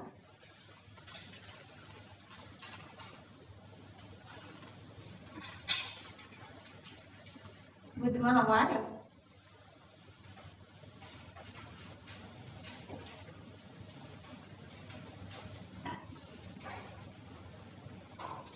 Last week එකේ උනාට කිව්වනේ ගන්න energetics කරලා කට්ටියට last week එකේ නෙවෙයි this week.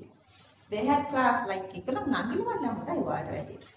They had class from 8:30 to 2:30 I guess. Now this week නේ last week මම.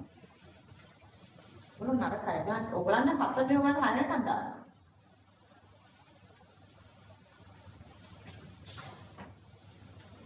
Sinhala, are you sure you're going to school for studies? Not because they have this duty, prefect duty. Why are you going to school? To study.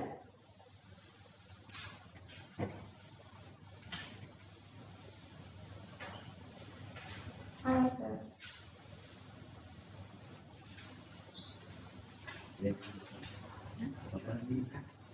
මේ පන්ති සැරයක් කිල්ලුවත් තේ දෙන්නේ නැහැ. පානිත එම් කටි කියන්නේ.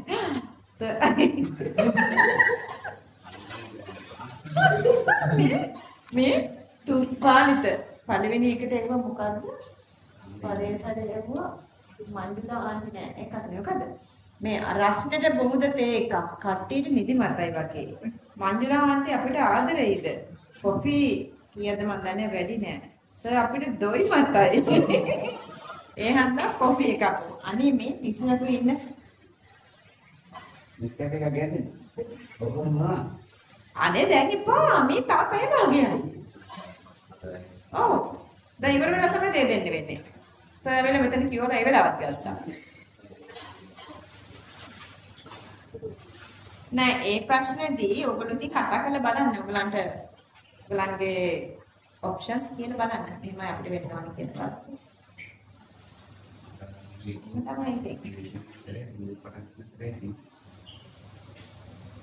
හරි. පියවද? ඔයගලන්ට මේ ටික කොපි කරන්න නැති එන්නේ කොපි කරලා ඉවරද? නෑ, just copy this.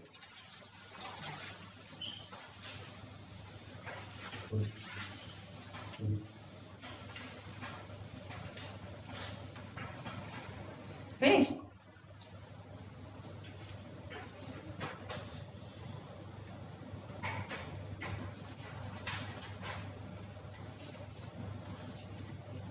කනිදු ඔයාලට මෙතන යන ටොප් එකක් කරන්න පුළුවන්ද? බෑ කියන්නේ මොනවා ගැනද කියලාත් අහන්න නැතුව බෑ කියනවාද? ආ? Anyway, are you guys done up to here? මම කිව්වනේ දෙක දවසක් මට කතා කළා. මම දැන් ආනවක ප්‍රවෘත්ති කියලා චෙක් කරන්න ඕනේ කියලා. හැමෝටම තෑගි හම්බෙන්නේ නැහැ. තෑගි හම්බෙන්නේ මිනිස්සු ඔහොම කතා කරනවාද? තෑගි පාන නිකන් ඉන්න මම අපි තෑගි වෙන්නේ කියලා දෙනවා.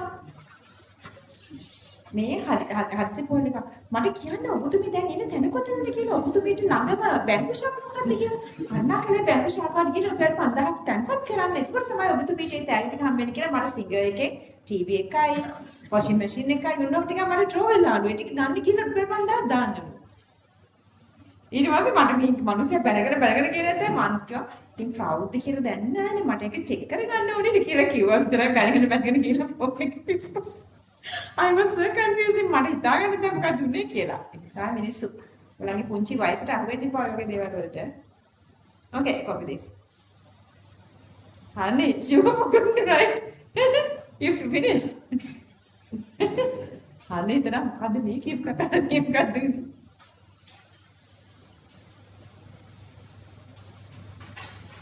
ලෝකය හරි නරකයි.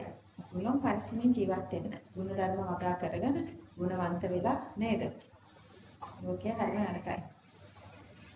Why?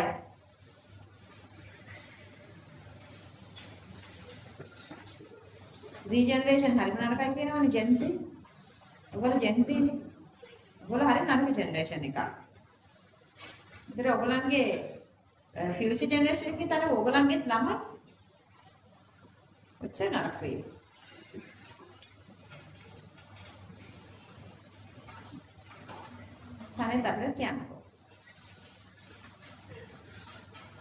Can I move up here? Can I move up here? Therefore, with the increasing of volume during dilution, concentration of OH minus decreases. Concentration of OH minus decreases.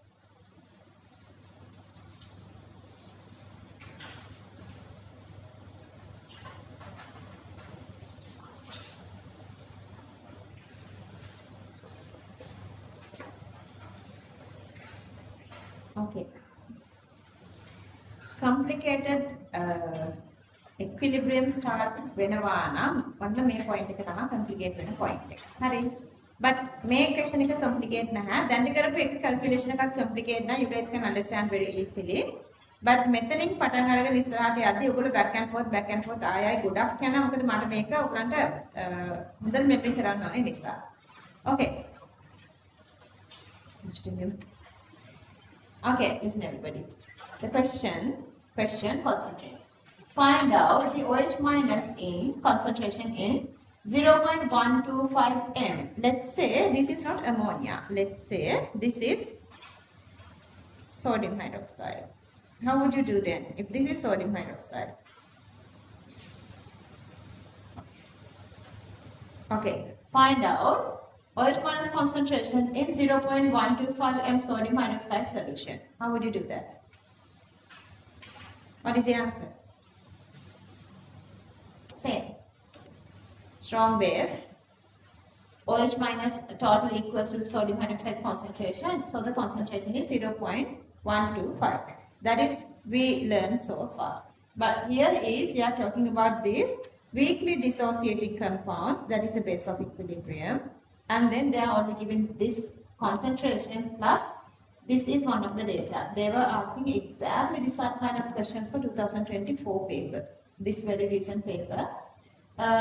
So that it's ammonia, the very first step is supposed to be writing the equation for ammonia and they are asking OH minus concentration. So definitely this is supposed to release OH minus to the medium and from our personal knowledge, we should know this is acting as a base. So this is supposed to accept H plus. So that they are only giving this. They are only giving this. From this one, we have to write the full equation. taking H plus out from water, NH3 is converting to NH4 plus. Then what's remaining? This H2O. Given H plus away, remaining is this only OH minus. Clear that? The very first step is to write the equation for whatever the given compound. So they were given this NH3. So we are writing the equation for its dissociation. And already signal only. Okay, so this is acting as the base, or otherwise this is reducing OH minus to the medium, so that we are writing which equilibrium constant, Ka or Kb? Kb, we are writing Kb. If they were given an acid here, we are writing Ka. And then everything else is not that difficult. Okay, then this is the initial concentration. They are giving marks for this, so you have to show this. For this units, they are giving marks. You have to show this for the final exam. And initial concentration is 0.125. Why I write x here? Either I can go with 1 minus alpha or x. Either I can go with alpha or x. I'm going with x because then it's easier. If this is alpha, let's say if this is alpha, then I have to go with 1 minus alpha, then multiply with 0.125. So this is little complicating. Unless otherwise alpha is involving, I wouldn't go with alpha. Here they are asking the OH minus concentration, and let's say the dissociation is x. How much OH minus is producing there? 1:1 ratio. So that's again x. Same x. If we find x, then that is the OH minus concentration. Clear that? So I can go either way, either with alpha or dissociation coefficient or the dissociation amount, but I'm going with the dissociation amount because that makes the calculation easier. So that at the equilibrium level, remaining become 0.125 minus x. Here whatever the formed amount x and x. Then the simplest calculation comes here. See, you are just writing the Kb expression, and then NH4 plus and OH minus you have taken as x. NH4 plus OH minus we have taken as x. So NH4 plus into OH minus become x squared, and NH3 from this, okay, here, see, this is x, and this is x, so this is x, and this is the NH3 concentration 0.125 minus x, and that is this one, okay, see. NH4 plus into OH minus is x squared. NH3 equals 0.125 minus x. And then this is frustrating. This is frustrating. So that now we need this Asha dilution law assumption because this is frustrating. You have to go with the factorization if you use this one. To make this simpler, we are using this assumption according to Asha dilution law. According to Asha dilution law, instead of 0.125 minus x, we can write 0.125 because Kb is less than 10 to the power minus 4. So that x is very, very small. So that instead of 0.125 minus x, I'm just writing 0.125. Then Kb data given, just substituting that. X squared I'm just writing. Here instead of 0.125 minus x, I'm just writing 0.125. So in there, I'm just substituting with units as well. And you have units here as well. So if you subject this x squared, you're going to get multiplicity of these two values, k, b, and this value. And mole decimated to the power minus 3 square become, or multiply these two become mole square decimated to the power minus 6 here. And then 10 to the power minus 5 into 10 to the power minus 3. 10 to the power minus 5 into 10 to the power minus 3 is 10 to the power minus 8. And then 125 into 1.6 is 200. So that we are coming from this step to this step. And this is k value. So you can get this root of everything. So easiest way, 10 to the power minus 8. I'm going to add this 100 here. So 200, I'll make it like 2 into 100. 100 I'm adding separately. 100 into 10 to the power minus 8, 10 to the power minus 10. Sorry, 10 to the power minus 6. Root of that is 10 to the power minus 3. Then root 2 is, you guys know already, 1.414. So this is the answer. This is the X. X is the OH minus concentration. So that is the answer. Are you guys understanding this? Are you guys okay here? Then මට කවුරු හරි කෙනෙක් මේක කියලා දෙන්න ඕනේ. එන්න ඉඳලා. Taushi, starting from the question. Hurry up. So first we have the equation. First we are writing the equation for the question, because the question is they want to find the OH minus concentration of 0.125 moles per cubic decimeter M in the molarity, you guys know, ammonia solution. The delta is given, delta is the Kb of this reaction. Okay, we are writing the reaction. How do you write the reaction? So Because this is dissociation of ammonia. Okay, according to Lambert-Bronsted theory, ammonia is acting as the base, so that it is taking H plus, so that NH3 is converting to NH4 plus. O is playing with water. That H plus is taken from water. Water is acting as the base here, so this is converted to OH minus. Okay, then Tejana. Next step.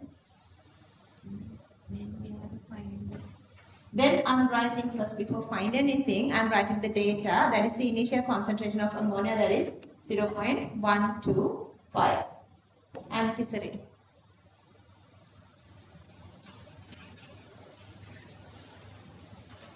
Then the next step is writing the dissociation amount. See, I have shown here X and alpha are different because X is the total dissociation, alpha is the dissociation coefficient. I'm just writing this one here. Yeah, there are not giving marks for this one. This is for your practice. Anyway, then we are writing the dissociation. Dissociation from what? Dissociation from total. So this is the total dissociation. So X. So how much ammonia is making? 1:1:1 ratio. So that 1 and 1 here. Okay, next step, the estimation. Okay, Samet. We have to write the equilibrium concentrations. Then equilibrium and equilibrium, since X is dissociating, remainder becomes 0.125 minus X. But at equilibrium level, these dissociated amounts are just maintaining X and X. Okay, next step. Kalidu. Since they were given base equation, we are taking KB. Sandal. Then we are substituting this. What were we talking about? Okay, what's the next step? Then we are just writing the KB expression. So, and the substitutions, not the substitution, just the products and the reactant, we are writing that. And then what is the next step? Next step is substitution. Scenario. Because here, substituting K square divide, X square divide 0.125 minus X, and then this is the assumption of Asha dilution law. He says, when Kb value is less than 10 to the power minus 4, by the Asha dilution law, X is very smaller. So instead of 0.125 minus X, we are just writing 0.125. Madhuri. Then substituting, very good, substituting Kb, and then we are just writing here 0.125 and substitute method even in the method in subjecting x squared, and then next step may 10 to the power minus 5 into 10 to the power minus 3 is 10 to the power minus 8, 1.6 into 125 is 200. Simplification and get the answer. Clear everybody?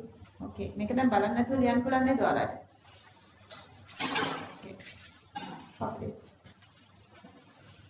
Just give it a try. I want you guys to write all the steps, but at the same time try to make sure that you understand this. You don't want to copy and write. It's not copying and writing with understanding. Liberata. How do we make Q15. Q15. Find out the OH minus aqueous concentration in OH minus aqueous concentration in 0.125 m ammonia solution. 0.125 m ammonia solution. What is m? Molarity. What is the unit of m? Moles per cubic decimeter. If you have forgotten, just write here. Because I know your memories are different. Some have good talents with chemistry, some fun with other subjects. Favorite subject in chemistry no na dusan? Iti ay sanad ba dusan? Okay, this is moles per cubic decimeter. But favorite subject එක bio නම් කරගන්න එපා. Bio favorite subject was you wouldn't study other subjects. Okay, then copy this. Kb equals 1.6 into 10 power minus 5 moles per cubic decimeter. Kind what is your favorite subject? Is it? Maths. Oh, that's fair. Okay, maths favorite subject which you got to understand? Really? Wow. Cool. Good. So expecting 100 marks? Why not? 100 marks ගන්නවනේ maths 30 marks වලට. නේද? ගන්නවා.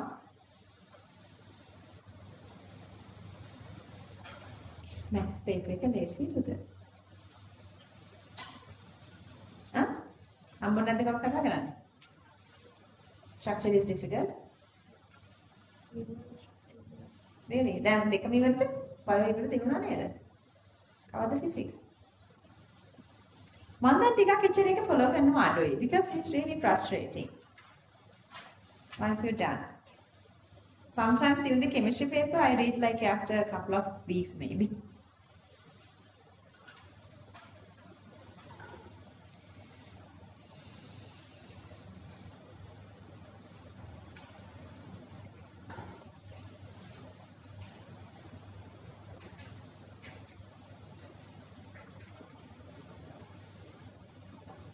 Can I move up here?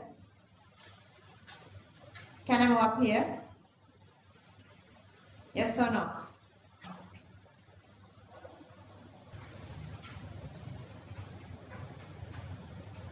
Can I move up here?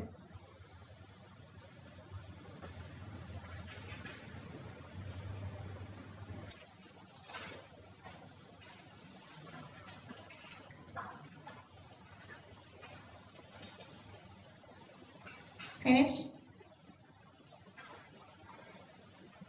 Okay, let's write Q16. Q16. Find out OH minus aqueous concentration. Find out OH minus aqueous concentration in 0.05 m aniline. 0.05 m aniline solution. 0.05 m aniline solution. Kb equals 2 into 10 power minus 8 moles per cubic decimeter. 2 into 10 power minus 8 moles per cubic decimeter.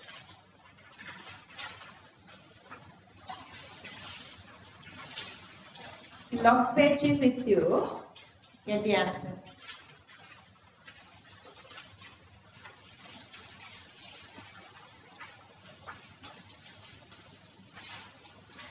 What question? What do you want? Sanit, putar bukan tahu ni.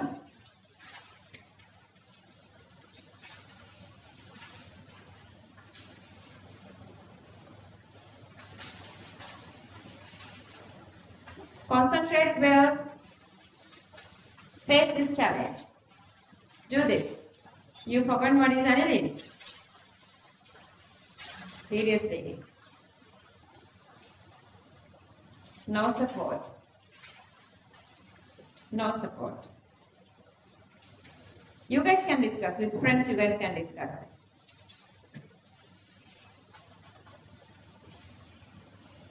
Aniline is benzene NH2. NH2 group is joined to benzene. Manuja? NH2 group joined to benzene is aniline.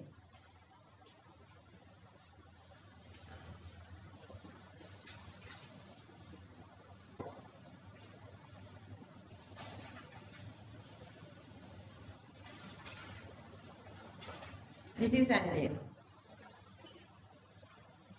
If you guys come to this far, well done. Then getting the answer is easier.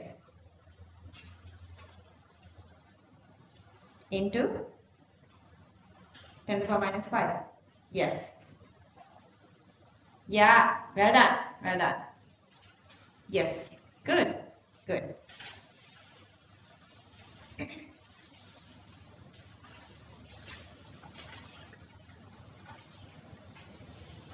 Harry? Answer?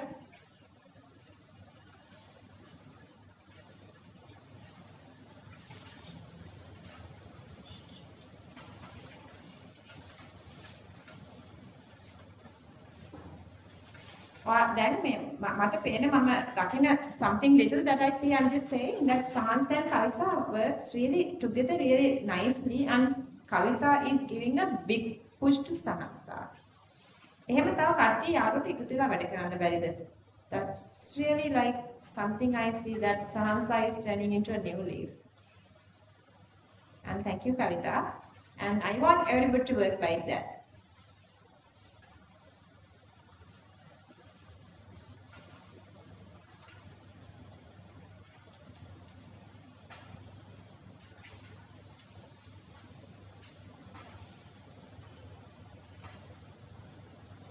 Kavita, what happened? Why you had like, the sour face? Sinhala, you got the answer?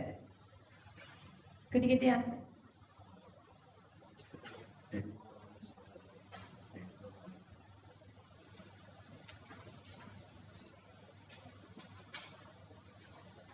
මෙතන line එකක් miss වෙලානේ.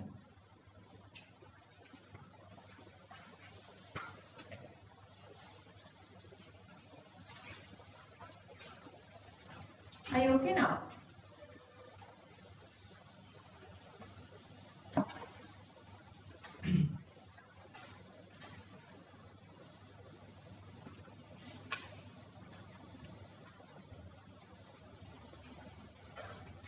Okay, start copying from here.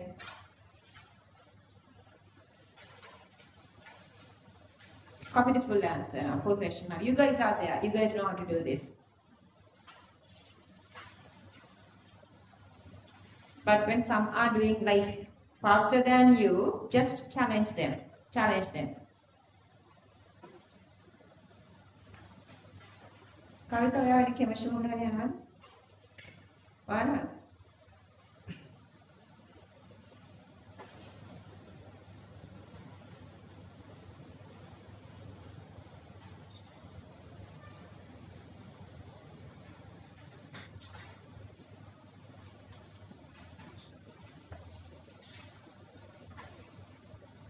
Can I move up here?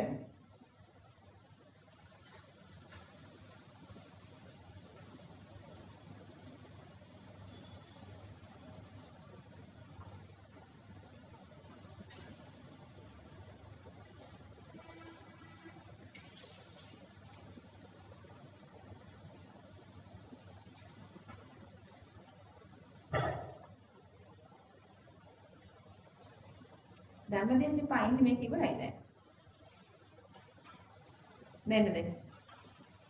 Copy එකකට නටන්න දෙලා. රත් ඔය ඉස්සුවල හදලා බලන්න. මට හදන්න එපා. Baba, whose hanky is that? කායද තේජනගේද?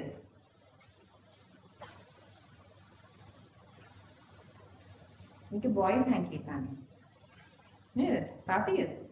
අයියාගේද? ඔයාගේද?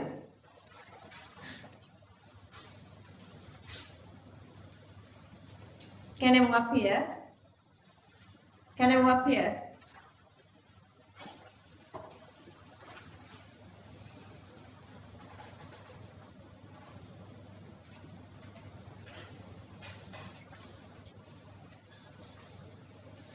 Manjula, දෙන්න නිවෙනවනේ.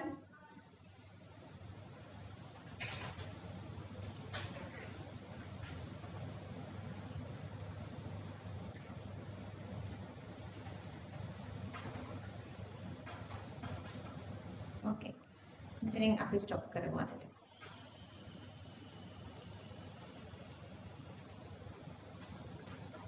So you have a lot of homework today and exam questions. Those are not as challenging as questions we did at the class.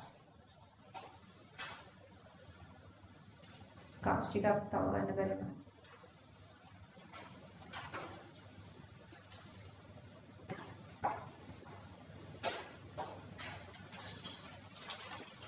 අරක ඉස්සරහින් තෙන් මන්දිරකට ගන්න කියලා නැත්නම් ඔක තියන්න උතන. ඔක මෙතන තේජන ළඟින් තියන්න. මේ තේජනගේ මේක අයින් කරලා දෙන්න තියන්න. අරකට ගෙන දෙන්න නැත්නම් නිකන් තව. අරක ගෙන දෙන්න මන්දිලා ඒකල ගයි. අරක නැත්නම් නිකන්. අරක දැන් ගෑලා මේක සයිඩ් එකට.